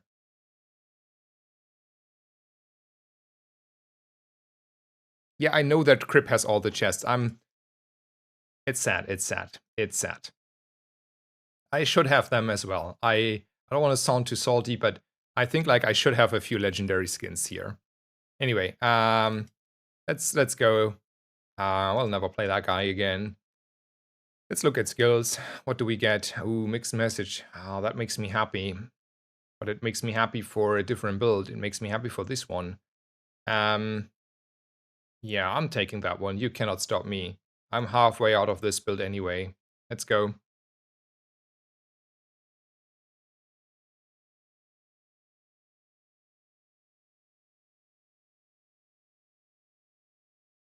To be honest, Rarish would be rank 1 basically in every system at the moment. I agree. Rarish is by far the best player this patch, for sure.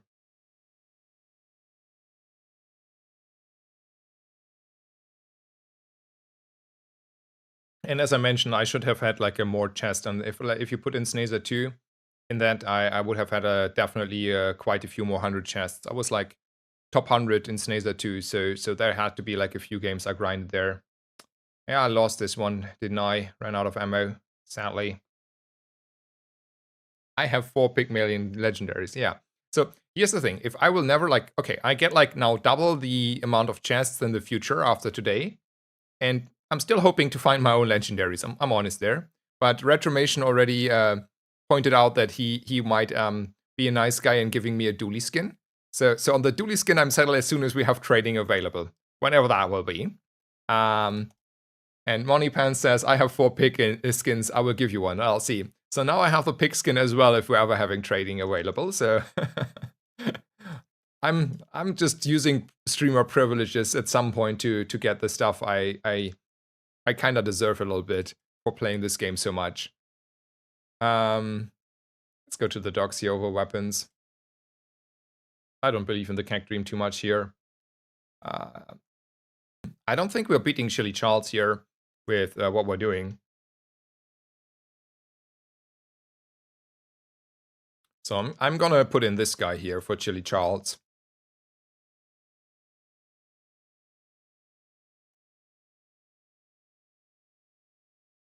Thank you though, Moneypens. We will see in the future if the offers are still true. No, they will, Decapod. So there is like, you have like a lot of duplicates, right? And some duplicates are more often than others. But even like Moneypens has 4 pick legendaries. So what's the purpose of having 4 legendaries, right? And Reynard said that in the long run, the bazaar has sort of a bazaar, which is a marketplace. And on this marketplace, you can trade your skins. And they also said that skins will never come again. So each season will have its own skins, or boards, character skins and stuff. And then you will have a marketplace where you can trade those skins with each other, against each other for gems and stuff. And I think that is a pretty neat thing to do.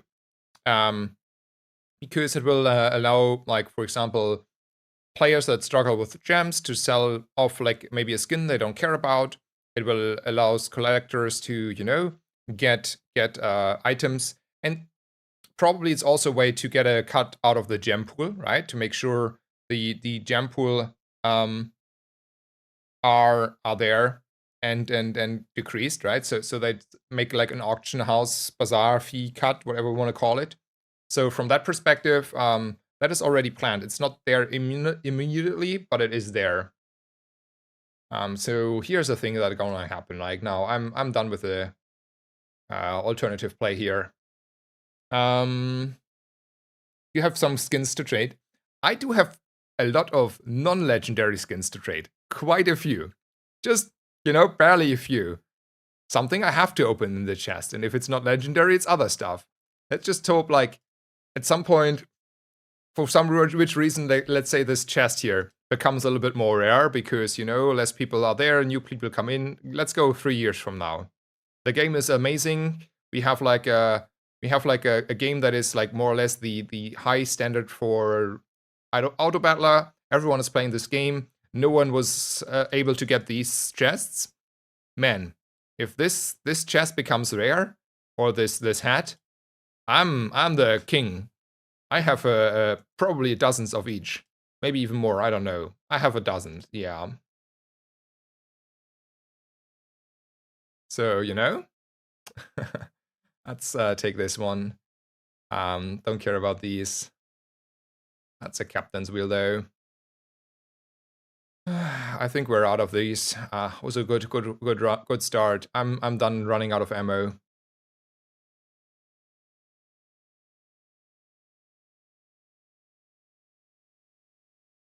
I saw the scroll. Yeah.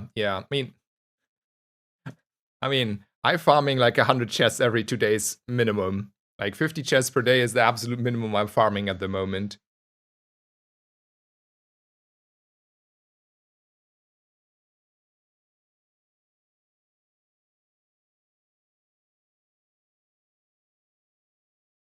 I don't think there will be like a crafting system or something. It's probably not. Also, I should have considered maybe not being a full noob here and don't run a single weapon and have lifesteal. Not that I necessarily win here because he has scaling and I'm not, but was maybe not wise. And the game will be out in 10 hours, even maybe a little bit faster.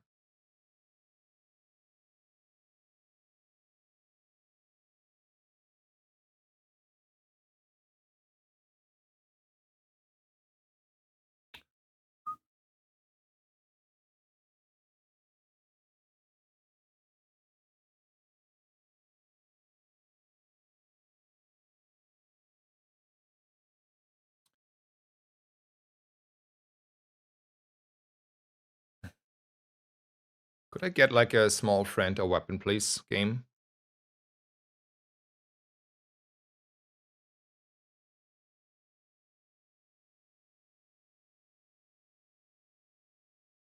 Let's take the strongest fight here. Yeah, let's pray all for the servers, yeah. We'll see. I mean, I will be there. I was there for the first wave. Though to be honest, like I don't know, like I cheated a little bit because as soon as I realized the American servers are a lot more stable than the EU servers, and also I was playing obviously mostly outside of prime times US server side time, I I VPN to the US servers. Ooh, monster skills, hell yeah. I mean, this is okay, but I think I can get better here. Do I have still toxic this game? No. But it's still probably better, right? Burn and poison. It triggers my freeze and it's it's doing stuff. Yeah. Let's take it still. And then we gonna go with half a level here. Just 1 second.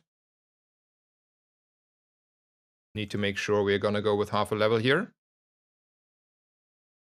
Gold tier aquatic item. Could be a small friend. And there was a guy who needed a small friend. If I remember correctly, it was me.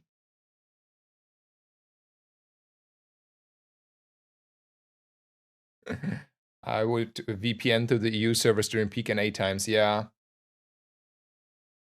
How do we know when to fight the strongest monster? So if I think this correctly, you mean this is a question, right? You're about to when do you do what? So mostly you want to fight the strongest monster, and the purpose for fighting the strongest monster is often that wait a second, I want to see if I win this fight. I'm invested. Okay. The purpose of fighting the strongest monster is most of the time that you get the most XP out of that encounter, and XP lets you level up faster, and then you have more earlier and more access to skills, loot, and enchantments. There are, though, sometimes where you cannot fight the strongest monster, like the most known encounter is Lich on, I think, day 6. You will rarely ever beat a Lich. Like, just assume if you ask a question, you will never beat Lich. And also there are different mobs that have, like, you get a monster drop, like a loot from the monster itself. And that loot sometimes is pretty valuable. So sometimes you say, well, I ignore that I could get potentially 1 more XP on the right from the strongest monster, and I go for the middle guy or the left guy, because I know he has 3 good items out of his 6 items, and I want to go there. So for me, it's a Cosmic Rock. It's always a Cosmic Rock. I'm most of the time take the Cosmic Rock because it has the, like, such a good loot table to drop.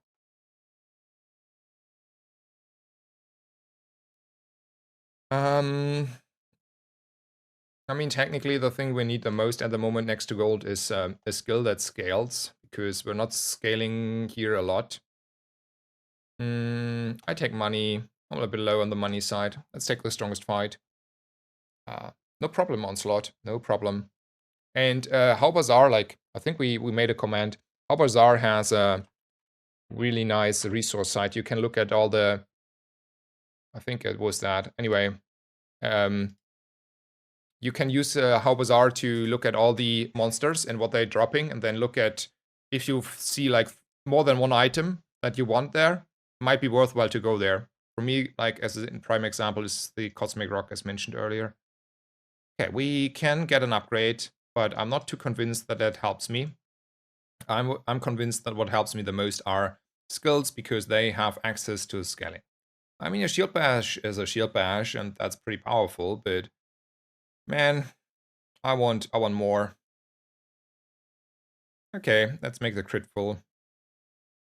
Let's take a temp boost. Let's go to the 7 wins here, get some rating in. I'm playing like, I'm very focused on the chat this morning, or afternoon, so it's not playing perfectly. It's just like cruising a little bit around here. Yeah.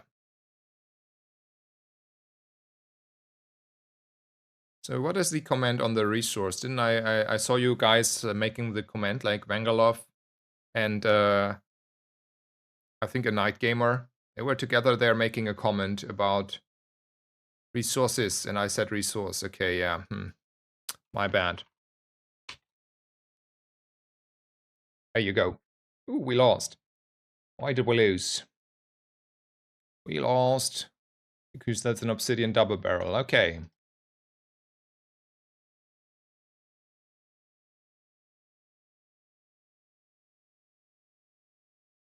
I mean, the shiny flagship isn't doing a lot. Am I willing, though, to change it into burn? That's a lot of scaling, then. Because you stack burn on your opponent. Alternatively, we take a crow's nest approach and hope for something meaningful, like slow, or turbo, or icy, or crit, you know, those things. I mean, if the object is giving burn, I might as well put the burn on the flagship. Like, it's meaningful. Yeah, let's just take the burn here. I want to get a win in. And that is a win potential.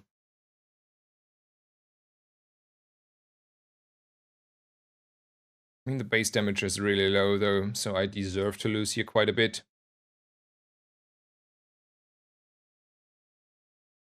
Man, I want to get another win. I don't want to end on a bad run again. Let's see what we get here. Oh, man, quality over quantity. What makes us leave the crow's nest behind, but we don't have this game any crit scaling. Like, we don't have the And we could have picked it, right? We could have picked it, but we don't have the vehicle crit scaling skill. Is it just 12 burn on this? Yeah, it's just 12 burn on this. Let's burn a few opponents. Let's say the lifesteal should make sure we're not dying so fast, and then the burn is killing my opponents.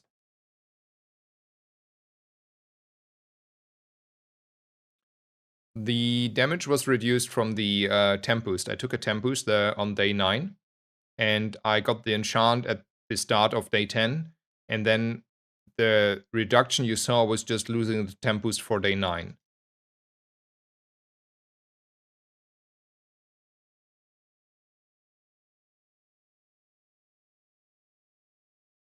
That's a CDR. And that is another temp boost. So now the numbers go up where they were before. And then we take loot here. And, ooh, an upgrade hammer. I want to upgrade, though, the flagship, make the base number higher, not the honing steel here. Now we're praying that 24 times, like 100 burn, or even like 200 burn if we're critting a little bit, is enough to kill an opponent. And health-wise, we are actually quite fine here, technically. Because from the health perspective, we got a lot of stuff now from the island. Yeah, we got ourselves a win. Nice. I mean, he was really weak. The damage numbers are really low.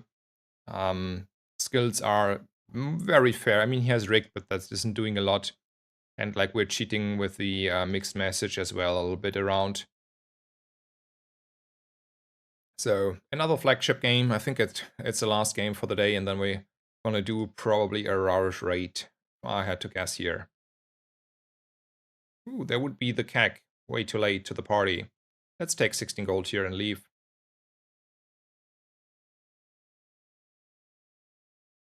I would still run a silencer here for sure, so might as well say hi to Andy.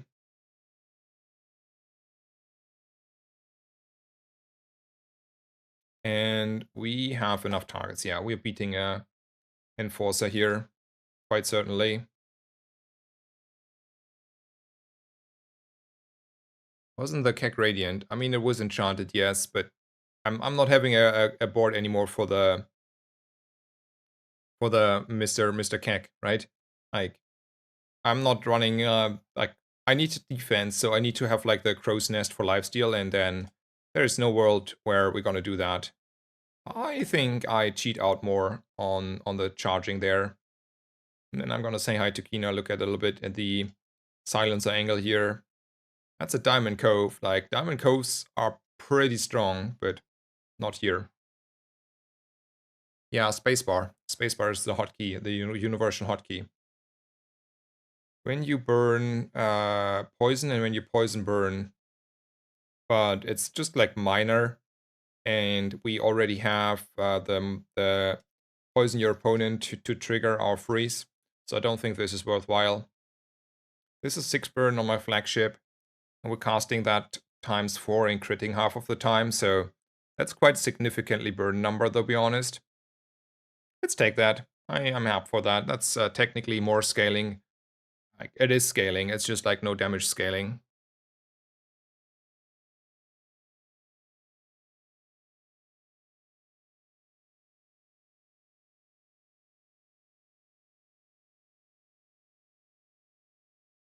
I mean, that is a dually that has lifesteal, but I do have also lifesteal, and he's dead. Poor dually man. I'm telling you. Poor dually. So yeah, I think like it's fair to say in 10 hours the game is free to play. And I take probably just a little bit of health here. Let's be careful here. I do like health. Let's see if JJ has a silencer to sell. Nope, he has technically an upgrade on the island to sell. Is the upgrade on the island 1 XP worth? Sure, it's 1 XP worth.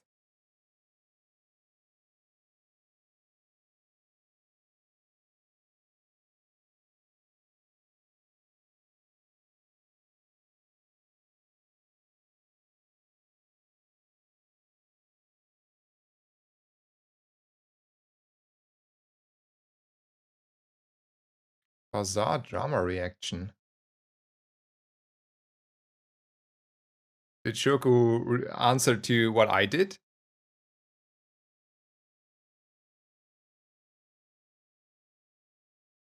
Or is there another drama happening? Let's go for charge skills. Ooh, start of combat haste. I'm taking you every day.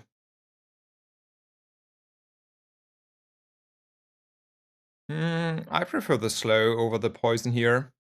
Ooh, there's a silencer though. Does it mean I need to sell my hard-bought tropical island? It means that. Oh, nope, yeah, that one. We're gonna silence this flagship. I'm gonna take a Tempest and ride out this 2 wins that I need. We are on our last life, by the way. We just cheated with the Lord Arkin thing.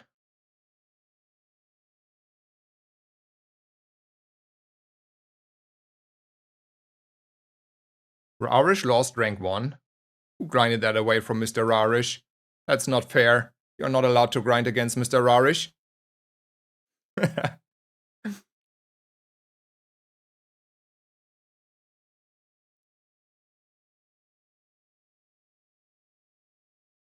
I was just looking up who's streaming.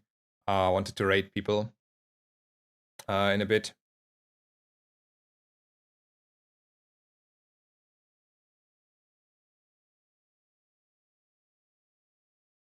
Let's have a small look at the dig site here.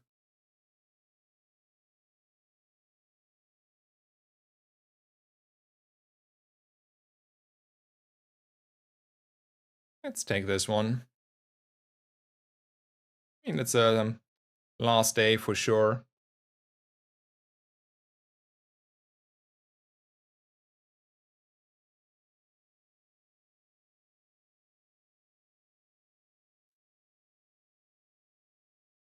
.4 seconds flagship though. Start of combat, freeze all non-weapon items. Yeah, sure. I don't mind that. Let's go for the gold aquatic item here.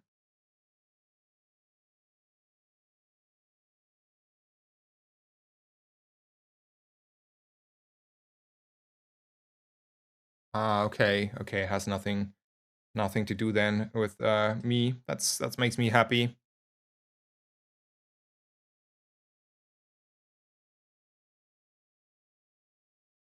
Oh, let's take a last hooray on the fight here.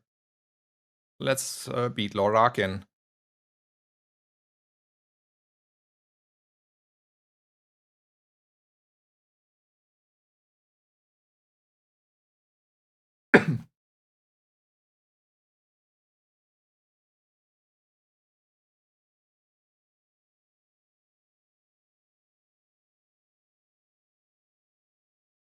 Crit. Sure. Surely. That's quite a bit more damage. Okay, this is a build. I think we are strong, but you know, Pygmalion on day 13 is very scary.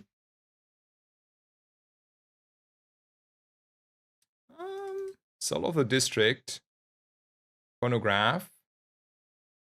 I mean, we have a little bit to go here. Okay, yeah. Okay, let's go. No.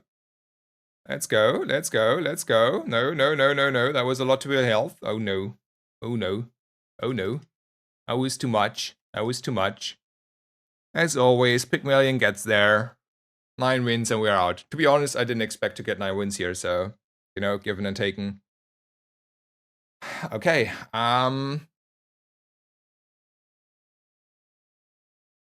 mean, I don't know. I feel like there were like a few people that have a tendency to, like, there are always a few people that have a very strong tendency, like, I don't know what happened on the Discord, right?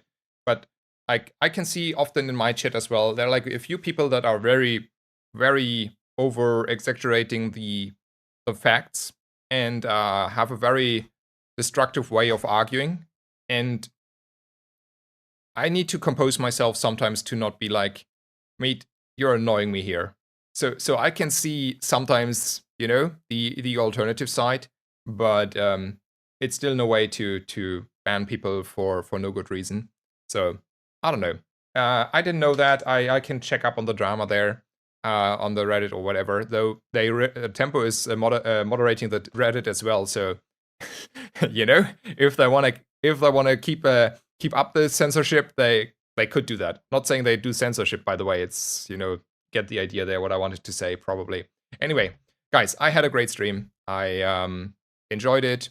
I had a long patch review. I gave out the stuff I wanted to say about the new patch, how I personally feel about it, and I will, take a small break, take care of some stuff, and then in a few hours, I think, like, let's say arguably maybe 5 hours, I will be back. We'll go live and wait until the floodgates are opening, and then we are ready to play on the news patch in the open beta. I hope the best for the game. I hope you enjoy the stream. I hope you're doing well. I wish you all the best. Hopefully see you later or tomorrow, whenever you have time to tune in. And yeah, I'm gonna make a raid ready. Give me a second here to make a raid ready. I think I can raid Shoku back. He's up there. He raided me earlier, I think. I mean, definitely he raided me at some point. So it's maybe fine to raid him back. So I'm gonna make a Shoku raid. I wish you all the best, guys, and see you around. He's gonna doing a react at the moment to the patch notes, so maybe you get a different view there. And